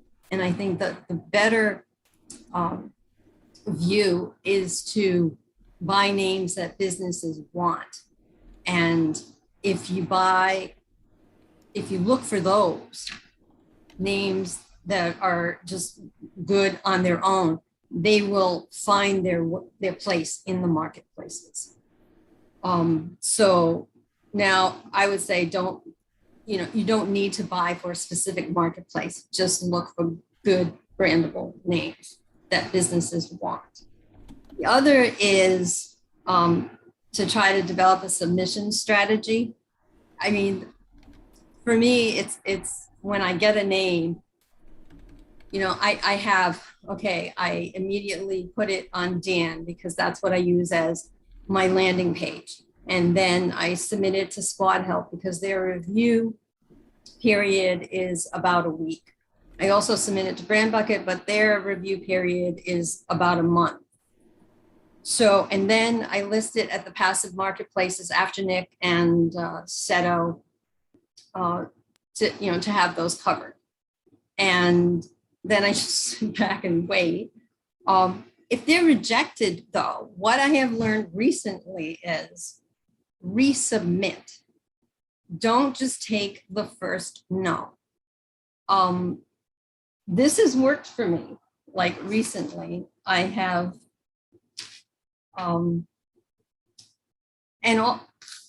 also, keep them up on the passive marketplaces. I sold so far this year, I've sold a name that was rejected both marketplaces on Afternic. I have sold a name, rejected at BrandBucket that I resubmitted to SquadHelp that they accepted and then sold. So, and recently with this, submitting to SquadHelp, submitting to BrandBucket, if I get rejected at both, then I resubmit to SquadHelp, which you can do after 60 days, which is nice with, SquadHelp. And they have a free submission, so you can just keep submitting. I mean, the commission's a little higher if you don't pay up front, but I pay for the first submission, and then any further submissions, I just go with the free one. But yeah, and doing it that way, of 14 that I had to resubmit, 10 of them ended up being accepted on SquadHelp. Part of that has to do with their review process, because they have domain reviewers, and I happen to be one of the domain reviewers, but I don't review my own names. And it depends. It depends what attracts, what resonates with different reviewers and different people who are looking at it. You may be thinking one thing and they're not seeing it. I think all of these are, good names. So, quality names. One of them, like Classic Herb, that was one of the ones that I submitted. SquadHelp rejected, BrandBucket rejected, SquadHelp accepted. The second time around, I think Classic Herb is I think it's a great name. I'm just so, very useful and, different. So that's my strategy, and my advice is don't give up. Don't take no. You have the name for at least a year. So just, keep trying. Even if it's, in the passive marketplaces, you can still keep trying with the name. Don't give up on it. That's it. Yeah. Rest of you guys, anything you've learned over the last little while that you could share your experiences? Go ahead. Go ahead. Don't round table guys. Jump in, challenge each other, or enhance what each other say. It's I want to continue with the social vibe, so yeah, don't hesitate to jump in if you have any comments or anything like that. Go for it, Dennis. Yeah. So the first name I ever sold without knowing what a Brandable was a Brandable, lawyer boss. I mean, putting these two words together, I thought it sounded cool. And that's before I knew of any of the Brandable marketplaces and whatnot. And then once I figured out what BrandBucket was, I don't believe, this is going back 2013 or something like that. I mean, who could relate to this? Maybe not. I don't think many on this call, on here, but probably people listening. I submitted many names to BrandBucket, all denied. I didn't know what I was doing. I didn't really understand the concept of a Brandable, what names people were looking for. And that was actually really helpful. And I really like what you said, Aline. It's like, don't give up. I didn't give up. Now I have over, I think, a Brandable portfolio between the different Brandable marketplaces of over 700 names, because now I understand it. I've done the time to research. I've looked at what name, from what I can find, the data that I can find that they share. I see what they've approved. I see what gets denied that I submit, and I learn from that. And also what you said, Aline, too, I really liked was resubmitting, doing the appeal. I've had many get approved after that, and not always right away. And there's a waiting period there too. And I think that that's really important, because you buy this name as an investment. You're not sure if they're going to approve it, but you believe they will, right? We're all hoping that they do. It's almost a lottery ticket, but we use our insight and our gut instincts to submit it to hope that they do get approved. So I think using that as a chance, and I really like what Aline said to lead with that, is having them listed everywhere. My strategy is I send it to BrandBucket first. There is a little bit of a longer waiting period. It's that 30-day haul or so, which is fine. now that, once you know how it all works, I submit it there. And then depending on those names that I'm submitting, whether it's there or if one I buy specific as for SquadHelp, I kind of know when I'm buying that name. In my head, I have an evaluation of what they would price it at, where I see it would be priced at, how long I would think I would anticipate holding it, and which one it's going to be more fit for, right? Like you'll see the names that are more trending in SquadHelp. I do look at the data that they do provide with the keyword analyzer, which I think that's awesome, right? And it could spend some time doing that. You can do your research through there and have some really good results on what you're submitting, so that what you send it has a higher chance of getting approved, because it's so easy to send names like, oh, I own it, well, I should send it there. Well, just because you can doesn't mean you should always. And sending them to Brandable marketplaces, try to be accurate. Your time, submissions, coins, whatever it is, wherever you're sending it, those add up, right? So be accurate with that. Don't give up. I think that's really something that I've learned and picked up over time. In my experience, that I guess I got tough skin in there in the beginning, when I was getting denied, but you know what? I learned from that. And getting denied, right? It sounds so bad to say. But I'll be there to hold your hand when you press submit. You're like, but I think you're learning from that, and using the data, all the data points you can find, at the least, especially if you're new, because you may not know where to look, just yet. SquadHelp and BrandBucket, they both have so much documentation and videos that you can watch. And I'm sure years ago they didn't, right? As they grew and as they got bigger and there's more of a demand for it. I read all that. I watch all the videos. I read all the documentation I can find. That they, especially SquadHelp, like BrandBucket, has that huge PDF you can download, and that's free. So why not invest some time into that to go through that and learn before you do it? So just would love to pass it on. That's been my experience. Those tips, knowing that now, if I knew that back then, I think would have helped me just be more successful over time. And that's what I'd share today. All right. Rest of you guys, anything?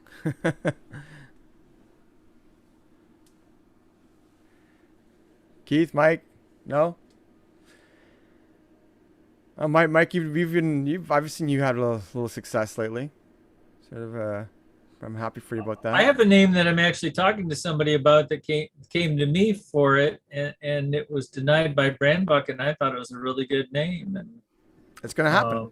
It's gonna happen. I can guarantee you right now, if Darpan and Margo are both there, they're gonna say their platforms are not perfect, and that's the thing, is that Brandables they're so subjective that you'll have some amazing ones that people don't see the beauty in, but hopefully that one end user will, right?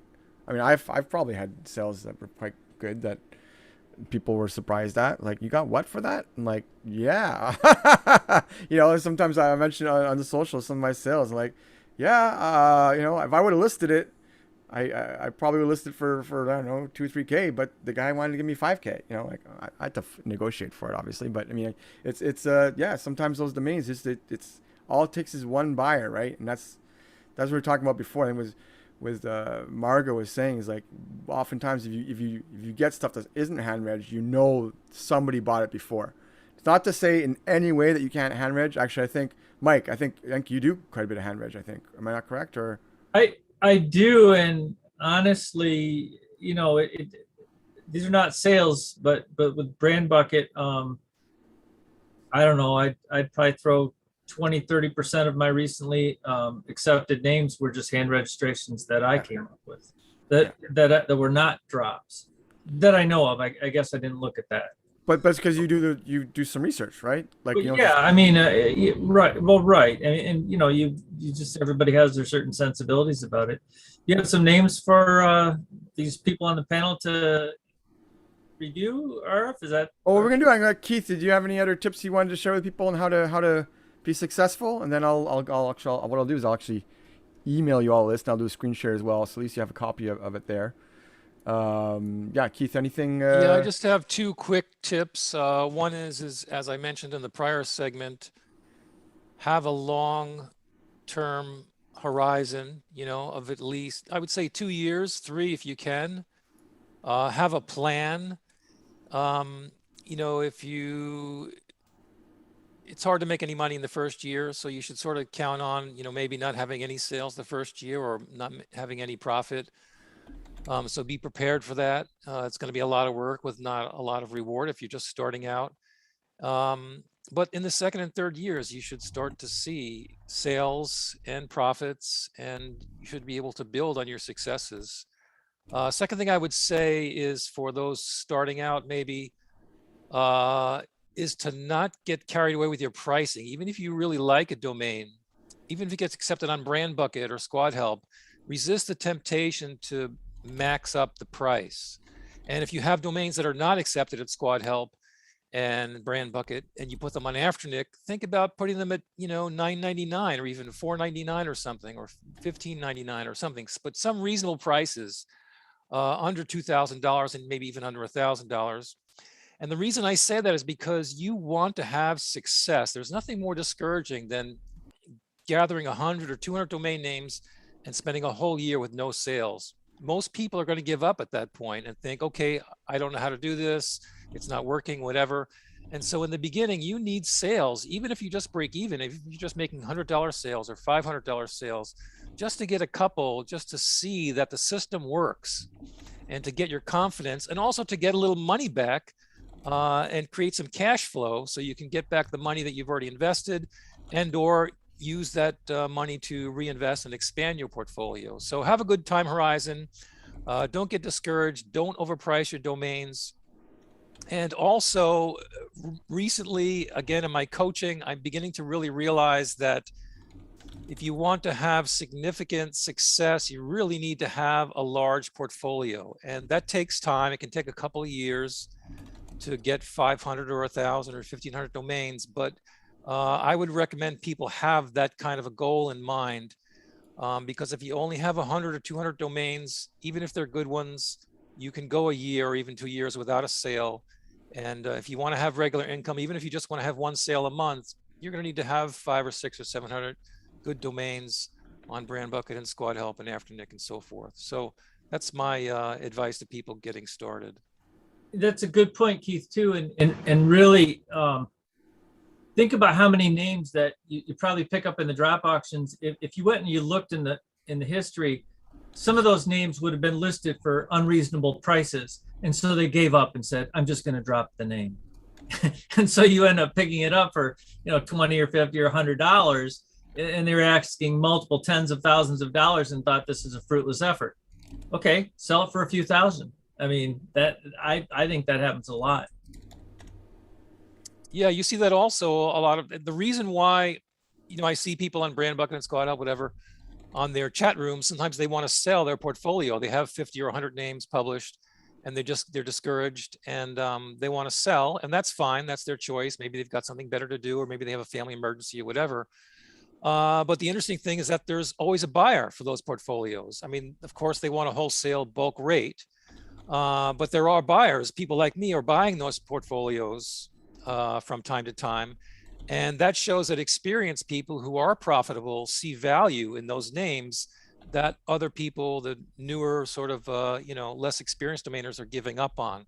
So my advice is, just what you're saying, Mike, to just stick with it, have a plan, have a longer term time horizon, and be patient. You really need to be patient in this industry. And if you work diligently and take your time, you're going to have success. That's good. So I actually, good timing. I just sent you guys an email with a list. So a lot of you sent stuff in the last little while. Prior to today, there only got a couple of people submitted. And then everybody does the last minute. So again, in the future, everyone, if you want to have your stuff, your questions asked and your domains reviewed, best thing to do is to send it in advance. I got a flood of submissions in the last couple of hours. So we're going to try and get through them as quickly as possible. What I'm gonna tell the group here is we're gonna try and keep it maximum. So every line is somebody who submitted. I didn't put people's names. I just put the the first name. That was it. So I next time I'll get a little more organized and say, do you want to come on? Because that's the thing about the beauty of Zoom is that we can actually bring people who have their names onto the panel. But at this point, I think it's just gonna be quick and easy. We'll keep it anonymous for now. And so each person submit like three or four names that they put in order that they want evaluated. So we'll focus on the first one, maybe just do a minute each. Again, I want to keep it to maximum 5 minutes per person, and we probably will not get to the end, and that's okay, because the people at the end submitted like just recently. But it's, you know, if we can do it, we can do it. We'll try, and if not, we'll save them for the next one. And that's that. So where's my share screen? I got too many things off going on over here. So do you guys have any questions? No, a lot of fun so far. I'm looking forward to this. All right. Yeah, Some I mean, good we haven't names. done this in a while. Well, we'll see. Oh, you got the email? Got the email. Thank you for that. You guys got the email? Yeah. So yeah, here we go. So, I know some of these names. Uh-oh. No spoilers. No spoilers. Nope. I didn't ask people to specify whether they want to be anonymous or not, so we'll just keep them anonymous. And again, next time, what we can do is, you know, if you guys submit enough names for me in advance that I can get to the next stage of setting up the session a little faster, we can even get people who submit domains to come on and ask questions of the panelists, and vice versa. Sometimes as panelists, we that's one thing I want to state is that, you know, we often will not see the value in a domain where there is value, right? Sometimes with domains, the basics are there. You want certain keywords that are stronger than others, but sometimes there's a term specific to an industry that we might not recognize, and there might be value in the industry and in that specific term. So, you know, take all these reviews with a kind of a grain of salt, or as I said in Alvin's podcast, I said grain of sand. I don't know why I said that, but I'm going to say that from now on. Take it with a grain of sand. It's smaller. And so keep in mind everybody's opinions, and Brandables, you know, it's it's the eye of the beholder sometimes. Like, you know, there are certain metrics that are stronger than others, but oftentimes it can be subjective. So on that note, I'm gonna flash back and forth between having this on screen and not. Do you guys all get the email? Like, can you see the names if I take off the share screen? Oh, yeah. Well, Yeah, I have it. Okay, so what I'll do is I'll read them off. The first person, and then you guys can jump into it and maybe take a minute each and say what speaks to you. You know, if there's a certain name that you say is good or bad, or a certain feature, get into it, and we'll probably not go with a 5-minute rule. We'll probably ramble on a bit, but I want to be respectful of everybody's time here, so I'm going to try. But you guys know me, right? When I say we're going to end the social at 7 p.m. and we're still talking at 1 a.m., right? So Those have been the funnest times. I'm saying I always when I was used to send those emails, I always messed around with a date or whatever it is. I was copy pasting and forgot to change like a number or whatever it is, and it's like, so I joke that I'm date dyslexic, but I'm also time dyslexic, I guess, too. It's just like, yeah, time goes by, we're already late. So all right, the first person submitted FM Bay, Blue Twilight, Bravo Leads, and ClickStud. They're all .coms, and so what we're going to do here is we're not going to have any rules. You guys just jump in, and if it takes 3 seconds for somebody to say, if nobody says anything, I'll just jump to a name randomly. And but I mean, I have a suggestion, Marif. why don't we do it first? Like they do it on Domain Sherpa? You know, take when a turn going first. Yeah. Okay, so we'll do that. And Keith, since you spoke, you're first. Okay. What I was going to suggest is, sorry. Okay, go ahead. Suggest go. Is that, you know how on Domain Sherpa they say, okay, here's the list of the names coming up on NameJet, and then they each guest on the show picks out 1 or 2 names that they like and says why they like them. We could do that for each row. I could pick out one that I like, and then we go to the next person, and so we don't all comment on the same name. That's actually a very good idea. So no, I don't have to go first, but that's too whatever late. You want. All right. My favorite in this list is probably Blue Twilight, just because it's very poetic. It appeals to my aesthetics, and but I'm not sure what it would be used for exactly. It's taken in 3 extensions. None of the extensions are developed, but it's kind of an open vessel. Blue's my favorite color, and blue is a good, strong keyword in terms of colors. It's one of the top 4 color keywords in my opinion, which would be black, white, green, and red and blue. I'd say would be the top 4 colors. But I could see it being used maybe for travel or photography, or maybe music, like a nightclub or something, or something with some ambiance. So it's a pretty decent name, and I would probably price it around $2,500. You know, somewhere in that $2,000 to $3,000 range. Right, and you'd accept it in a marketplace, I guess. Yeah, I would. Yeah. Right on. All right. Any of you guys have a name that stands out to you? He said everything I wanted to say about Blue Twilight. That was my pick too. Okay, that was and there's Sorry, Aileen. The ones. Well, no, but it's going to happen. That's why. And you can, you know what, you can jump on it too. If there's nothing else, yeah. Or if there's a reason you don't think the other ones are as strong, you can say that too. But go ahead, Aline. I just said vivid imagery. That's the only thing. I mean, it just takes you there. Blue Twilight. You know, whatever it is, it takes it. But it is an open vessel. I like it. Yeah. And Dennis? I liked Blue Twilight myself. I mean, that was definitely the pick of the row. Second out of those, I liked FM Bay actually. You know, many may not know FM, you know, is used for music as music. And then Bay, you know, that reminds me of Pirate Bay. So it's like they meshed them together. So I do like the idea of that.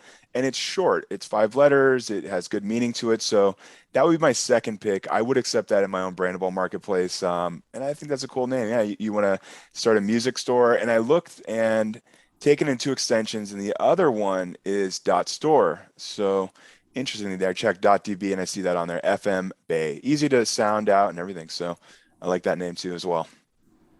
Yeah, I thought you were gonna go with the stud because you're such a stud. Clickstud.com. That's a nice one too. Yeah, Clickstud. Yeah. Mike, and first of all, yeah, I just thought, like, if you guys got a phone call or anything like that, that's totally fine. And there's 4 or 5 of us here. It's okay. I'll skip over you if there's something going on. I really appreciate your time here.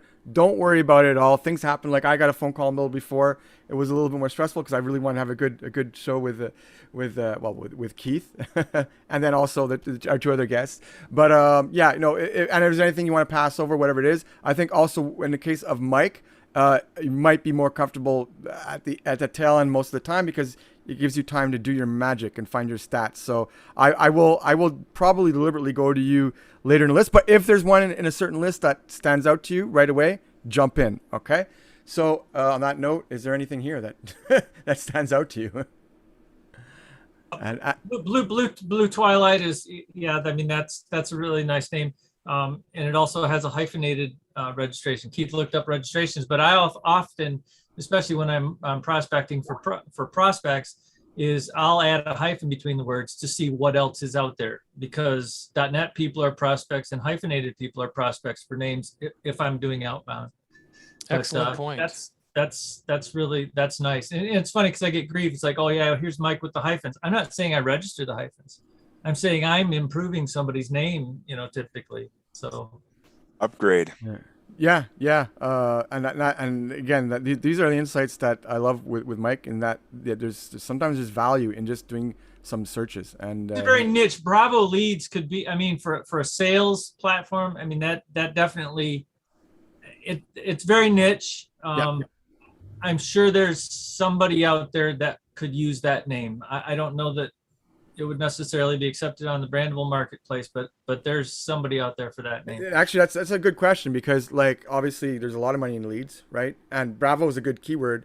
However, is there enough demand for lead domains for the Bravo to be, you know, in demand as an adjective associated with it? Like, you know, you want like excellent, you want like amazing. Those keywords are like the top tier. Bravo, I think, is still good. It's one of those words that you don't see that often, that maybe you should. You know, it's like every now and then I see a name that's like, oh, you know what? That's a keyword that I've never thought of searching up before, but now all of a sudden I might, because it's short and sweet, and it's strong, and Bravo is a good word. I like that. And so I don't know. I don't know if it would be accepted in marketplaces, but it's certainly, you know, for lead generation, there's money there. So I guess we've interesting on that one. Does it only work in the plural? Like, does Bravo lead? Just to think about that one, would you only want it in the plural, not the singular, right? And would it be the same, have the same meaning? I think I personally think the leads is one you want, because usually you don't sell. You're not, see, sometimes the singular and plural makes sense both ways. Normally the singular is people often say it's the brand, right? The brand, the root without the S is the brand, and you have the S, it's when you're selling something.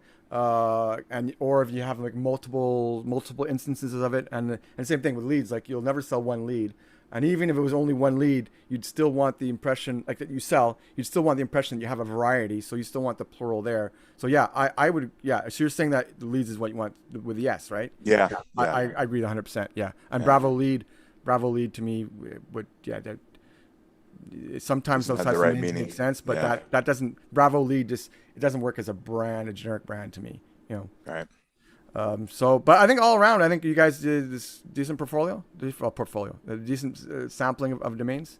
Give it I like these names. I think even ClickStud I like too. It's not you're not going to make 10 grand from it, but it's if you get it at closeout, then you might get a buyer at some point. It's not a no sell name.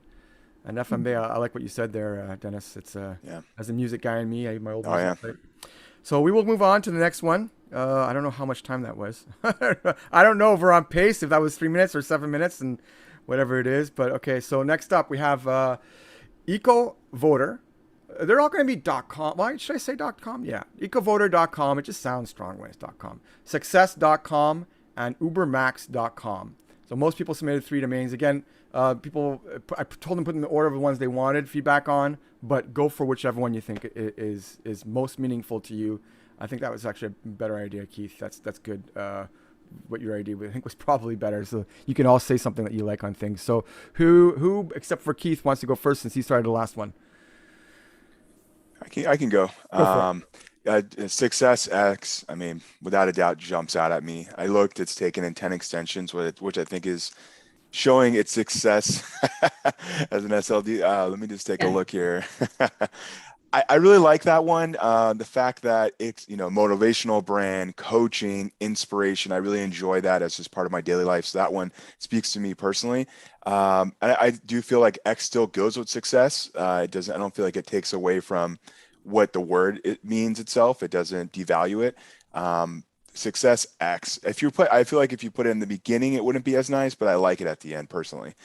So I do see that. And then, some other ones are like Big Success X is taken in .com. So I find that interesting, but yeah, I think that's a solid name.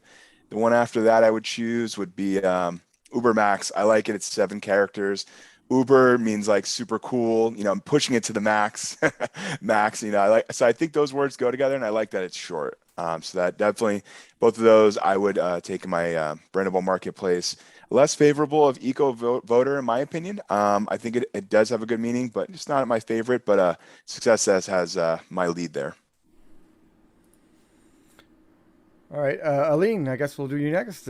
Any thoughts on these domains? I agree with the Success X. I think that's a great name, but I was a little, I don't know, I wasn't sure about UberMax, only because of Uber, and Uber and Max are 2 adjectives. I was thinking it might be something Uber would use as like a premium service. Oh yeah, like Uber Plus or Uber Premium or okay, I see that. So that was the only. So I put trademark issue possible. So there's actually, and that's actually a really good point. We could do this. We'll do side tangents, and we don't have time for the whole thing. It's okay. But the term like Uber is very generic, but it is in the last 5 years. Like I think you could probably get away with the trademark. You could probably start any company with Uber Max and have no problems with it legally. However, unless it's not if you're driving cars around, you can't call it Uber Max. But driving cars or bringing food, then you're in trouble. Yeah, exactly. Then you're in trouble. But I mean, but anything else could work. Like if you're selling. I actually have Uberwind at SquadHelp. Uberwind, yeah. So Uber, there are a lot of companies. Go ahead. But Uber with a noun is, I think, okay. Yeah. Because I think Max is just another adjective. So Uber, it'd be like Uber Plus or Uber, correct. So that's where I saw the. Yeah, and Uber could fit in any other industry easily. Again, I don't think there's any legal issues at all. However, there is the usability issue, right? It's the fact that Uber now has so much, that word is now so much mind space of that term is now with Uber that you're kind of, even if you start your company Uber Max and it's, let's say you're selling stationary supplies, right? People are going to think Uber Max, they're going to think you're a delivery thing or something like that. So you're an uphill battle in terms of marketing, but in terms of the legal side, it's in my mind, I don't think it's an issue at all. I know with the Success X that you mentioned before too, was it Drew Rosner really likes the X at the end of names, for me it's like the flow is a little bit weird. Success X, it's like it's a little hard to say, but otherwise, Keith, did you talk? I don't think you mentioned this one yet. Did you? You chime in for this portfolio? Not yet. Yeah, I like what Aileen and Dennis have said. I would just echo what they said. I would pick SuccessX first and then UberMax second. EcoVoter is not a domain that I would renew. Well, I know there is a website on ecovote.org, but it's a small organization. I don't see them, even if they had a budget, I wouldn't see them upgrading to EcoVoter with an R on the end. So anyway, that's one I'd let go. UberMax, I agree with Aileen's points, very astute about it being sort of two adjectives. I think it still works. I think it could sell for 2K, you know, but it's not a strong name. SuccessX, I would price it like 5 to 10K. All right. Mike, do you have any thoughts on these? Nothing big beyond what's been said. No? Okay. I know for me, EcoVoter, just to go on that one a bit, I think it's a good domain, but I kind of agree a bit with Keith in that, like, the finding end user might be, I don't think it'll be hard. However, what the difficulty I think that will be there is, you know, the domain like this, the sell-through rate is not that super high. So even if you get it cheap at like, you know, 20, 30 bucks, whatever it is, wholesale as a buyer, you'll need to sell this like in the $2,000 to $3,000 range for it to make sense to buy it and to hold it, you know, and with similar domains that will not have a very high sell-through. So I think at that price point, it's possible it might sell. I just think it's a bit of a long shot. Like I have a domain that I love for, like, it would be promotion for an industry. It's Win with Wind, right? It's like www. It's like, it's just, I don't know. I've had a couple of inquiries on it, but it's all from people who like are doing like sort of ground roots, kind of like I want to say they're trying to, they're small potatoes, like trying to like stop sort of wind farms or grow wind. One of them was to stop, one was to actually, it was the opposite. There was a project that was trying to stop it. They wanted to fight it. They wanted to win with wind, and but they were offering like, you know, $500, you know, and honestly, like I talked to the person, and that was the budget. It was $500 out of his pocket that he wanted to donate to the cause, right? So at a certain point, some of these like political names, some of them are awesome. EcoVoter, thing is, EcoVoter, it's eco, right? So I don't know. I could be wrong. That could have a buyer. I don't know. Hey, and if you guys in the chat, you guys can chime in too if you have opinions.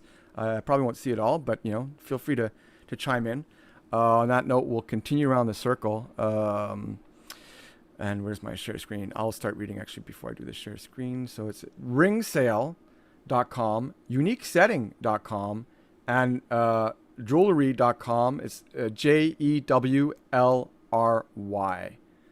So I will, there we go. Any thoughts on these ones?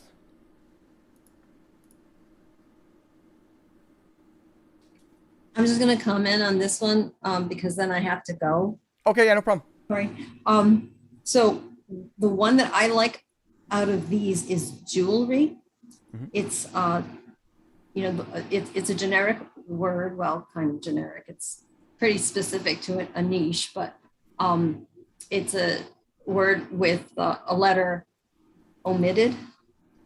So, but I have seen these selling quite a bit recently on the marketplaces, on you know, in the SquadHelp sales and that.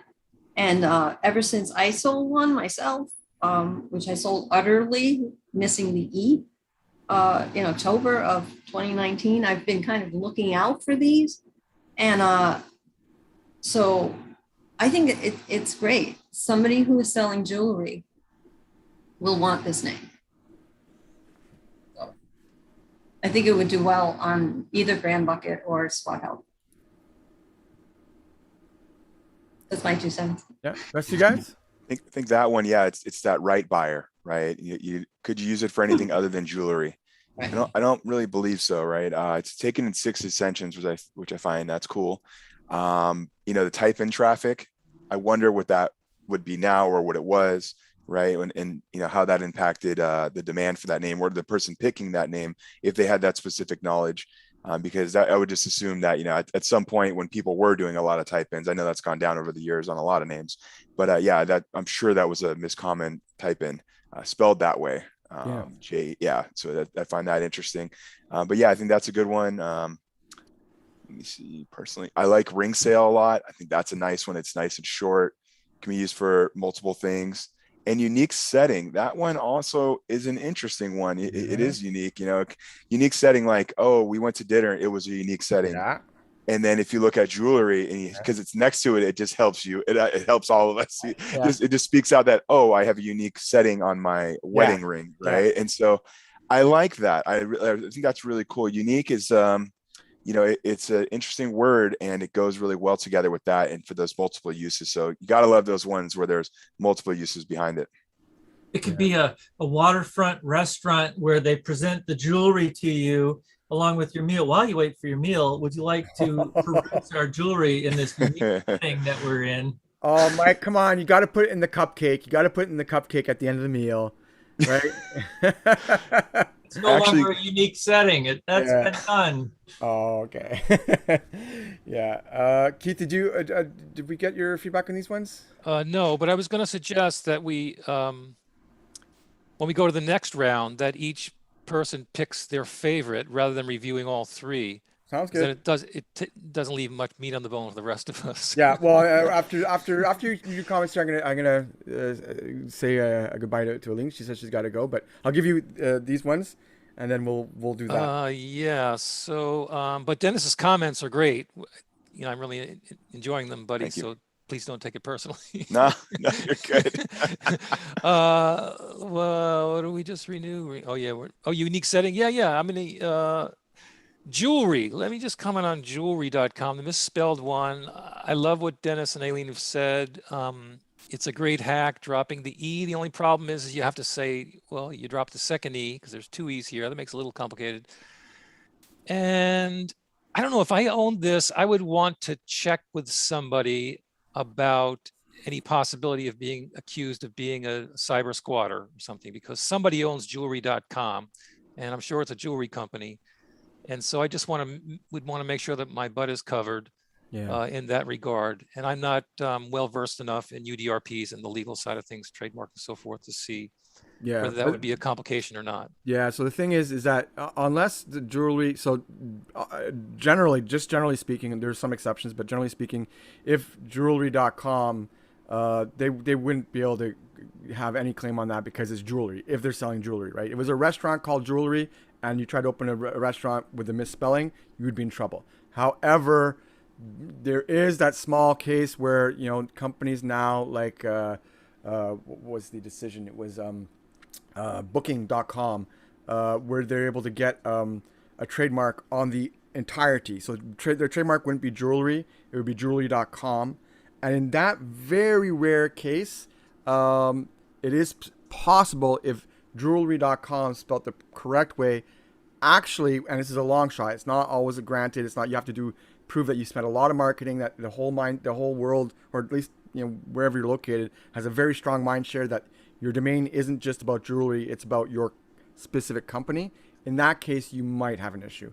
Again, I'm not a lawyer, but if you're using it for a sense of jewelry, I think you'd be fine, unless jewelry.com was able to get a trademark on that, the string, jewelry.com. And even then it would have to predate, So what I'm taking from your comments is you really can't say, because you're not a lawyer. No, I think you're safe. The situation is not clear. No, so I would want to consult with an expert to see what is my exposure. Could I be excused of cyber squatting? What's the likelihood of a large corporation throwing even a frivolous lawsuit at me and just running me at winning the suit based on the fact that I can't afford the lawyer's fees? Yeah. You know what I'm saying? Yeah. So that's all. I'm not trying to say there's a problem here or say that there is one or isn't, which I don't think anyone on the panel does. It's just that's a concern that I would have, something I'd want to check out. Yeah, I would say that if there was an existing trademark on jewelry.com as an entity, it would be trouble. Yeah, and then yeah, not even trademarks, just cyber squatting. If you own a typo domain, I think there's a possibility of someone who's using the correct spelling to claim you're cyber squatting and you're trying to steal traffic from them, and throw a lawsuit at you and whatever like that. So anyway, it's just, I'm not saying that would happen or anything. Okay. Whoever owns this, it's a great domain. Actually, I want to just get a professional opinion on These are things to think about. On that note, actually, Wednesday we do have a legal panel. So if there's enough time at the end, maybe we'll throw them a few names, and maybe we'll throw them this domain. Actually, it's a good idea because we're gonna have. It's gonna be a dream panel. On that note, we'll just end this little session. Not the session, but with just these domains. And Aline mentioned you had to go, so I want to say I'm very appreciative of your time. I'm sorry we started a little bit late. It was just the session before just got pretty long. But also thank you for your work with DNAcademy and Mike, and the new information you guys have out there. Do you have any parting thoughts for everybody before you go? No, just keep plugging away, and patience that Keith mentioned, especially with Brandables, that is key. So thank you for having me on the panel. It's my pleasure. I think it's good that you get a little light shine on you, because you do a lot of stuff in this industry, and your stuff. When I was trying to look for people, it wasn't just one person who recommended you. So, it's and again, what you do with Mike, I think it really elevates the industry a lot. There's a lot of people who love DNAcademy, and it's good that you guys are there and you're helping Mike. So thanks again. And Thank you. We'll see you next time or on the socials or whatever. Bye, Aileen. All right, bye. Take care. Thanks, Aileen. Bye. All right, I'll put it. Oh, he's gone there. All right, so that leaves us. We'll go a little bit, I guess, a little bit more time to talk on each of them. But I guess we'll keep going. Do you guys have any time constraints at all, or no? Good to go. Okay. Well, at a certain point, if any of you guys got to go, we'll transition this into the social, and we can continue with some of these domains and whatever it is. We don't have to get to the end, as I said. Like, I want to make a point of getting to the people who sent them in advance. Most of these were sent today, so I tried to put them in order of where I received them, and a lot of them were last minute. So I did a push for some people before we came on to submit in some groups. Yeah. It's always like that. It's like I ask. I go, help me prepare at a time. Last minute only. There were some people who sent them in yesterday. So thank you to those of you there who did. You know who you are, because you already went first. So anyhow, so I'll get back to the screen share. We'll get on with this. And here we go. So the next set of domains are patiogold.com, bacteriablast.com, and onelithium.com. Any thoughts on these, or your favorite one? I guess we're gonna try and do what Keith suggested. I think it's a good idea. I just keep on forgetting to get to it. So who has one that really stands out? I can go. Yeah. Oh, did we lose Keith?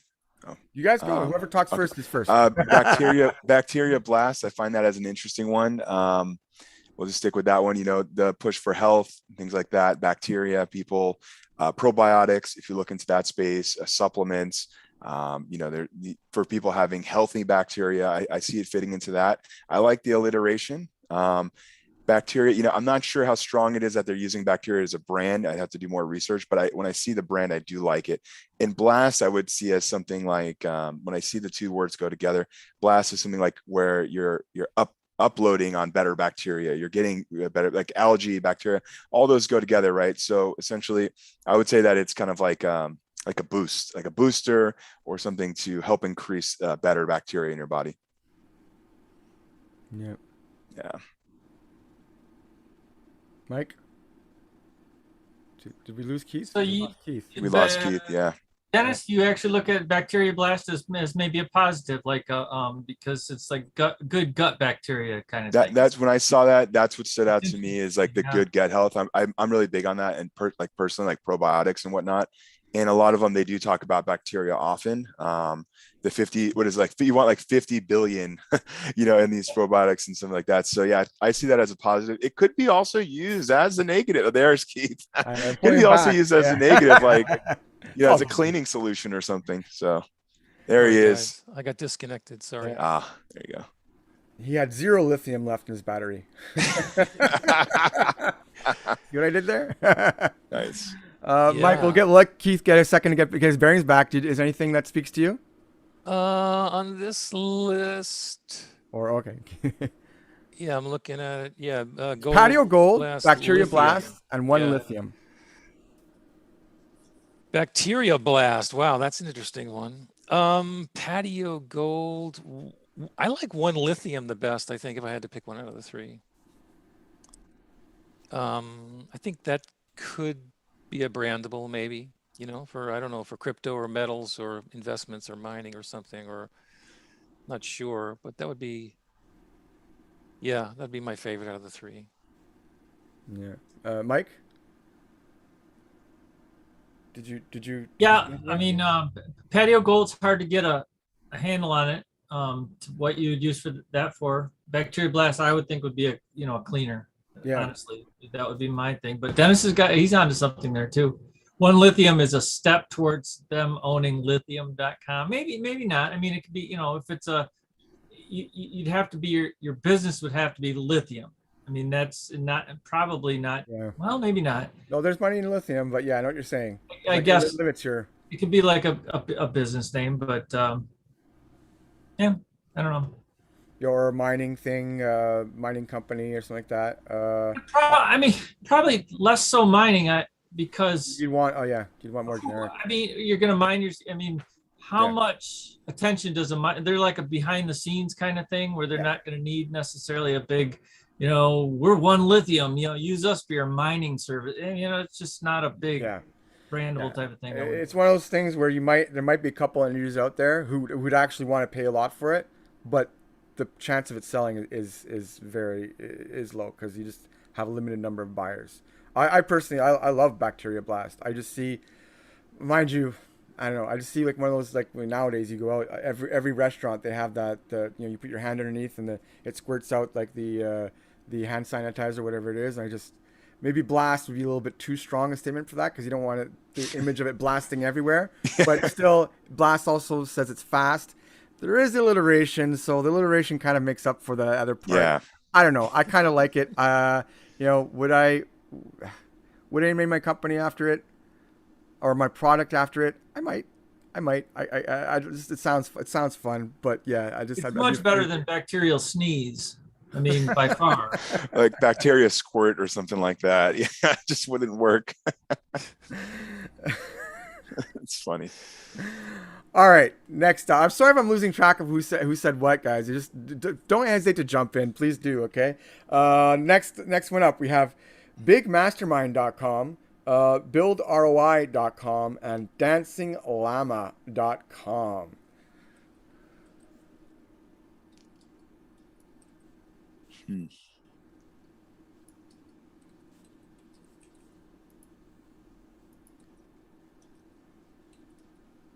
No thoughts, guys? Dancing llama. Yeah. Let's see. What could that be? It could be maybe a dance studio. Dance like the llamas. I mean, it's a fun sounding name. I'm not sure what it'd be used for. Well, come on now, dancing llama for a dance studio, absolutely. You think really? Dancing llama. You'll dance better than a llama when you're done with. Could be a bar or a comedy shop. Or I was going to say like a comic book restaurant. or something. Yeah. Dancing llamas are cool. Llamas are cool. I have inside information, so the llamas are cool. I can tell you that. Big mastermind. You guys. I mean, mastermind is a good word. Big is a good word. Do you guys not like the combination, or is there? I think it's okay.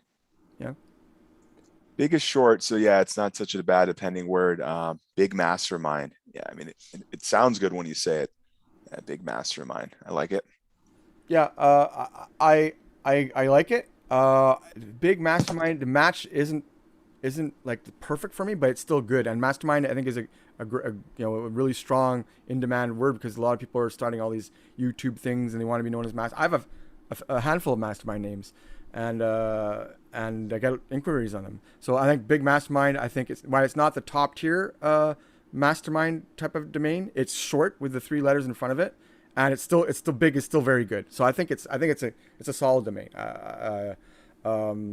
Build ROI, it's more of a that's not a brandable. So whoever submitted that, it's okay. It's like, I asked you guys fast. So Build ROI, just saying it's more of a keyword, and there's probably metrics behind it that probably say it's quite good. Would be my guess. But I am not the metrics guy, or I have too many screens open to check all that stuff. Mike, any thoughts on that one? No. Build ROI, no. All right. It's okay. It's okay. All right. All right. Next up, we have actually. You know what I'll do? I think Keith was doing that, but I'll actually do it here. I'll do the copy paste. So next up, we have there's a .org in here. So there's futurescope.org, focusvacations.com, and Salida.io. And Salida, if you've ever gone to Mexico on vacation and you're in a restaurant or anywhere else, you'll see above all the doors it says Salida, because obviously they don't speak English, so there's no need for exit, because Salida means exit in Spanish, right? So thoughts, guys, on any of these 3 domains?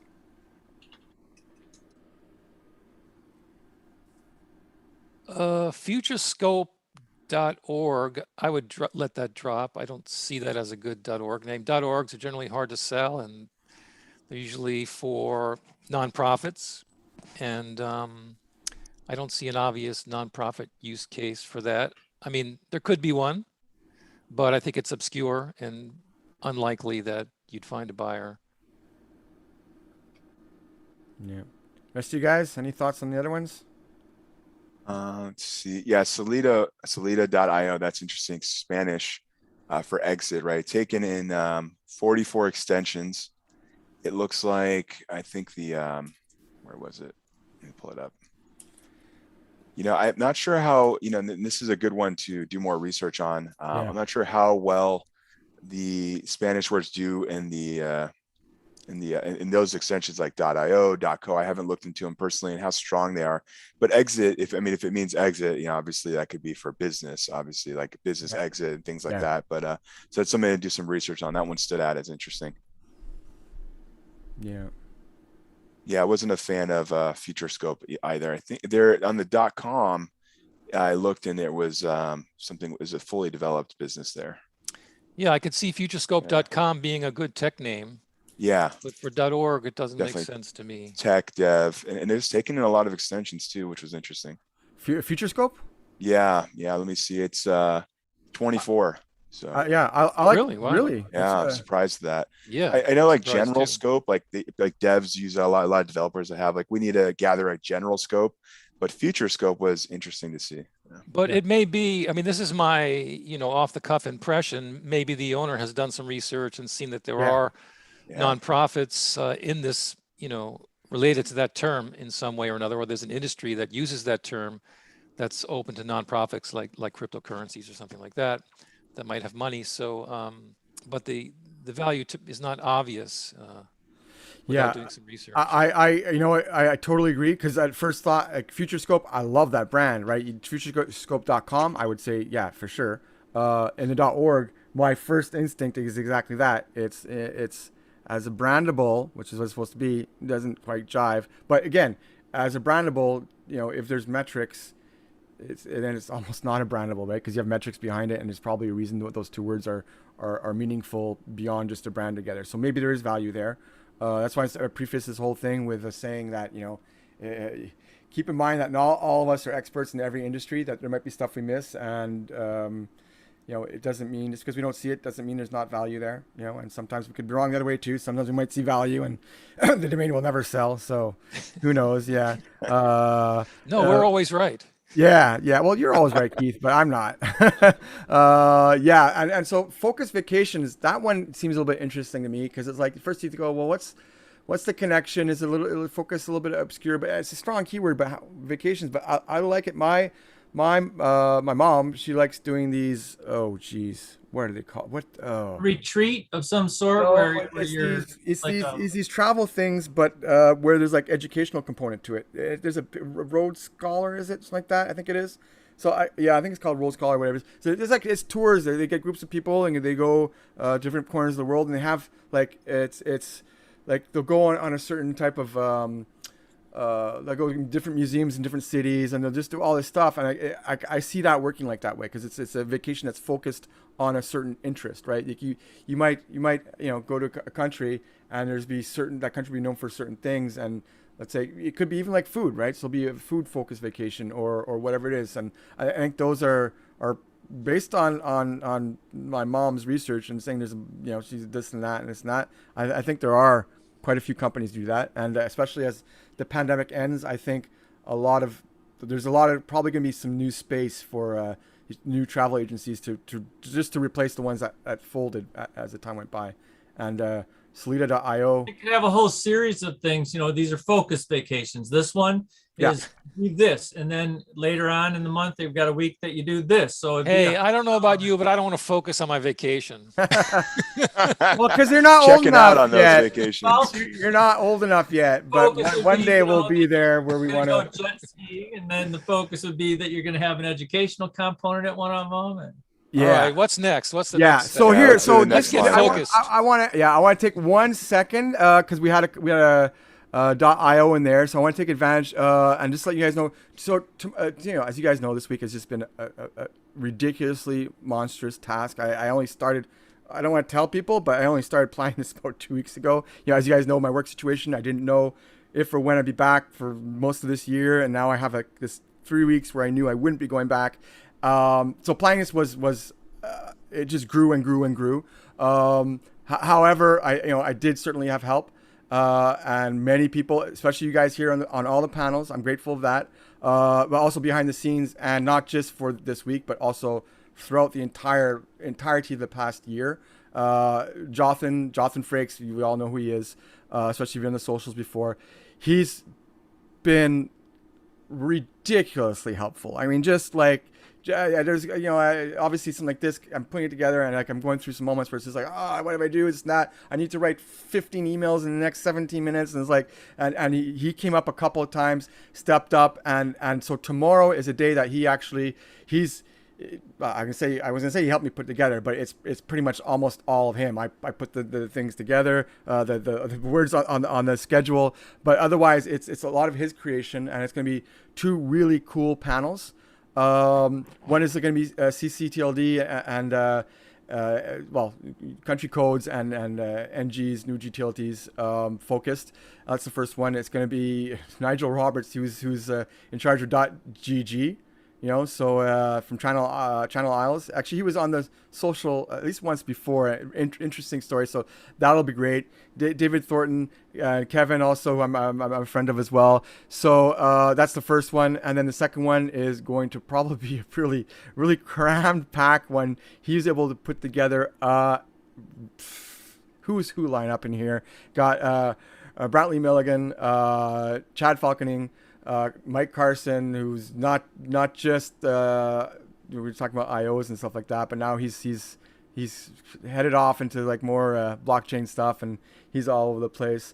And I want to pronounce his name correctly, Taishan Roker. I hope I pronounced that properly. But yeah, these are all leaders in the sort of blockchain domains and crypto space, and I'm really grateful again to Jonathan for this Saturday. It just give me a little buffer to catch up on things, and I'm grateful for that, and for really all year long. I cannot understate how much he's been helpful to me, and knowing him, also the work he does for the domain community in general, behind the scenes, volunteering in different things. He's working with ICANN. He's doing other things. I can't even keep up with what he does. And I love the fact that we're here where he can't come on and say, "Oh, stop talking." He's an awesome person, a really good friend now. I haven't met, but I can't wait. And he's been invaluable in all these projects that I do. Just know that they're as good as they are because I have his help almost anytime I need it. So Jonathan, I don't know if you're listening or if you're going to listen to the recording, but thanks for everything. So yeah, I just wanted to do that for tomorrow, and now we will get back to everything else. Actually, I should do it at some point, is go through everything else, but we're here. We're going to go through the rest of the names. Let me stop this share and go back to sharing this. Here we go. So we left off at Salida. So here we go. So next one is going to be liquidfire.com, cbdnow.com, and onemarijuana. I have here's .co, but I might have copied it wrong. It's a .com. I know the owner. Yeah, it's okay. Yeah. I was gonna go double check that because I was reading most of them .com. So we'll actually, you know what? live, boom, boom. The value there's just one up on that name. Look what you did, RF. money. All right. So thoughts on these ones, guys?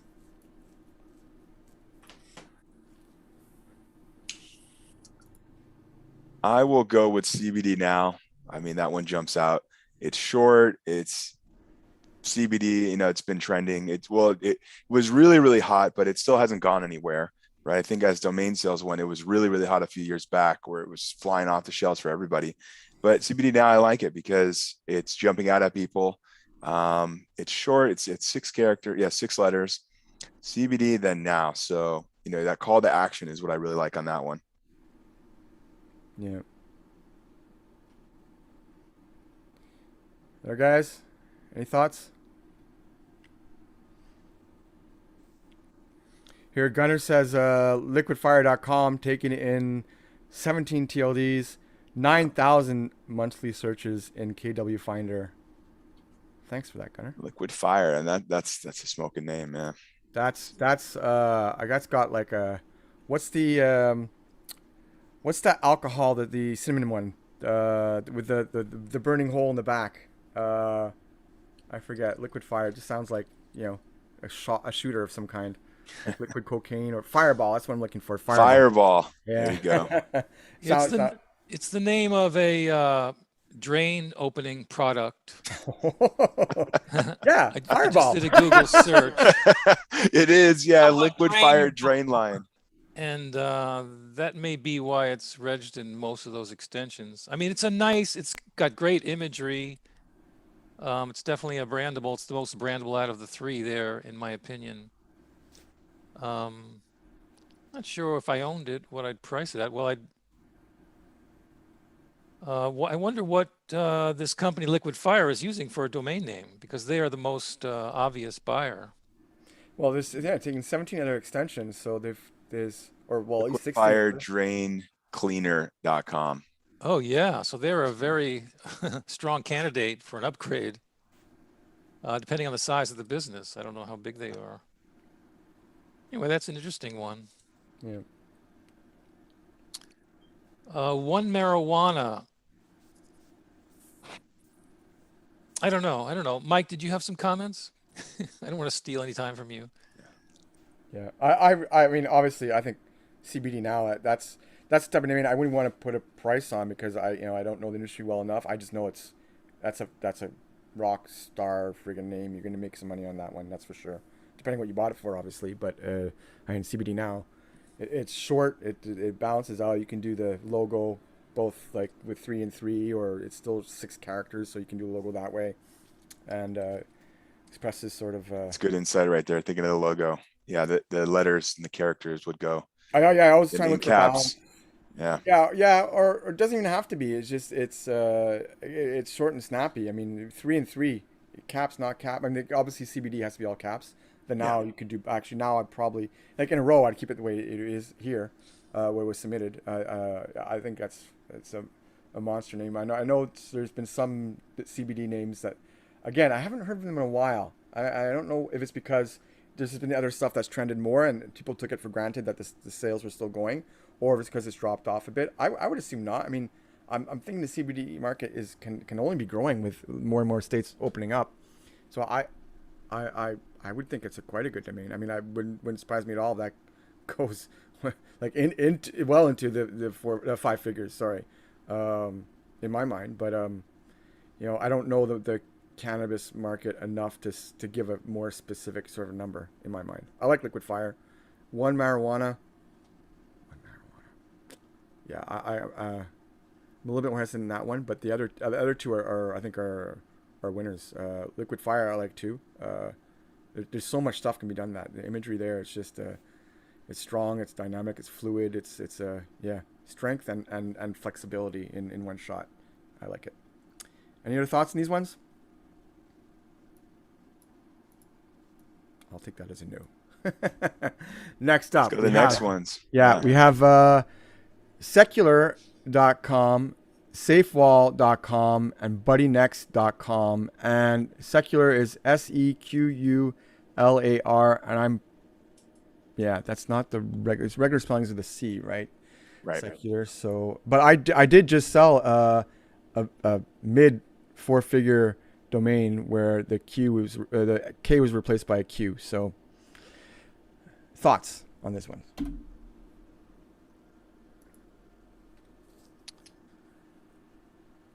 Just off the top of my head, I'm attracted to SafeWall. I don't really know why. I like it. The word safe is a great keyword.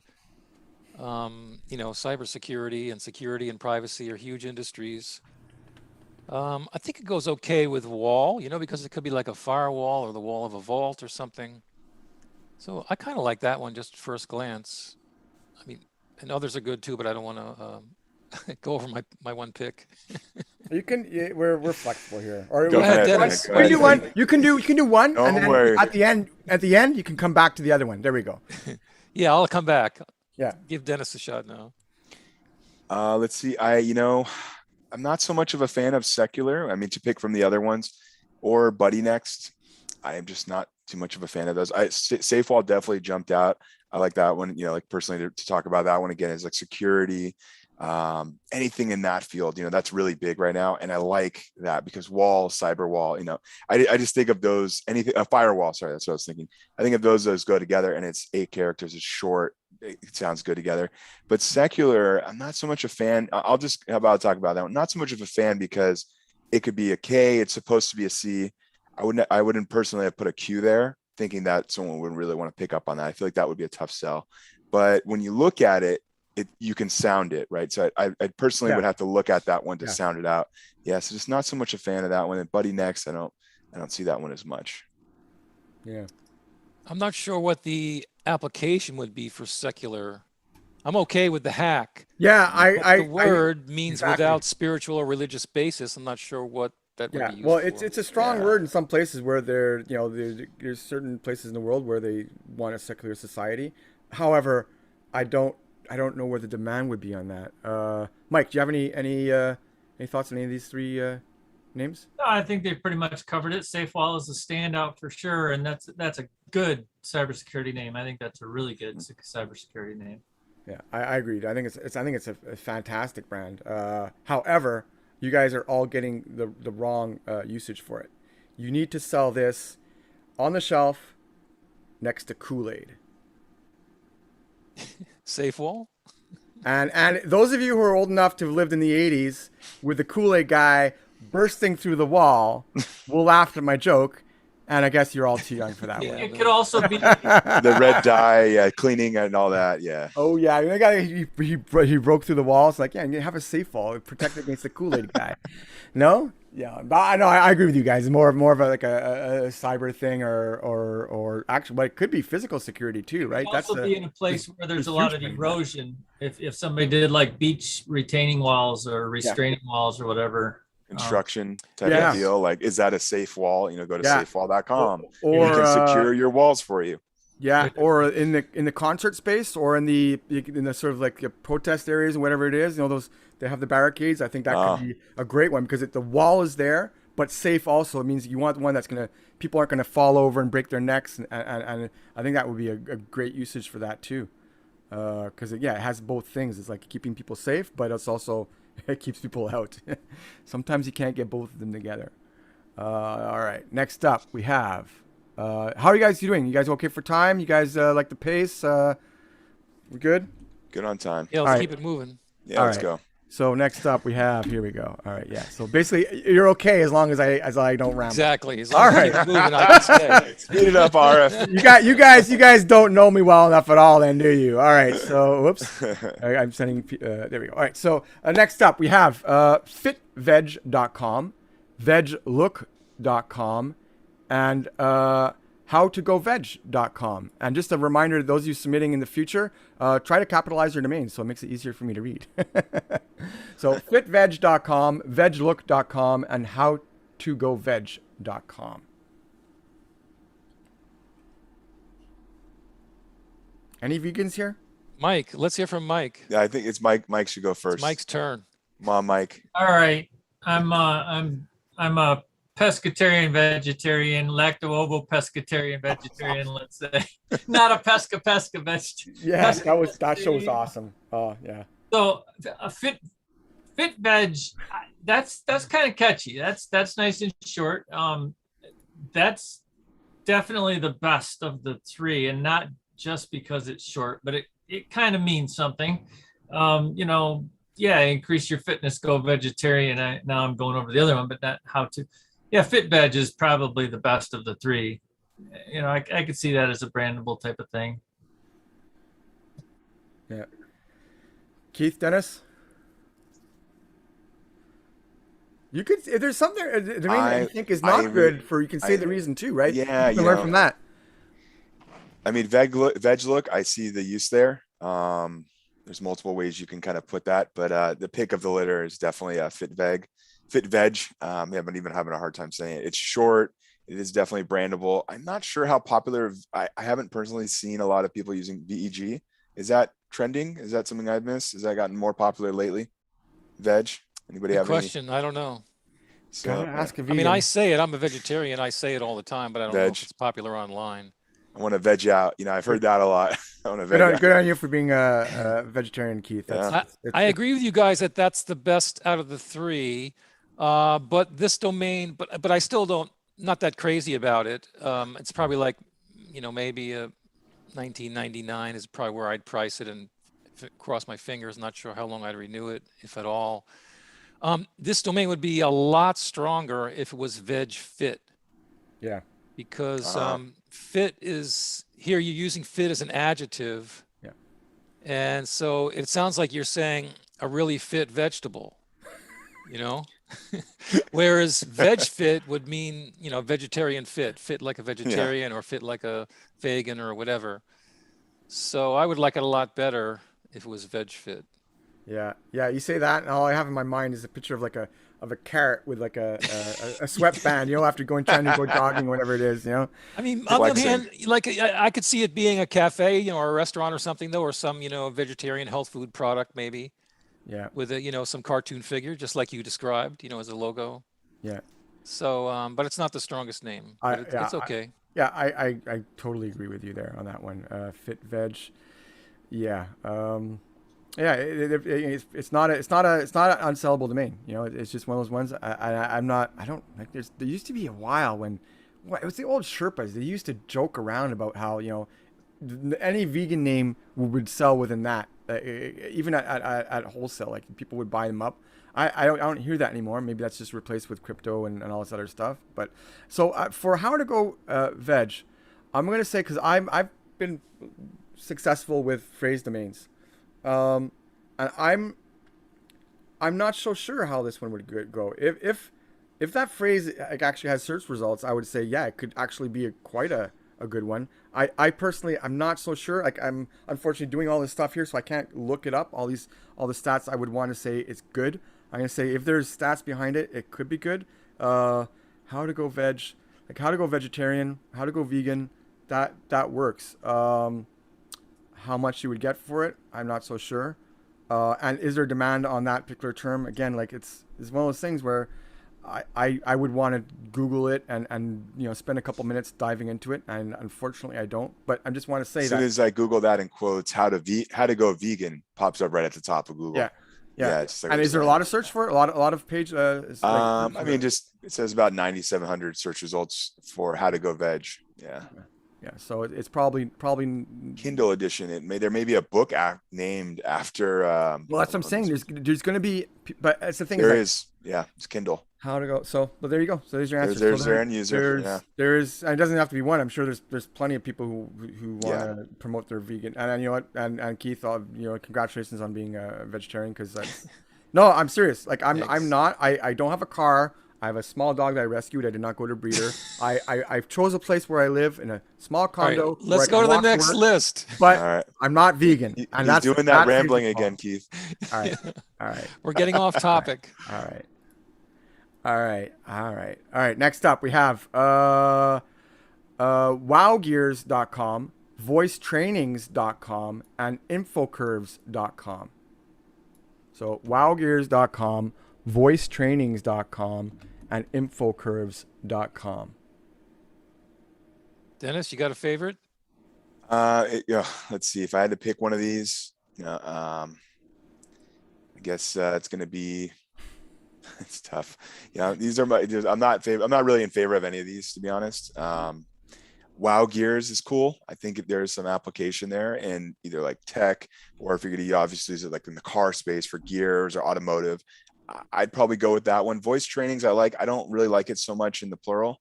If it was singular voice training, I feel like that would be good for the voiceover space.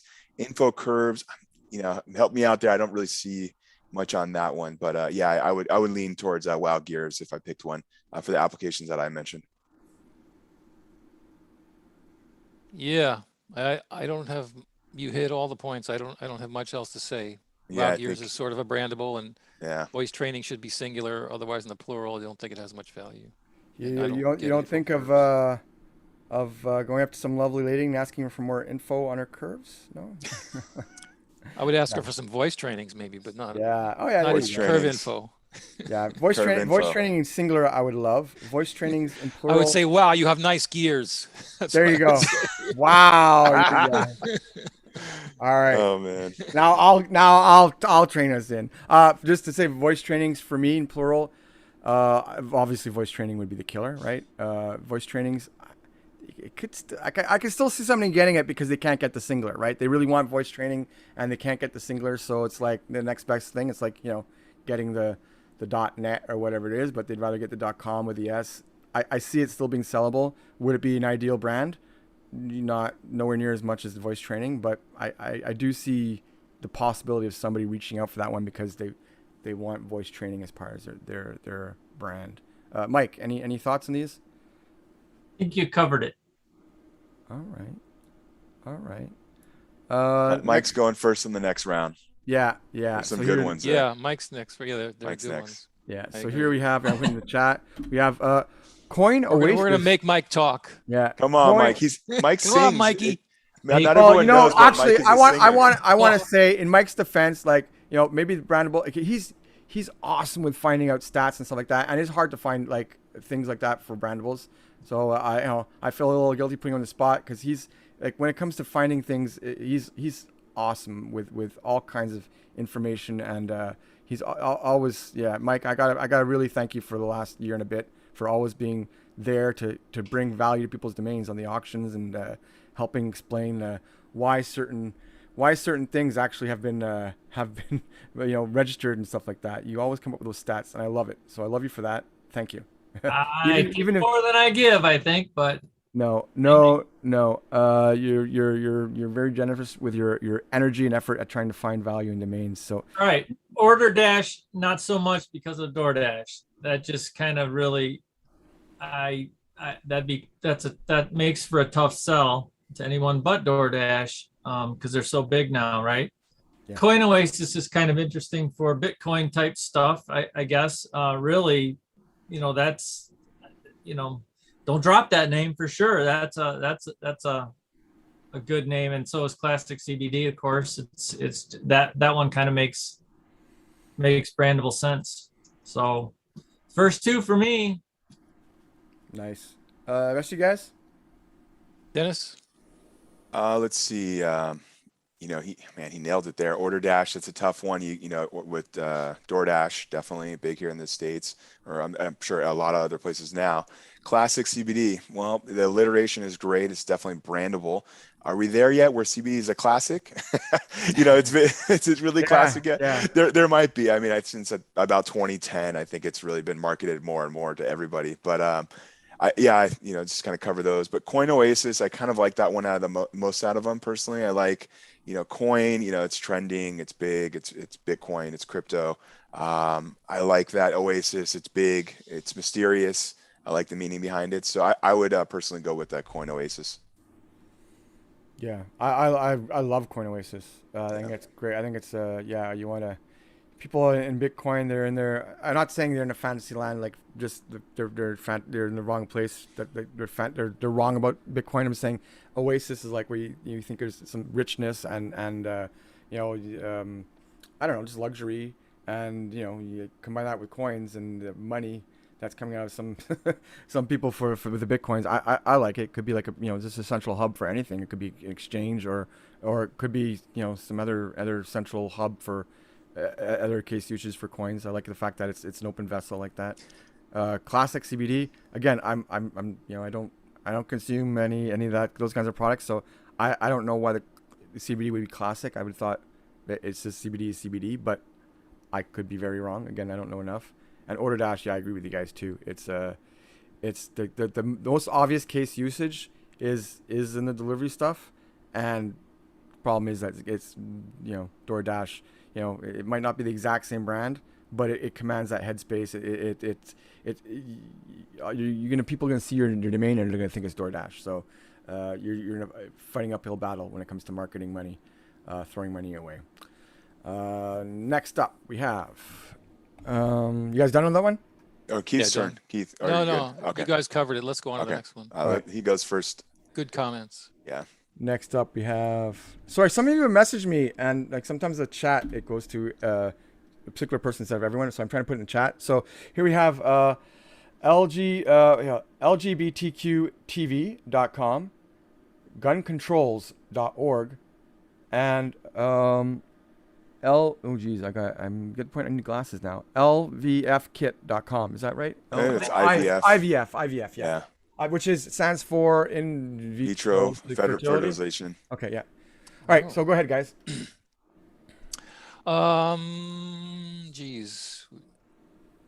I'm not crazy about any of these. I don't think they're really brandables.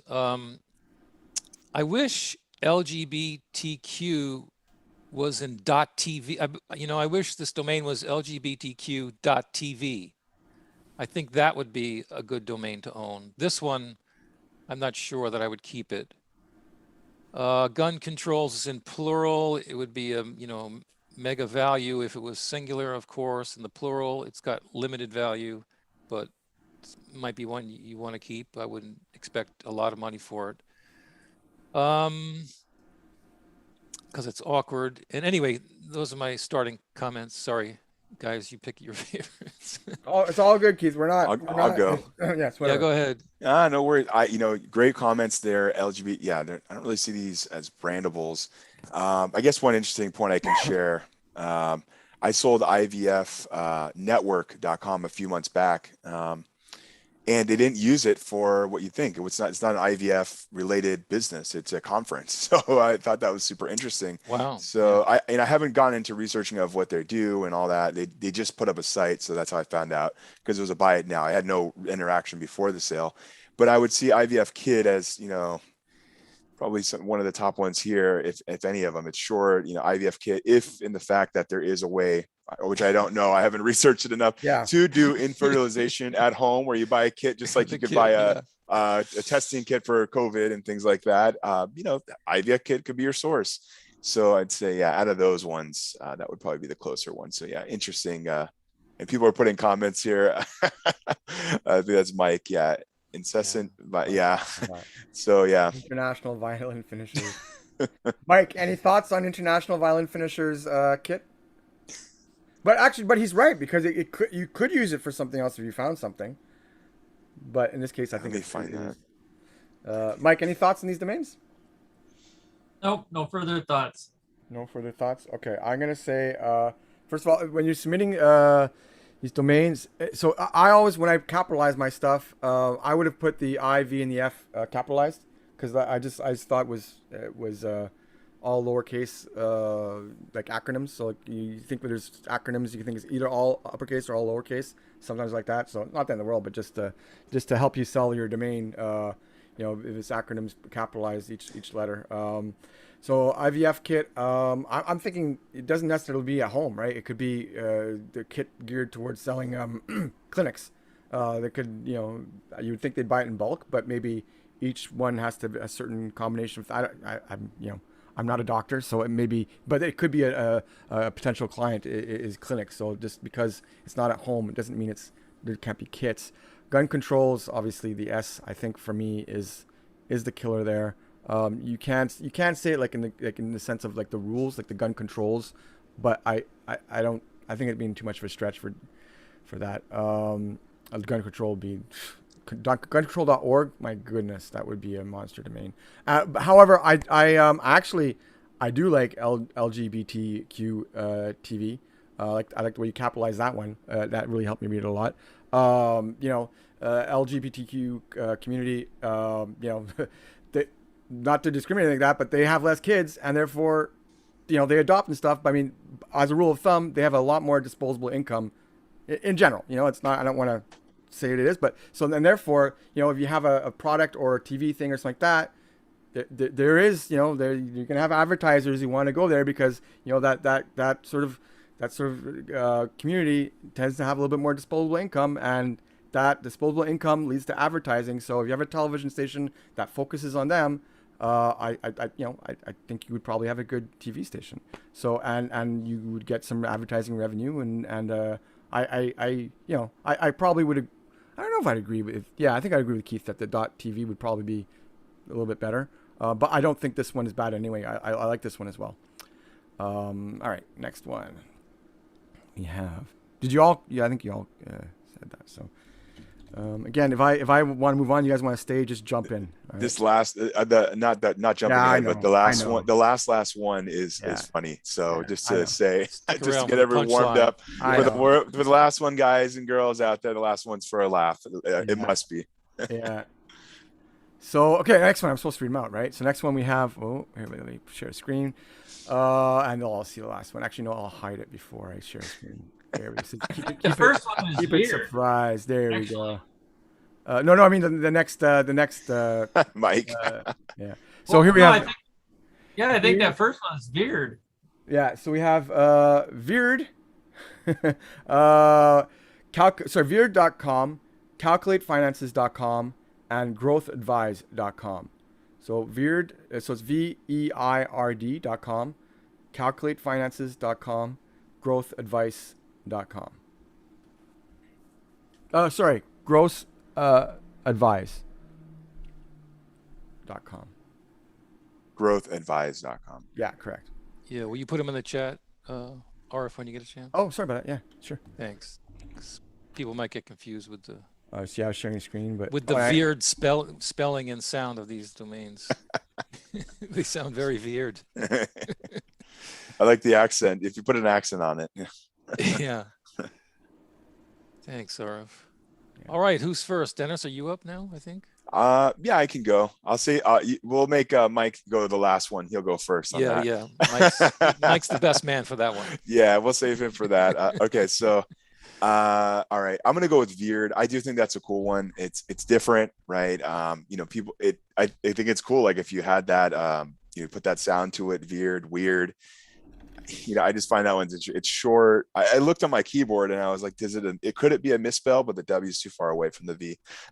I thought of that at first. Let me see. I didn't check how many extensions it might be registered in just to see if there's anybody out there really adopted that. But I don't know if it has used, I don't know if it means anything in anywhere else, but I definitely see it as a play on weird. It looks like .net and the .xyz are taken.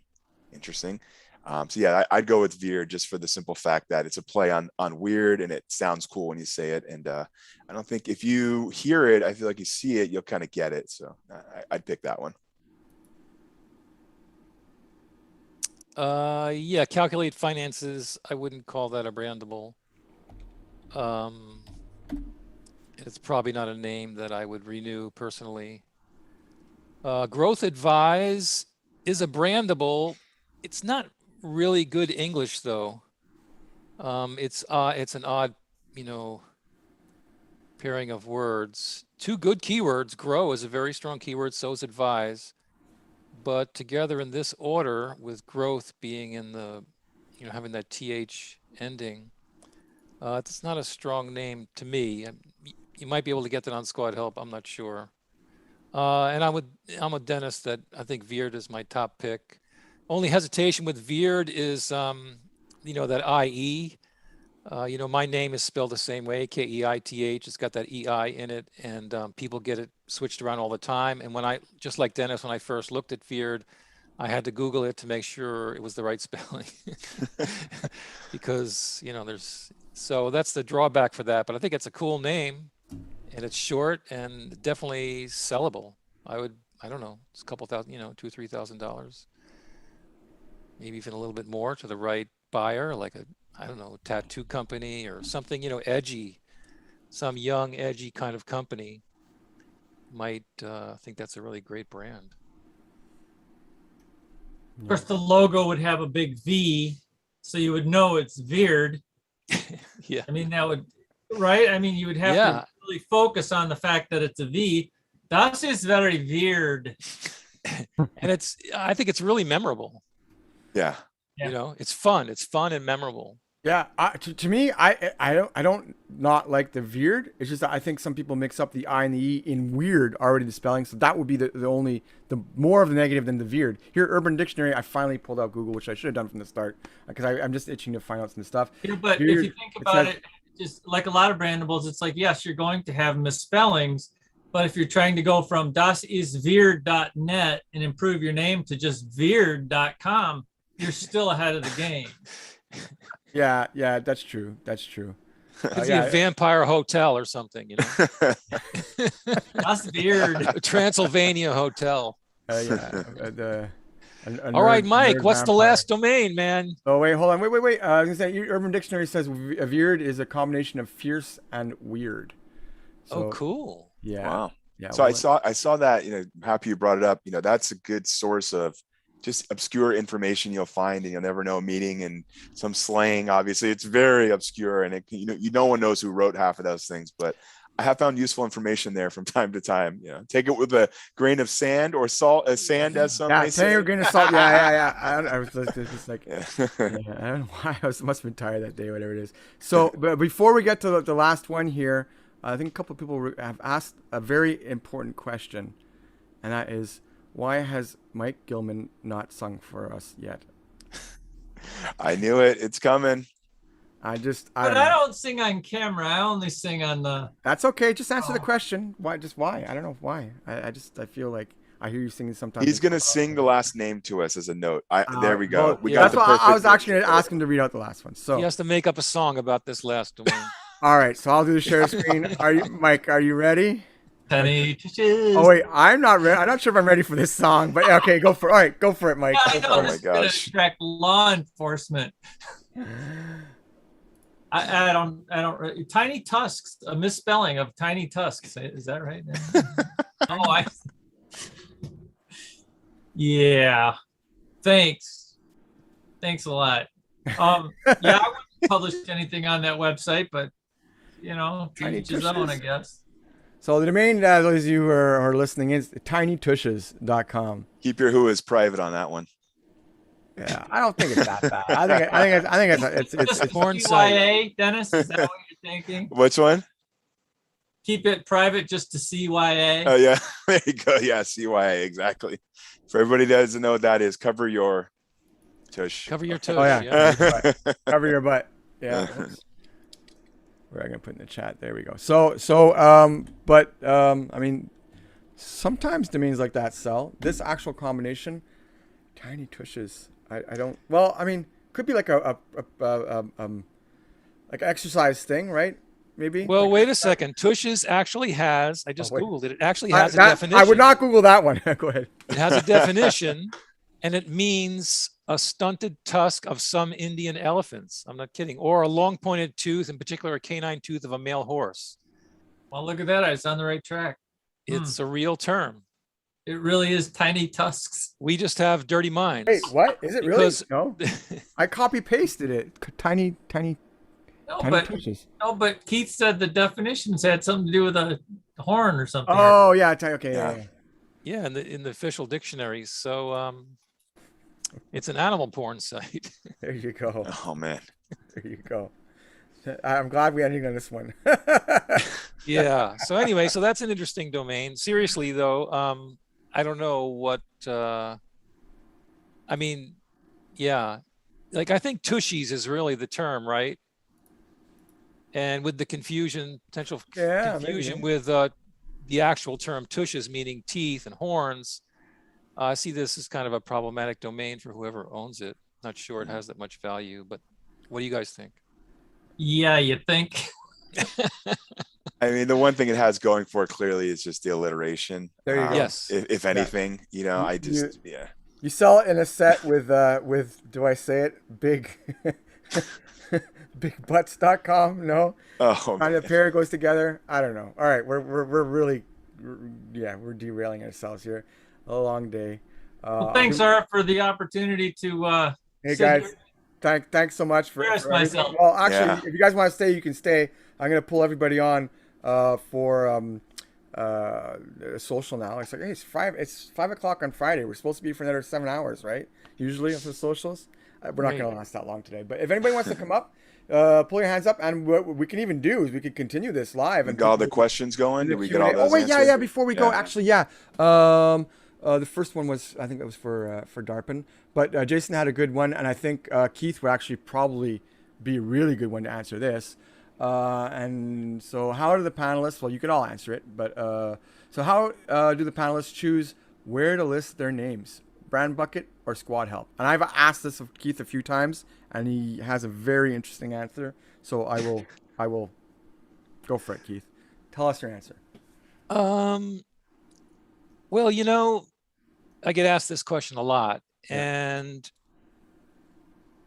usually what I talk about first is, you know, I give some background about how, as Margo mentioned today, BrandBucket started, you know, way back 14 years ago, and Margo has deep connections in the tech industry for all 14 of those years. Her and her husband run a startup incubator, and they have lots and lots of repeat customers, and their marketplace is, you know, primarily their sales. The majority of their sales are tech, you know, based into tech type people. And you heard Margo say today that they have a very high rate of repeat sales and word of mouth, you know, because they've been around so long and they've just got really deep roots, you know. So that's one thing. In contrast, and I'm not saying this is better or worse or anything, I'm just sort of, you know, pointing out the difference in the history. SquadHelp, you know, is a newer marketplace. They started several years ago, and they only they started out as a contest platform where people could come, a naming platform. Startups could come and get suggestions for hand-reg domains, which they could use to name their company. And it was only after a couple of years of doing that, it was only, I think, in 2017, late 2017, which is only, you know, less than 4 years ago, that they actually opened a marketplace. And when they started, they had all their domains priced at $3.99, and most of them were owned by SquadHelp. The contestants, the contest participants would take names that they used in contest or proposed in contests that didn't win, and they would say, hey, SquadHelp, do you want to register this one? Because I think it's a good brand. And then SquadHelp would register it and say, okay, if it sells, we'll reg it, but if it sells for $3.99 or whatever, or $5.99, we'll give you half the money, or, yeah, I don't know whatever it was. It was sort of a partnership, you know. And then they started accepting domains that were actually outright owned by the sellers themselves. And they realized that, hey, you know, we don't really want to be in the domain business and own our own domains. And they phased out that program of these sort of partnerships where they would reg the domain and that you thought of, that you had the idea about. So I hope that makes sense. But anyway, the point is that SquadHelp, you know, is newer, is still a relatively new marketplace, and they're changing rapidly. I used to say that, you know, SquadHelp catered more to the, you know, sort of discount crowd, more towards the smaller businesses, the mom and pop businesses, because they did. In the beginning, the domains were $3.99, then they made them $4.99 and $5.99. Slowly they went up. And even for a long time, for the first year or more, all their domains were under $1,000. So they were the discount, you know, stop for brandable domains. But they've come a long way since then, and they've raised their prices. Of course, they have, you know, some six-figure names there now. They've made some inroads into the tech industry. They've become, you know, more of a deeper competitor for BrandBucket. They've expanded their inventory very rapidly. They're very innovative, as you guys know, sometimes to a fault. Sometimes they have so many bells and whistles that you can't keep track. So there still is, you know, so I can't say, you know, which one is better. For me, the better fit is BrandBucket. I have deep, deep roots there. I used to be the Brandable ambassador, the brand ambassador for BrandBucket. And I have a ton of sales there. Most of my inventory is there. What I like about BrandBucket is they get top dollar. I get higher price sales at BrandBucket than I do at SquadHelp. BrandBucket does not negotiate unless it's like a six-figure sale or something. Then of course those kind of sales have to be negotiable, and they work with the you know, domain owner to get the right price. But for domains, you know, 5, 10, 15, 20, you know, even I sold a $65,000 name this year at BrandBucket, and there was no negotiation. I got full listed price for that domain. So that is a big plus for me. They now have payment plans. They're integrated with Cedo, and they're trying to get integrated with Afternic. On the other side, SquadHelp has a, you know, tremendous dashboard. There's a lot of customization you can do there on your domains. You can write your own domain descriptions. You can work directly with the logo designer to get the kind of logo that you want. You can see a lot more statistics about traffic and keyword stats and what's selling and things like that at SquadHelp. So their review process is a week or less, whereas BrandBucket takes a month. They both charge $1. SquadHelp does allow you to manually list on Afternic, and then you pay them 10% if it sells on Afternic, and you pay Afternic 20%. So, you know, that's a quick outline of some of the differences. I wouldn't say one is better than the other. I think it depends on what kind of domain names you have, what format you like. Like I have a friend who's, you know, been domaining a year or two, and they really prefer SquadHelp because there's so much customization that they can do on their domain names, writing the descriptions and talking to the logo designer and that kind of thing. And they feel a little frustrated at BrandBucket because they don't have that kind of communication with the logo designer, and BrandBucket writes the descriptions. Someone like me, on the other hand, I'm frustrated with SquadHelp because I don't want to take the time to write my own descriptions. I like it that BrandBucket writes them and that they don't negotiate and, you know, talk to me about offers and stuff like that. And so, you know, there's all these little differences, and they're both great marketplaces. I have many sales on both of them. I like the people at both marketplaces. I've met, you know, both the owners. And so, you know, I don't think it's a matter of one better than the other. I think it's just a matter of which one fits you, or even better yet, use both, you know, depending on the domain name. Yeah.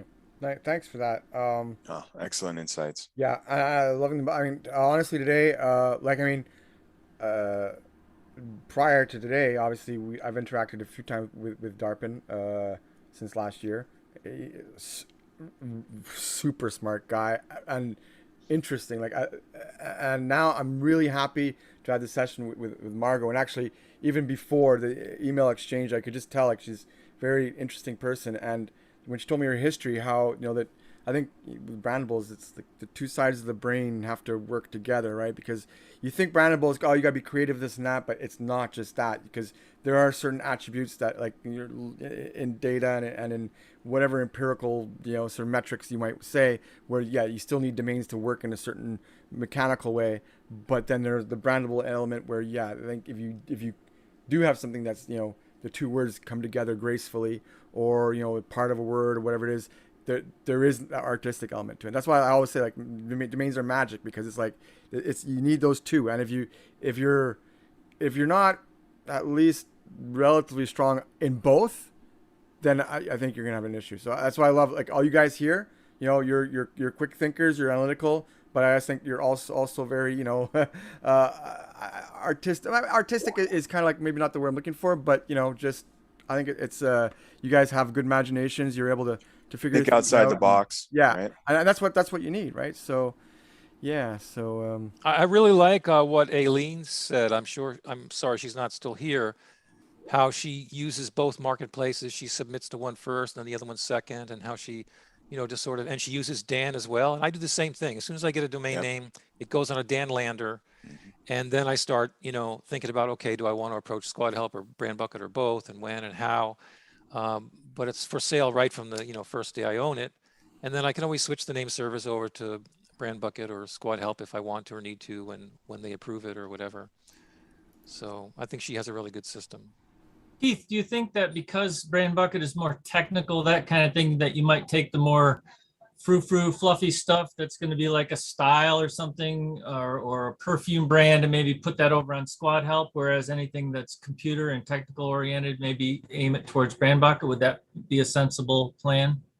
Yeah, I mean, that is something that I do, but it's not sort of as cut and dry as, well, techie versus, you know, something else. It used to be more cut and dry. When SquadHelp was first coming up, it was really obvious that they catered to the sort of the mom and pop, low budget sales, and they liked these really creative names that were very non-techie names. But that's changed now, and it continues to change as SquadHelp evolves.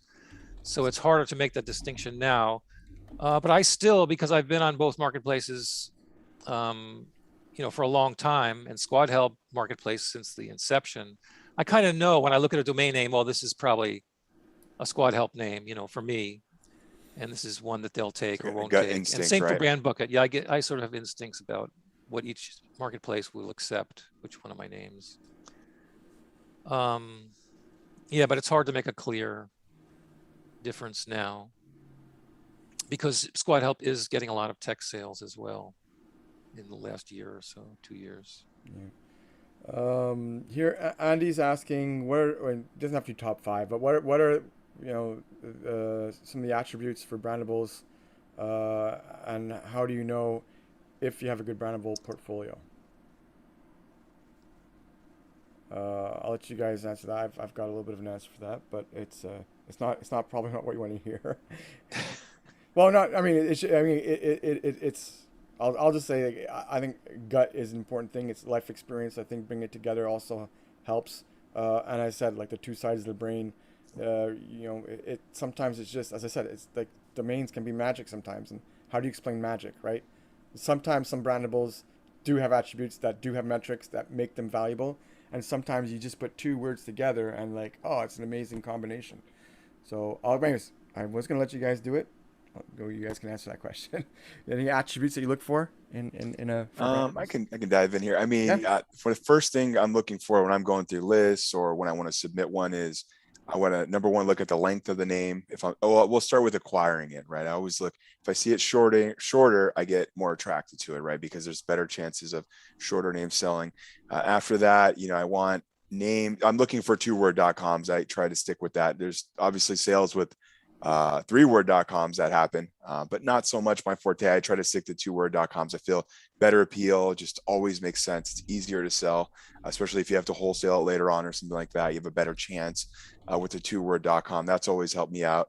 I personally stay away from the misspells. I don't really go for those as much myself personally. They do sell, but just not my forte. I really do like, when I'm looking at them, I'm looking for that synergy, right? Like when I see the two words, do they go together? Do they make sense? There's some words that they might look good next to each other, but they don't really make sense. Like who would name their business after that? And that's another thing I think of too, is would I name this a product? Would I name a product, an app, a service, a blog after this myself personally before I buy it? Not just, oh, if I buy it, it looks good, someone's going to buy it. I try to put myself in the buyer's shoes and what it would look like as a logo, and if it actually looks good with the words next to each other, like just the domain itself, like do those letters look good?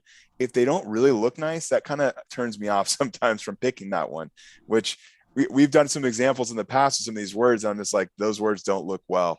So that's another thing I think about. And then alliteration. I mean, without a doubt, I think when you see that, that's another good just key indicator that it could be a brandable.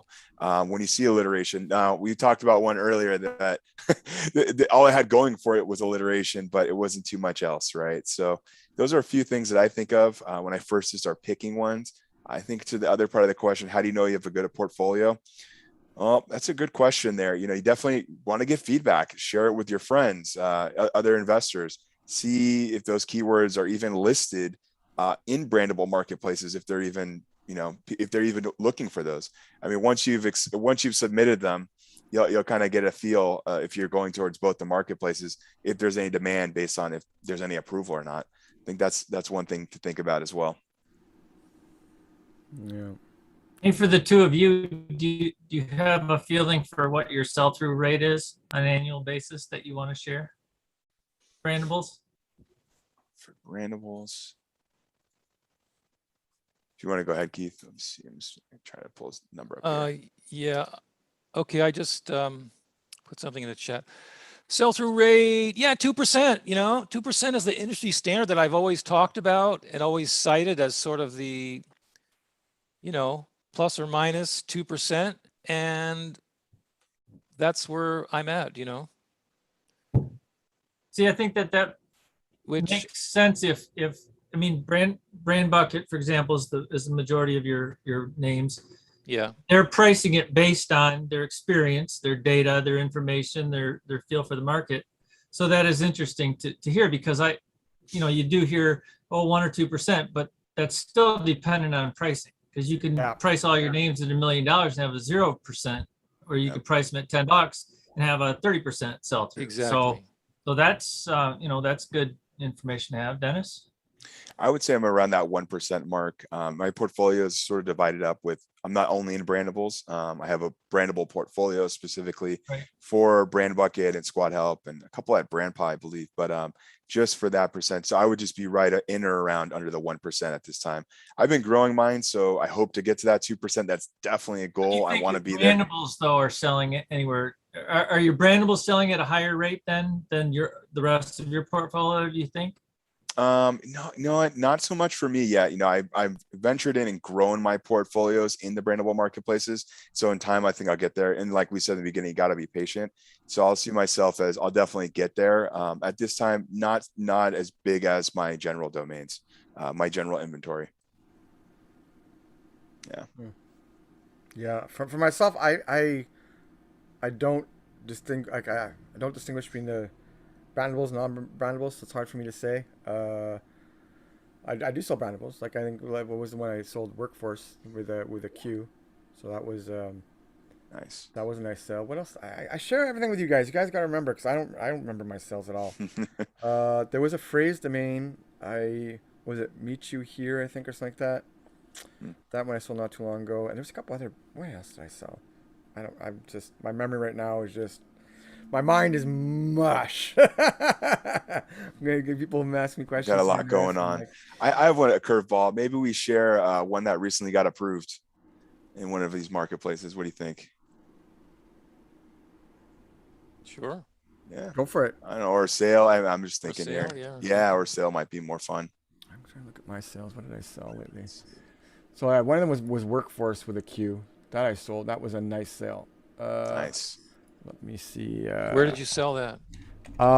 Good question. Let me just do my after. Sounds like a SquadHelp name to me. No. I'm not on either platform. That's why these things like intrigue me, because I want to, but it's just, it's not because I don't want to, just because there's lack of timing and getting things organized. And my portfolio isn't even organized on its own. That's why it's so nobody listen if you're actually learning, but don't listen to what I say, not as I do, because I'm badly organized. I don't have my stuff listed everywhere. It's a miracle I'm profitable. It's just well, maybe not. I mean, I have good domains. I don't want to boast, but I mean, if you have good domains, people find you, right?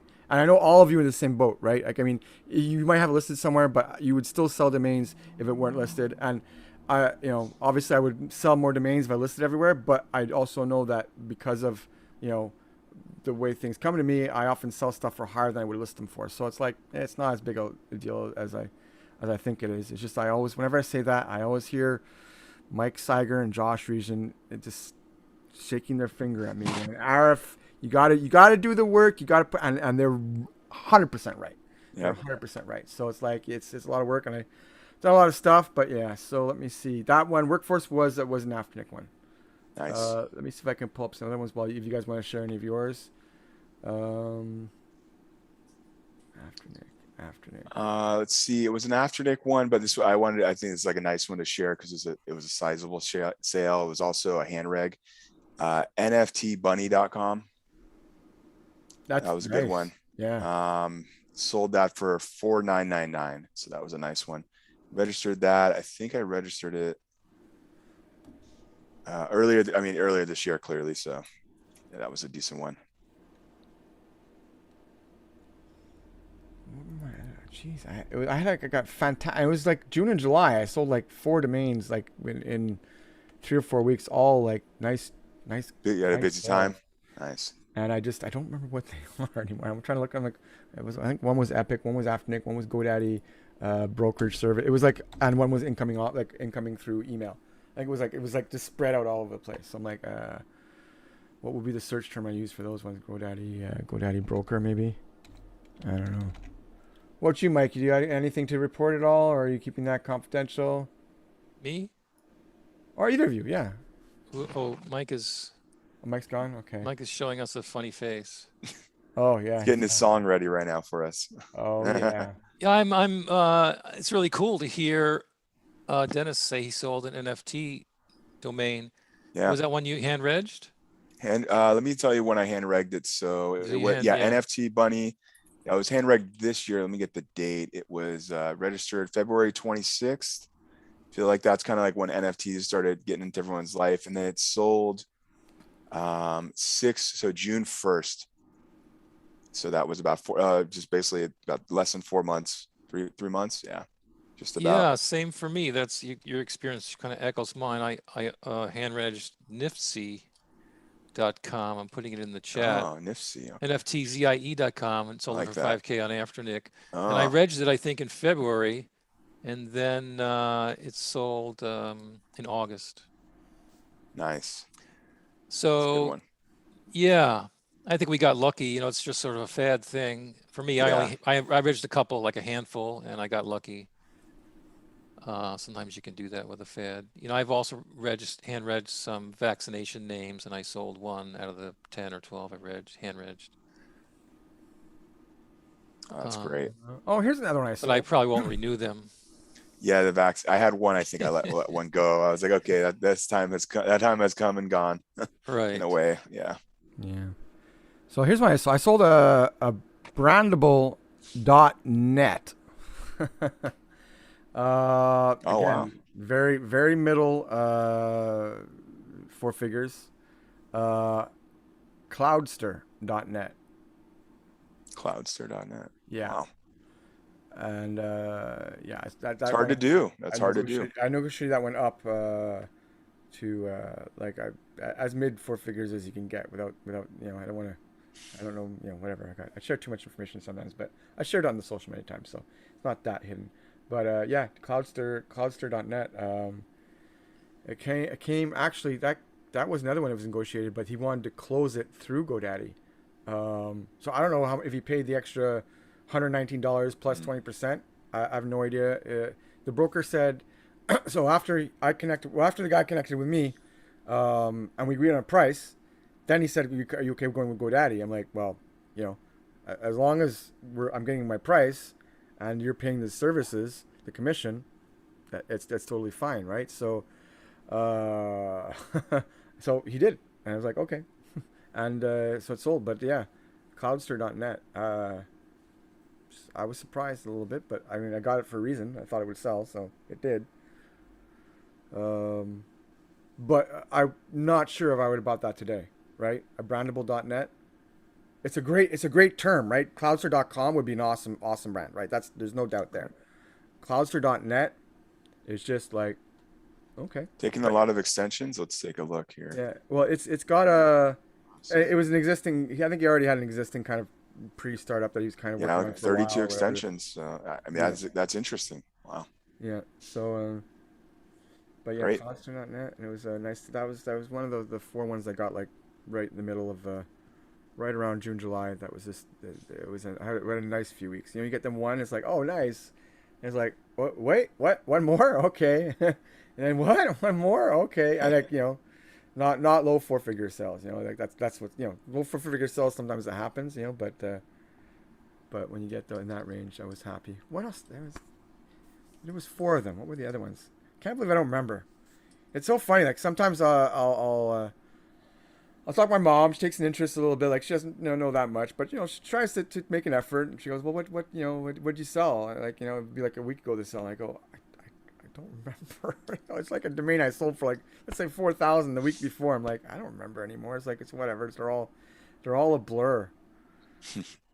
Like today. All right. Awesome, man. That was a lot of fun. Yeah. Did you guys like the opening session? Oh yeah. Yeah, I was really trying to keep things on track. The number of questions I got flooded with was just insane. I had some in advance. Keith, as you saw some in advance, and I tried to merge some. And the problem was that as they went along, they covered half of them, right? So I'm like, okay, I can't ask that anymore because half of that was already answered. You got to go with the flow, and but I think by the end it was a fun session. At the beginning I was a little bit like trying to get things in this and that, and poor little Steamy, he was sick like not even an hour before showtime, and he's KO, right? He's like out. So I don't know. I'm gonna wake him up for a walk, or I don't know. But he's hey buddy. I'm not even want to touch him. He's quiet. Oh hi, did I wake you up, little buddy? You want to go say hi to everybody? Hey. Here he is, little guy. He's like a little bit out of it. There he is. Oh, hi there, camera shy little buddy. There you go. You're on YouTube, little buddy.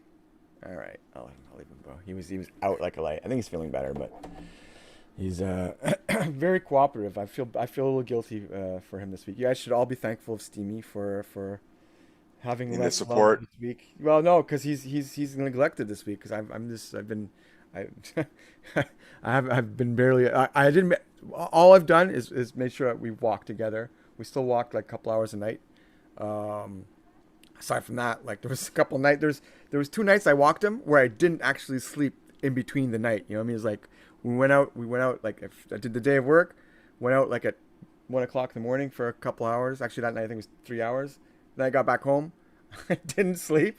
Walked him the next night, and then went to sleep for a few hours. But it's been worth it. Everyone's saying they're having a good time, so I'm glad everyone's liking it. So what I'm going to do now actually is if anybody wants to pop. Oh, do you guys have any final remarks? By the way, sorry, I wanted to get you guys.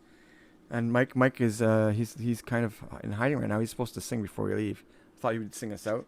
But do you guys have any thoughts or anything you want to share on your projects and all this stuff? Keith, you talk about your podcast, and Dennis, you talk about your mailing list. Whatever you want to talk about, man. Keith, go first. The podcast is on hiatus right now, and Mike Seiger and I, starting Monday, we have a Brandable boot camp. It's a 5-session, 5-day, an hour a day Brandable boot camp. Unfortunately, it's sold out, but this is the second time we've offered it, and we will be offering it again, probably a couple times a year, 2-3 times a year. And so if you want to get in on the next one, you should get it on the waiting list now, because usually when we announce a course, it sells out within 24, 48 hours, something like that. It seems to go really quick. We have a limited number of spots. We took in 40 students this time, and we're just maxed out. So anyway, that's the one thing I have to promote. And hats off to Mike Seiger, for the amazing job he does with DNAcademy, and also really happy to be working with him on this course and to be one of the DNAcademy instructors. Yeah, that's it. Yeah. Well, no, congrats on that. I know it's a lot of work to put together those kinds of courses, right? So, I think people will be a lot more educated coming out than they're going in. Brandables, it's easy to make mistakes in them, right? You see them all the time. Yeah, it's very concentrated, and we give you a list of keywords, the top 50 or 60 brandable keywords, based on my experience and some data, and then we show you how to use expireddomains.net and how to filter out the names from the hundreds of thousands that are available every day that are dropping or in the expired auctions, how to pick the best ones. We have live every day reviews of domain names that the students have picked out, so they get instant real-time feedback, and the reviews on the course have been really good. So check it out if you get the chance. Good. Yeah, I'm sure it'll be a great success. Actually, that's why I pulled these. Well, today would have probably happened anyways. Today would have been the opening day, also wouldn't have been Brandables Day. So I wanted to make sure, because back then when I actually, that's exactly, it was 2 weeks and I guess to the day when I talked to you guys, because I remember we were talking with Mike, and I think 2 weeks ago he announced it somewhere in Clubhouse, and I was just figuring out, I'm going to start doing this, and I almost didn't do Domain a Week because I didn't want to conflict with you guys' things. And then when I talked to Mike, he told me, you're doing noon to 1 every day, right? So then I go, well, okay, instead of starting at noon, I could start at like 1 o'clock. And today was like, I opened up the room a little bit early, but the first session starts at 1. And that's because I didn't want to conflict with you guys, because you guys do such a lot of work for the industry. So I'm glad it worked out, right? We both kind of, you got your big project, and I got mine. Yeah, thank you. No, but it's like we're a small industry, right? We want to make room for each other and help each other grow. So I'm sure there'll be, for those of you like Brandables, in a week from today, you're gonna have 40 more very knowledgeable people out there to compete with. So that's right. Go buy your Brandables this week. Go what am I doing? Yeah, and do it before Wednesday, because Wednesday the prices go up too. So yeah, until Tuesday, go out there, buy Brandables like crazy, because prices are going up and competition's coming, guys. So and Dennis, I guess I'll Sure. Yeah. So Smokey, I'll take them all. Myself, Dennis from DomainSmoke. I run, a daily newsletter. It's like I mentioned in the beginning, names go to auction every day. If you haven't seen it, you can go to the website and see it. You can sign up for the email. I do my best going through thousands of names to cover the names going to auction, the closeouts. I try to beef up the lists and make it a lot of fun. And I do enjoy going through those lists and putting it together and try to keep it entertaining with different thoughts and updates and news and hand registration. So definitely check that out. I will give a shout out to Alvin. I was just on his show recently. I know you were on there. I went on basically just right after you. Yeah. And, I had a good time on there. I ran a Find the Flame contest. I know you really wanted that pineapple. Alvin was mad about it the last time too. He didn't win it either. But, I had to Find the Flame contest. So did shout out. Win again? No, she didn't win this time. No. So, shout out to the winners. I just announced them today in the newsletter. And, I think doing things like that, it's great. Thanks to also Yogi and Alex, who donated some books as part of the contest as well. So just wanted to mention that from time to time I do that. You can find out more on DomainSmoke.com on my blog about, the show and then the contest as well. So I'll leave with 2 tips too, just about Brandables in general. Kind of going back to the beginning, I learned a lot just by trying. And I think what we were talking about was the patience and the research. I think if, wherever you are in your Brandable journey, just remember those 2 things. Be patient, do your research before you just do anything else. And I think that's really helped me grow my knowledge a lot. So I just wanted to end it with those 2 things on a Brandable thought there. Yeah. Great. Yeah. Good. Mike, any parting thoughts? There he is. Any parting songs? Parting songs. Well, we're all going to stay, or if you guys want to stay or whatever it is, I'm going to do the social after. Actually, there's another guest I have right after. I don't know if you have to leave or not. So I wanted to thank you and give you an opportunity to say goodbye, to sing something, to say anything you're working on. I'm so glad we had this time together just to have a laugh and sing a song. Actually, just to talk about domains. All right. Well, okay. So I don't know if you guys want to stay or not. However, in the last 10 minutes, literally, my Skype went off. Everything was closed, but things were winding down. So there's actually somebody here from another branding sort of institution. I'll bring him up right now. It's Alan, where is he here? So, and anybody else you want to come on in the background while we just talk with Alan? If you wanted to share a bit of stuff.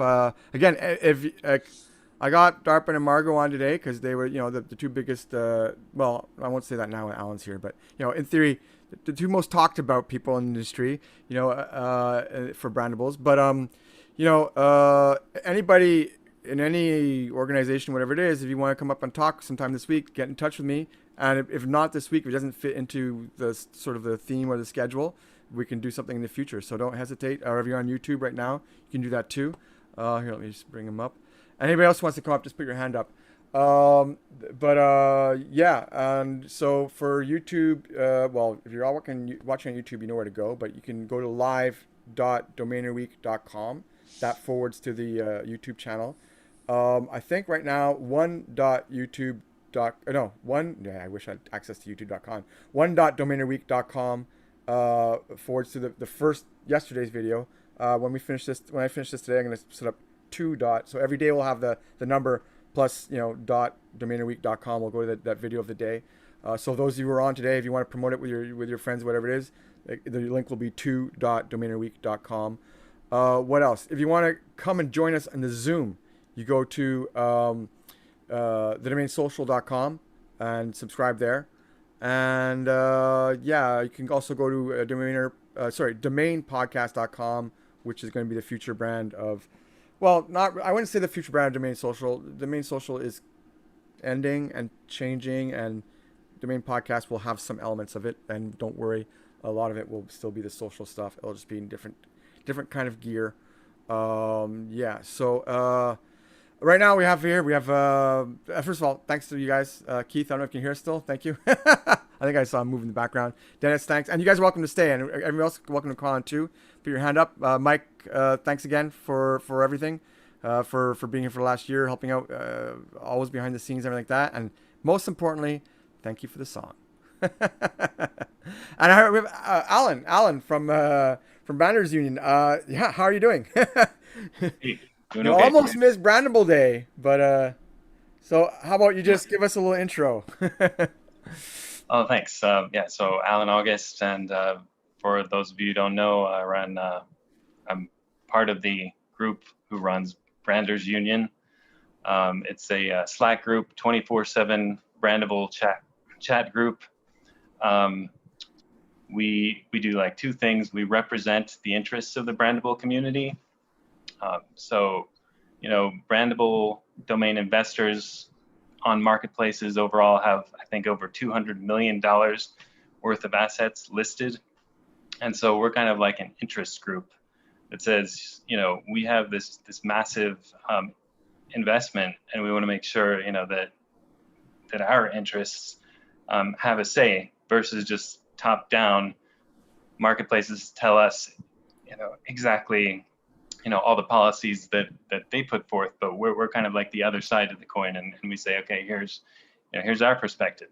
So we're an interest group, and then we're just like an online chat group that's a resource for people to come hang out, learn about Brandables, and it's kind of like a Brandable water cooler in a sense. We just have fun, talk about completed sales, and what's going on at different Brandable marketplaces like BrandBucket, SquadHelp, BrandPa, etc.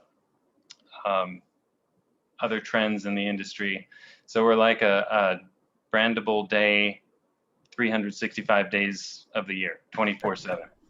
Yeah, I was just Brandable Day for about 5 hours or so. It was interesting though. It was an interesting conversation. We had both Darpan and Margo on at the same time earlier on. They went up. We had them about supposed to be an hour plus 15 minutes each, but it went to about almost 2 hours. I think it was. I think we might have gone over that even. But yeah, I'm sorry I missed that. That would be. I would love to see. I never thought I would see Margo and Darpan in the same. Yeah, they're both wonderful, nice people, but also like really sharp and clever. Both of them. It doesn't surprise me that both of them are doing quite well. Honestly, Darpan I knew from before, like from last year. We connected a few times. I even had a standalone show when we did a walkthrough of SquadHelp, so I knew him there. Also for the I've done what was it, the last we did a Halloween show, and then also the charity auction last December. He donated like SquadHelp points and all kinds of stuff for goodies for that too. So he, it was very grateful for that. And Margot, I kind of met for the first time now.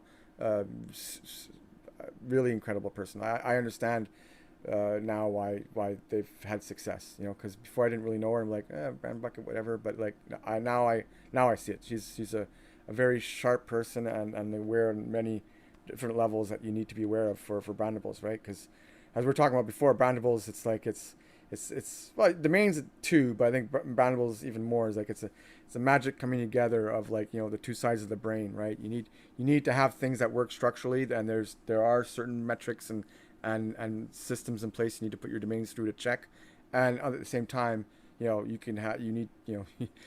is art involved in the process of making it a good brand as well. So yeah, I think both of them demonstrated that point. Agreed. Both very smart people. Yeah. So I guess now you're here. What's up in the world of Brandables? What do you have? Anything to report? Any trends? Anything? Any action? Any inside information that you're privy to that the rest of us aren't? I'm not sure about anything immediately going on. It's been a breakout year, I would say, for me. In terms of Brandables, I've sold, I think, close to 40 wow. Brandables to end users. So on SquadHelp and all these other platforms, or on marketplaces, yes. Marketplaces, yes. Okay. Right. In addition to other sales on like Afternic, Sado, etc. So, okay, yeah, that's what I was wondering. If it both, yeah. Yeah. So, out of how many? How big is my portfolio? Yeah, because like what you said, how many you said, 40-ish? Yeah, approaching 40. Yeah. Yeah, but out of how many? Like out of 400 or of 40,000? Right. So or something in between. Yeah, I started the year with I would say around 1,000, and it's grown to around, I think I'm around 2,000. I've scaled up. Okay. So I'm trying to average out your number of domains you have over the fact it's only been 8 months in the year. You're still hitting around 4% sell-through rate thereabouts, I would think. Maybe a touch under, maybe 3.5. Which is phenomenal. That's phenomenal for this industry. And you're getting good sales prices, good markups, because that's the other thing too. Yeah, I've had some very nice sales overall. Oh. It's been a good year. I guess most of the bread and butter ones are like mid 4 figures, I'm guessing, or yeah. At the world you live in, that's the world I live in. So yeah. Congratulations, that's awesome. Thank you. That's Congrats, great sales there. Yeah. So. Yeah. Just for a moment, I have to run, but hey, it's been a pleasure. I'll be back in a little while. Good to see you, Alan, Mike, Keith, everybody. Aileen, that was a lot of fun. I'll catch you guys in a bit. Thank you so much, everyone. Thanks. I'll see you later on, maybe. Yeah. So any other things you want to share? I'm all questioned out. I wish I had more stuff to help you kind of trigger. But I'm just curious, like, how did you get started with Brandables and stuff? How did I get started? Yeah. I got started in domains like very late. It was like 2018, and in Brandables, I kind of stumbled onto BrandBucket and just started absorbing a lot. And of course, I was terrible for a couple of years, made a lot of mistakes, and but I was just like so obsessed and fascinated with the brandable niche that I just kind of kept learning and absorbing, and finally kind of crossed a threshold where I was making more good choices than bad choices, and so that is a threshold, though. I mean, a lot of people don't cross, right? Right. Probably most don't cross, but yeah. Yeah. So for those of you who haven't checked out Branders Union yet, I just encourage everybody to stop by. Like I said, it's like a 24/7 chat room for Brandables, and just come by and say hi, talk to us, and we're here as a resource for the Brandable domain investing community. So yeah, just wanted to Well, point it's, that out. it's good to have other people to bounce stuff off of, right? I mean, For sure. like, that's what we did today. Is just like sharing ideas. What you know, when we did before we're doing some reviews, it was like, well, what elements of a domain are good? What elements of a domain would we shy away from? And oftentimes it's the combinations too, right? Like one word could be good with another, and horrible with wait. One name could be good with one name. One word could be good with one word. Another word could be horrible with another word. That's what I'm trying to say. Yeah. Very, synergy. very, very Synergy, poorly trying to say it. Yeah, exactly. Yeah. Synergy. as Keith likes to say. Yeah. So Do you think there's good reasons to go with SquadHelp over BrandBucket and vice versa? Or is there certain niches that they each specialize in, to your understanding or experience? well, yeah, I think for like hand reg names for lower quality names, I think SquadHelp sells very well in that particular niche, especially.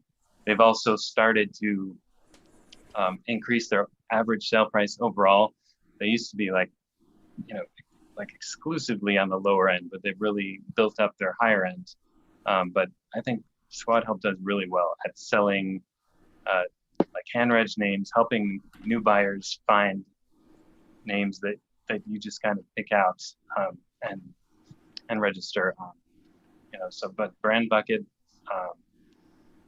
I have in the past liked BrandBucket for I've been liking them for the IO extension. What BrandBucket does really well is evaluate and appraise domains. And so they can give you an appraisal for a name that you might not come up with yourself. They might see some value in it that might not be apparent, and they can potentially get you a lot higher prices. And that I think goes particularly applies with IO, the IO extension. They've been pricing IOs, I think, very well. So SquadHelp is a little bit different in the sense that they don't have the I think the custom skills and care to evaluate and price names. At this point, I'm comfortable evaluating pricing names. And I can, because I have over 500 names on SquadHelp, so I have total pricing flexibility. I can price them however I want. But with BrandBucket, the nice thing is that their team takes the time to carefully evaluate and review names and tries to get the maximum price for it. So that's one difference.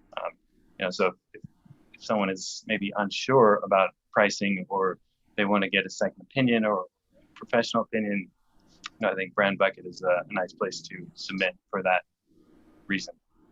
And that's reflected in the time that it takes for them. I know people will gripe about that. I mean, it's 30, 40 days sometimes to get a response back, whether they accept it or not as a premium name.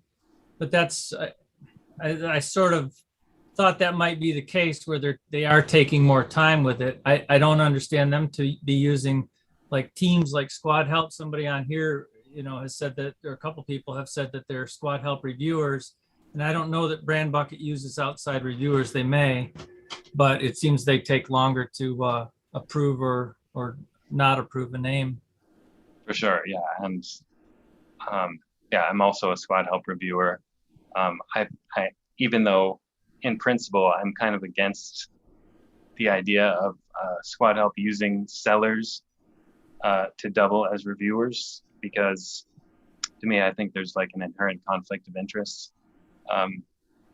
But at the same time, I'm still one of the reviewers, and BrandBucket, that's one of the common like gripes that our community has is the long review time with BrandBucket, and we continue to encourage BrandBucket to see what they can do to do you know what the solution is? Like, is it just because they don't have enough people doing it, or is it what's the bottleneck? Do you know? It's really a mystery. They're very quiet about the reasons behind the review times, but I do think it's I don't think it's like a staff shortage or any kind of. I think it might actually be just to slow the throttle down on the incoming number of domains, maybe. Yeah, that would be my guess. Is that like it's a deliberate control too. Yeah, because they used to have the very big throttle. It used to cost $10 to submit a domain, right? Way back when. Mm-hmm. And now is it $1 still, or does it cost anything? I don't know what it is now. $1. Yeah. So it's a significantly less obstacle, and I could only imagine that it was for free. I mean, in theory, I'm not a big fan of that idea of submitting paying to put your stuff on somebody's marketplace. However, like if you didn't trust me, I get submissions all the time for the auctions and like that, and I don't see any other way of getting around it, right? You need some kind of throttle, some kind of control to because otherwise you just get flooded with literally probably thousands of domains, and most of those ones would not really have much value. So I don't know what the other solution would be. Hold on. So anybody else want to come on? If you have any more comments about Brandables, is good. So what I'm going to do, everybody, right now is I'm going to pull you all up like it's a social. If you don't want to come on, we're still on YouTube, thankfully, because every day this week, guys, remind me if I don't press record. Thankfully, YouTube lets me download it afterwards, but I did not press record today. And if I wasn't going to YouTube, this whole day would have been lost. So every day going forward, all of you remind me if that little red circle on the top is not there and I'm not recording. So thank goodness I was streaming to YouTube, because it would have been a tragedy if today was lost. So I'm gonna bring everybody up. If you don't want to come on, so we're gonna stay on YouTube probably for a little bit, just maybe 20 minutes or so. Then I'll stop streaming to YouTube. So if you don't want to be on YouTube, don't come up. Just refuse the thing, and then after we go, we'll turn off YouTube, and then I'll pull you up again, and you can come up at that point. So I'll go one by one. And Alan, if you have any thoughts on Brandables or anything else, you can start talking. It's a social now, so it's too bad you didn't really know this before, because you could have helped me sort of get more questions to them. Although I was flooded with questions, so there was certainly not a lack of questions. There was a lack of questions that were submitted early enough for me to actually be organized and whatever it was. But it is what it is. So I'm just adding you all now. If I miss any of you, put your hand up. I'm still in the C's, so it might take me a while to click all the way down. Here we go. So again, if you don't want to be on YouTube, just decline the invitation for now, and we'll get you on after we stop recording. Here we go. You care to share your last sale, Alan, while we're waiting for people to come on, or is it all like a hidden trade secret, or a recent one? Anything specific? One of my recent sales. I could mention it. It was I think it was Bloxy on SquadHelp with 2 X's. And a Y or IE? BLOXXY. Y, okay. Yeah. And my thought behind that was like a blockchain crypto use. Blocks could also be like some kind of real estate thing, but not sure what the end user had in mind for it, but that's kind of where I was coming from when I bought it. Yeah, blocks. Oh, I like it. I like it for blockchain stuff. Yeah. Is that most of your names you buy in the aftermarket, or you come up with stuff on your own, or a mix, 50-50? For me, it's a mix. I search everywhere, and I still hand reg names, so it's like I try to be all over, and I think that's like an advantage. I think because there are opportunities everywhere, and so the more you show up, and the more you're just like on a regular basis, the more you're just there, the more those opportunities you're gonna find them. So I think that's one of the keys, like the best things that I've done is just to like show up in all these different places more consistently, because then, you know, those lucky finds start to happen more often when you're always watching.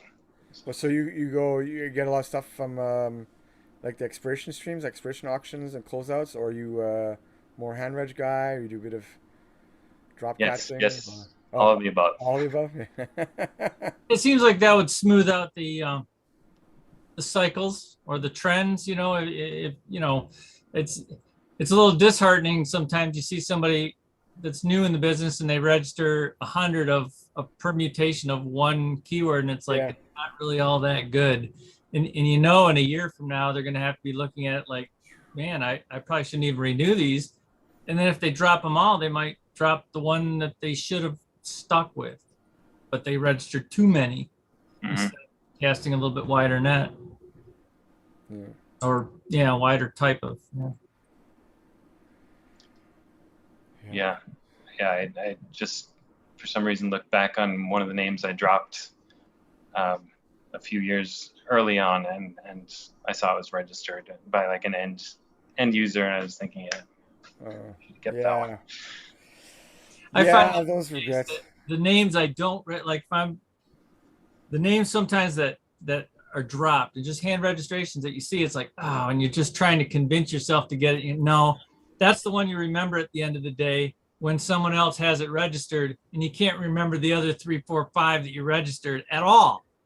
Right. Not a week or a day or whatever it happens to be. But sometimes you just have to know it and say, yeah, that's worthwhile. Yeah. You got it sounds like, so that's good.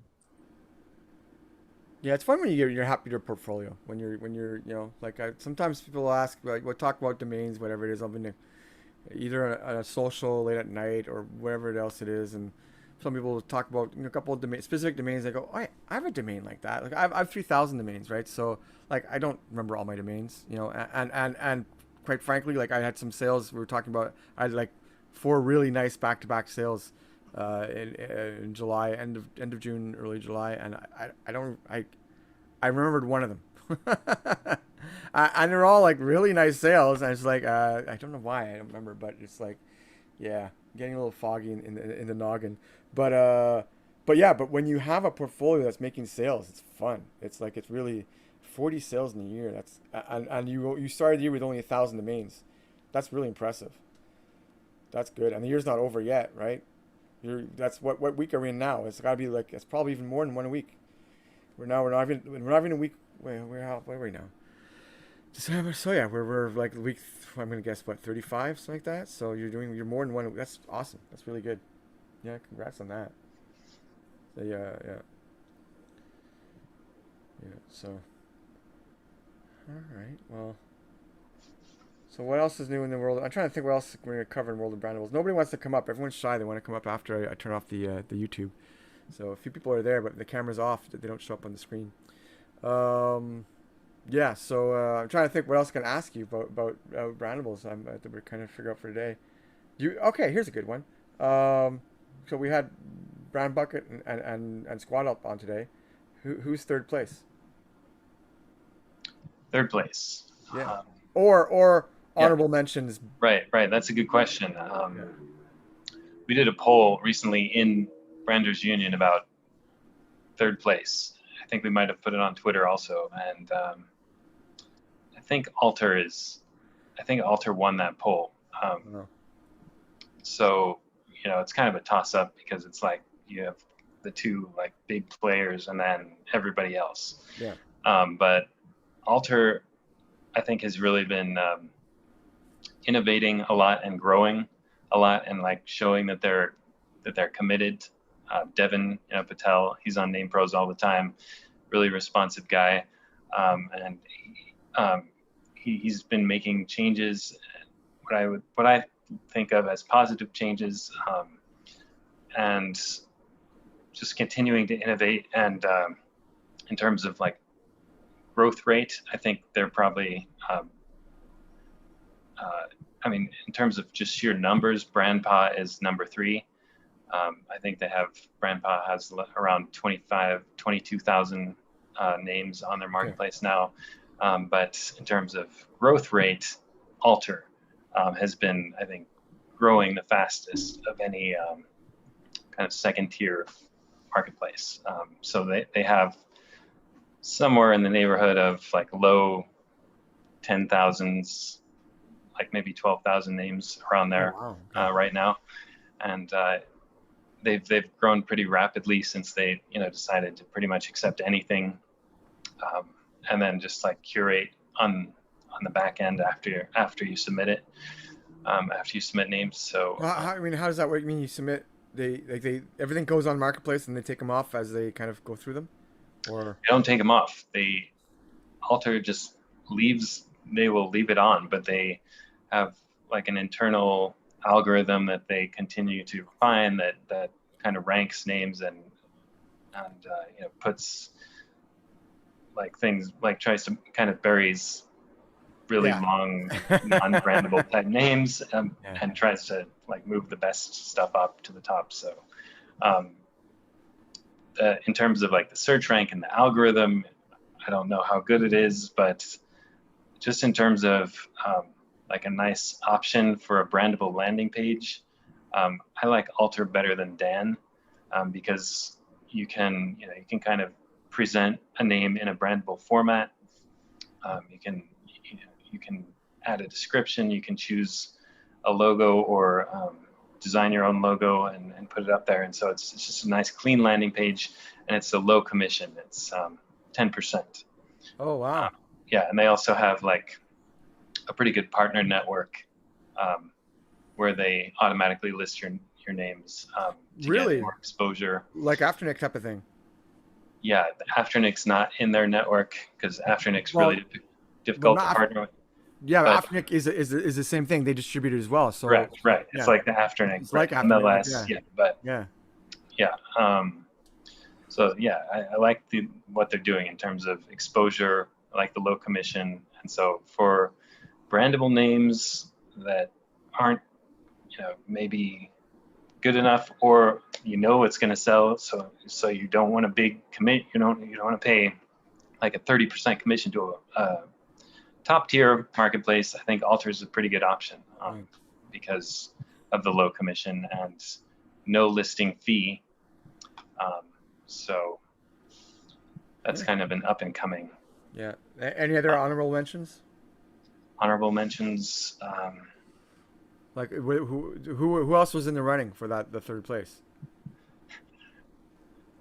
In the running for first place of second tier marketplaces. Who else is in the running? Yeah, who's on the well, list? We talked about I think we talked about Rooted as an option. We talked about BrandPod. We talked about Domainify, which is a very small boutique marketplace that has only a few hundred names, and they're extremely selective. Wow. But some people have had some success there, so we threw that in there, at least I think in the internal poll that we did. So those are a few other options. There's Brando, which I haven't really tried yet, but it's like that's a very marginal, I would say, option, but it is there. Yeah. So I guess they all got to start somewhere, I'm guessing. Yeah. Yeah. I don't know. I mean, I'm doing like I keep on meaning to try them all, but it's just I haven't made that jump. But I'm selling my domains, so if you have domains that people are coming to you for, it's a good sign, I guess. And you're selling 40 domains so far this year. Wow. That's pretty incredible. How was last year? My last year?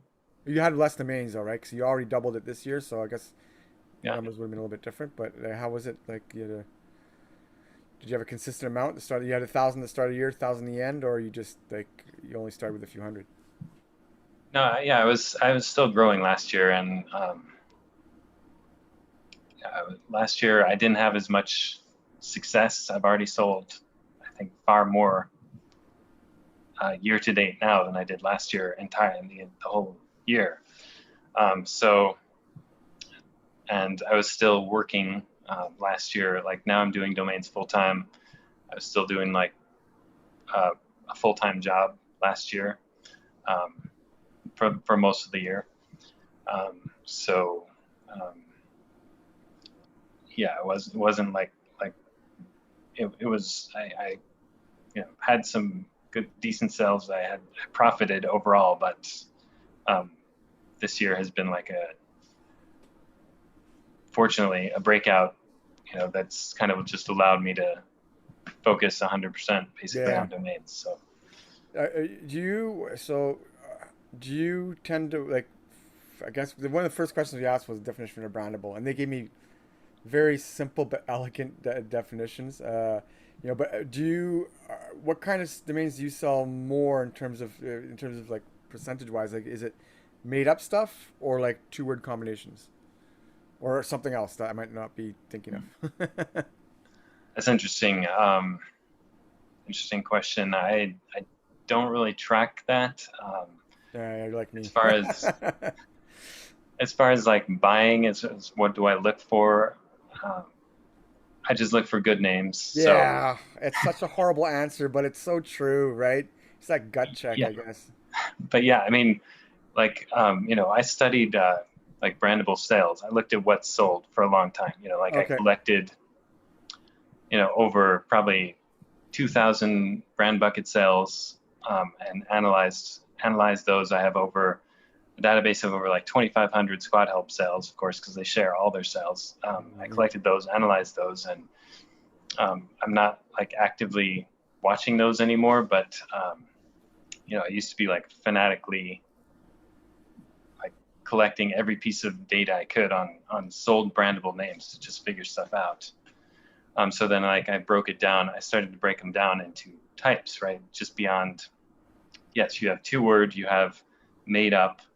But I think I broke it down to like 7 types of Brandables. Do you have to remember them offhand? I don't know if I could name them all offhand, but it was like, okay, let's see, like 2-word, prefix, suffix, which combines a prefix and a suffix. Okay, yeah. Is one, and like a merge, or you take those tend to sell surprisingly well. I mean, they're like harder to identify when you're looking through lists because because most people just like make lists. If you're making a list, to search for something, you just like mash 2 words together, or you can like expired domains. You can say, okay, show me 2-word domains, but you can't. It's harder to search, I think, for like a good prefix suffix combination. So those tend to maybe slip through the cracks more, but they do sell. They sell pretty well. So there's 2-word. Invented, which is just like some random like 5-letter thing that doesn't have much meaning. Then there's the prefix suffix mashed together. Then there's like a keyword plus a prefix or suffix. I count that as one type. Yeah, like a Cloudster that I said I sold not too long ago. Yeah, and those sell pretty well also. And then there's like an alternate spell. Which is, like I recently picked up wholesale amazing with a Y at the end instead of an I. Okay. That's an alternate spell. I'm pretty excited about that one. And then there's SquadHelp, I think tends to accept there's and names like SquadHelp. I've seen more SquadHelp sales of these than BrandBucket, for example, but like I think I sold like once oak and elm, I think. Like a cross street. Oakandelm.com. Yeah. I think I sold that name. So you have and names, and those tend to do pretty well, I think, on SquadHelp and in contests. SquadHelp contests, like people like and seem to like and like blank and blank. I've actually done pretty well lately with like phrase domains, right? Like 3 words and even I think a couple 4 words. But those I like them because I mean it's got to be the right phrase, right? It can't be just random stuff. But if it's the right phrase that's memorable, I mean people remember phrases. I think sometimes easier than like 2 random words, So I think I said I've done well with them. I think there's a future for those ones too. So we'll see what happens. Yeah, I mean, I think they can add like a kind of from a buyer's perspective, they can add, I think, a sense of like sophistication and originality. That, like, you know, we see that stuff all the time, but you know, it can add like,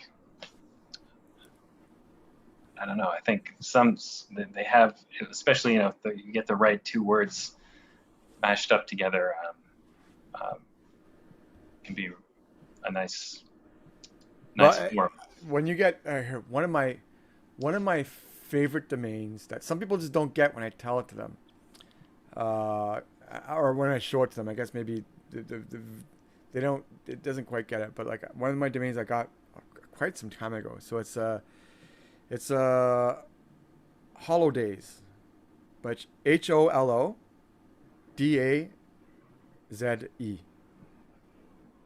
Right, so it's like holidays, right? But it's like hollow for like the visual stuff, and the days because if you're watching like a VR thing, it's like, oh, it's like you know, it's like I like the way they came together. Nobody agrees with me, but I like it. If I was going to start a VR company, I would call it Holidays because, you know, it's like you think about going on vacation. That's always a nice, memorable thing. But, you know, I guess not everybody needs to agree with me. But words like that can be cool. You know, when you put two things together, you make them sound like something else, or, you know, I don't know. But yeah, I wish I actually would trust my computer to be able to open up my full spreadsheet now. I have so many things open. It's insane. I would pull out some of my domains, but just to share. It's always fun to share some of the Brandable stuff and the phrase domain. I love phrase domains too. Like that, you go. You get a brand, like somebody. I have gameofinches.com. I got a very nice offer on it the other day, wholesale. That was like, you know. And it's like most people wouldn't see the value in that, but the person who offered it did, and I did too, and stuff like that is like, you know, it's. I think these, as long as it's memorable and easy and catchy, you can have something. You know, you just don't want the ones that kind of like, there's just too many alternatives, right? Like once you start getting into these, like you said, these random sort of letter combinations, like. You're in the 4 and the 5 character longs if they're pronounceable, fine. Even 6 if it's like, you know, 2 or 3 syllables where it's like there's a good pace, it's a good, you know, it's phonetically strong, that can work. But you know, once you get to definitely 7, I would say even 6, but sometimes 6 works. But once you get to 7 and the random things, then it's like they're just too long, and some could still be good. Like you could still have a company and use a 7 or 8 character sort of made up thing and succeed, and it'd be a good brand. But to actually buy that as an investment, the chances of somebody actually buying that combination of a longer combination with so many competing sort of similar possible combinations of syllables to make it 7, 8 characters long, it's just an uphill battle, right? It's just not a good investment. And again, it's not saying it's not a good domain. It's just not a good investment, and you gotta be careful. So I see some people getting these longer domains. It's like, yeah, it's a cool domain, and you're right, it's cool, but your chances of selling it are very low. You know, so right. Like it depends on the type of. Yeah. You know, like I said, I classified them into 2-word, invented, etc. And like you said, I think if you have an pure invented name, I think like 6 is generally like the max length that you want to go. Of course, there are always exceptions to any of these things, but as a general rule, yeah, I think for like an invented, made up name, 6 is already. Yeah. Oh yeah. Unless there's a root word, but then it's not quite. You know, if it's a root word, then it's not. It's a suffix one. Yeah. But for 2-word domains, I think. I think you can go up to like 11 or 12. I think you can go even a little bit longer than that. For length, and generally, like these are general, always exceptions, but as general rules, I think 11 or 12 is a good length for 2-word. And then for like combos, like when you do a prefix suffix, I think that can go a little bit longer than just a random invented name. Yeah.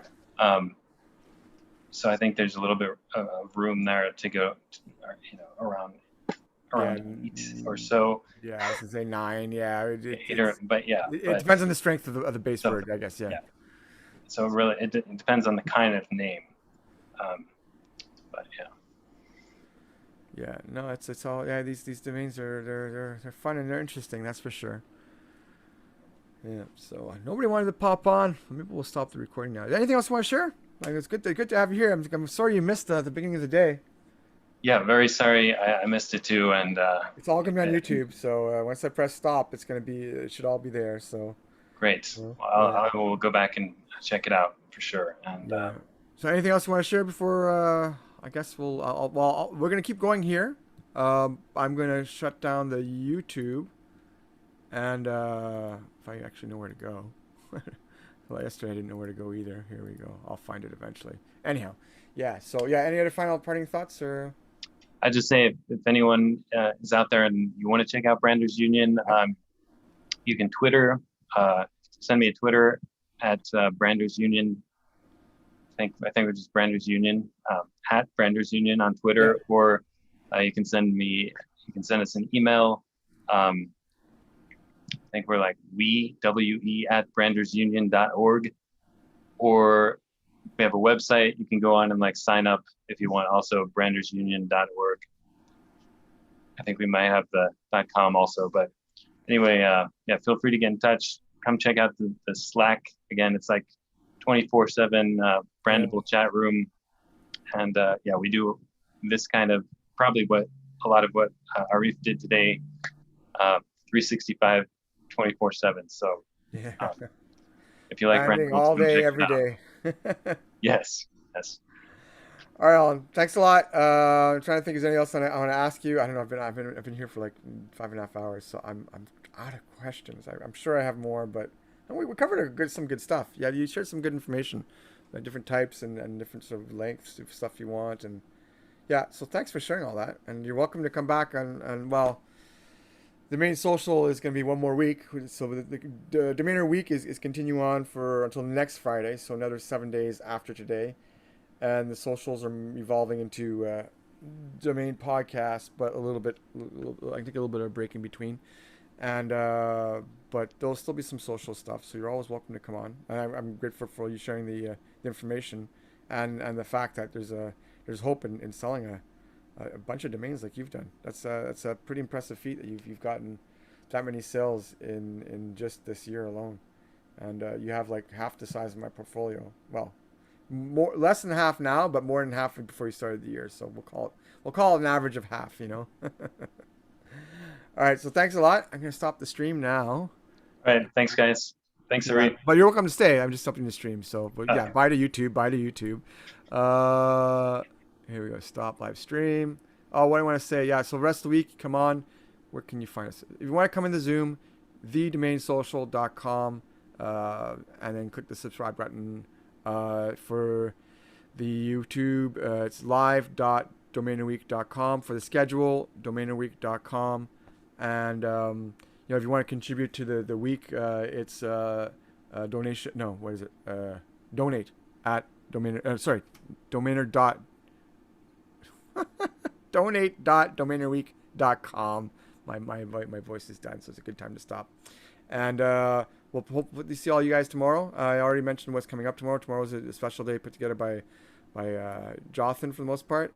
It's going to be CCTLDs and NGTLDs the first session, blockchain domains the second session. He's got a monster lineup. It's going to be great. Sunday, Jason Eisler, I don't know if he's still here. He's going to be on with Roman and Alex Verdea, Roman Edmonds. Sorry, I didn't say his full name. I call him Roman because he's such a great guy, and I know him, actually both of them Jason too. But with Jason, we got to distinguish between Jason Eisler and Jason Shepard. Or Jason the Outbounder is Jason Eisler, so that's good too. And then we have a roundtable with Amar Kuba, Adam Strong, Shane Cultra on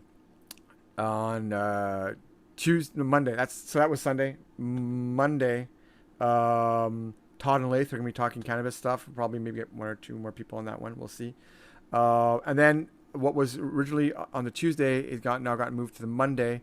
I'm going to have a one-on-one with Andrew Miller, the all-star broker behind the recent sale of home.com. So we'll see if I can get him to spill the beans on how much that went for. I'm doubtful, but you never know. Then Tuesday, I have a one-on-one with Kate Buckley, and another one-on-one with Chris Zucker. So that's going to be an interesting day. They're both really cool. Wednesday is going to be the special ICA / UDRP / legal dream team panel. So the first panel is going to be Nat Cohen with Camila and Zach. So they're going to be talking about the ICA and what they do, and a little bit probably about the recent changes with coming up with UDRPs. And little doggy wants to say goodbye to everybody, hey, don't you? And hey, Steamy. Then so the afternoon of the Wednesday, it's going to be Zach Muscovich, Stephen Lieberman, and Sean Berryhill, a superstar. Do you like them? Is that what you're trying to say? Yeah. Superstar legal dream team. And then Thursday, there's going to be a Q&A with Braden Pollock. And then there's going to be some other mystery stuff thrown in there. I'm not saying just yet, but it's all coming. Some of it's already planned. Some of it's still coming together. So that's that. Again, if you want to come join us on Zoom, it's subscribe at actually go to DomainPodcast.com. It forwards to thedomainsocial.com. The reason I'm getting rid of the DomainSocial.com is because of the in front of it. It's too confusing for people, and of course we're doing other changes. And that's all I have to say, I think. Watch live on at live.domainerweek.com. And now I'm rambling again. Thank you to everybody. Thanks, Alan, for being the last survivor. People dropped in and out. That's what it usually is. And I'm going to pull everybody up on stage now to do the rest of the social. So thanks again to everyone watching on YouTube. Clubhouse, I don't know if you want to stay there or not. We'll see. Maybe we'll even do some move or whatever it is. But I'm going to end this YouTube right now.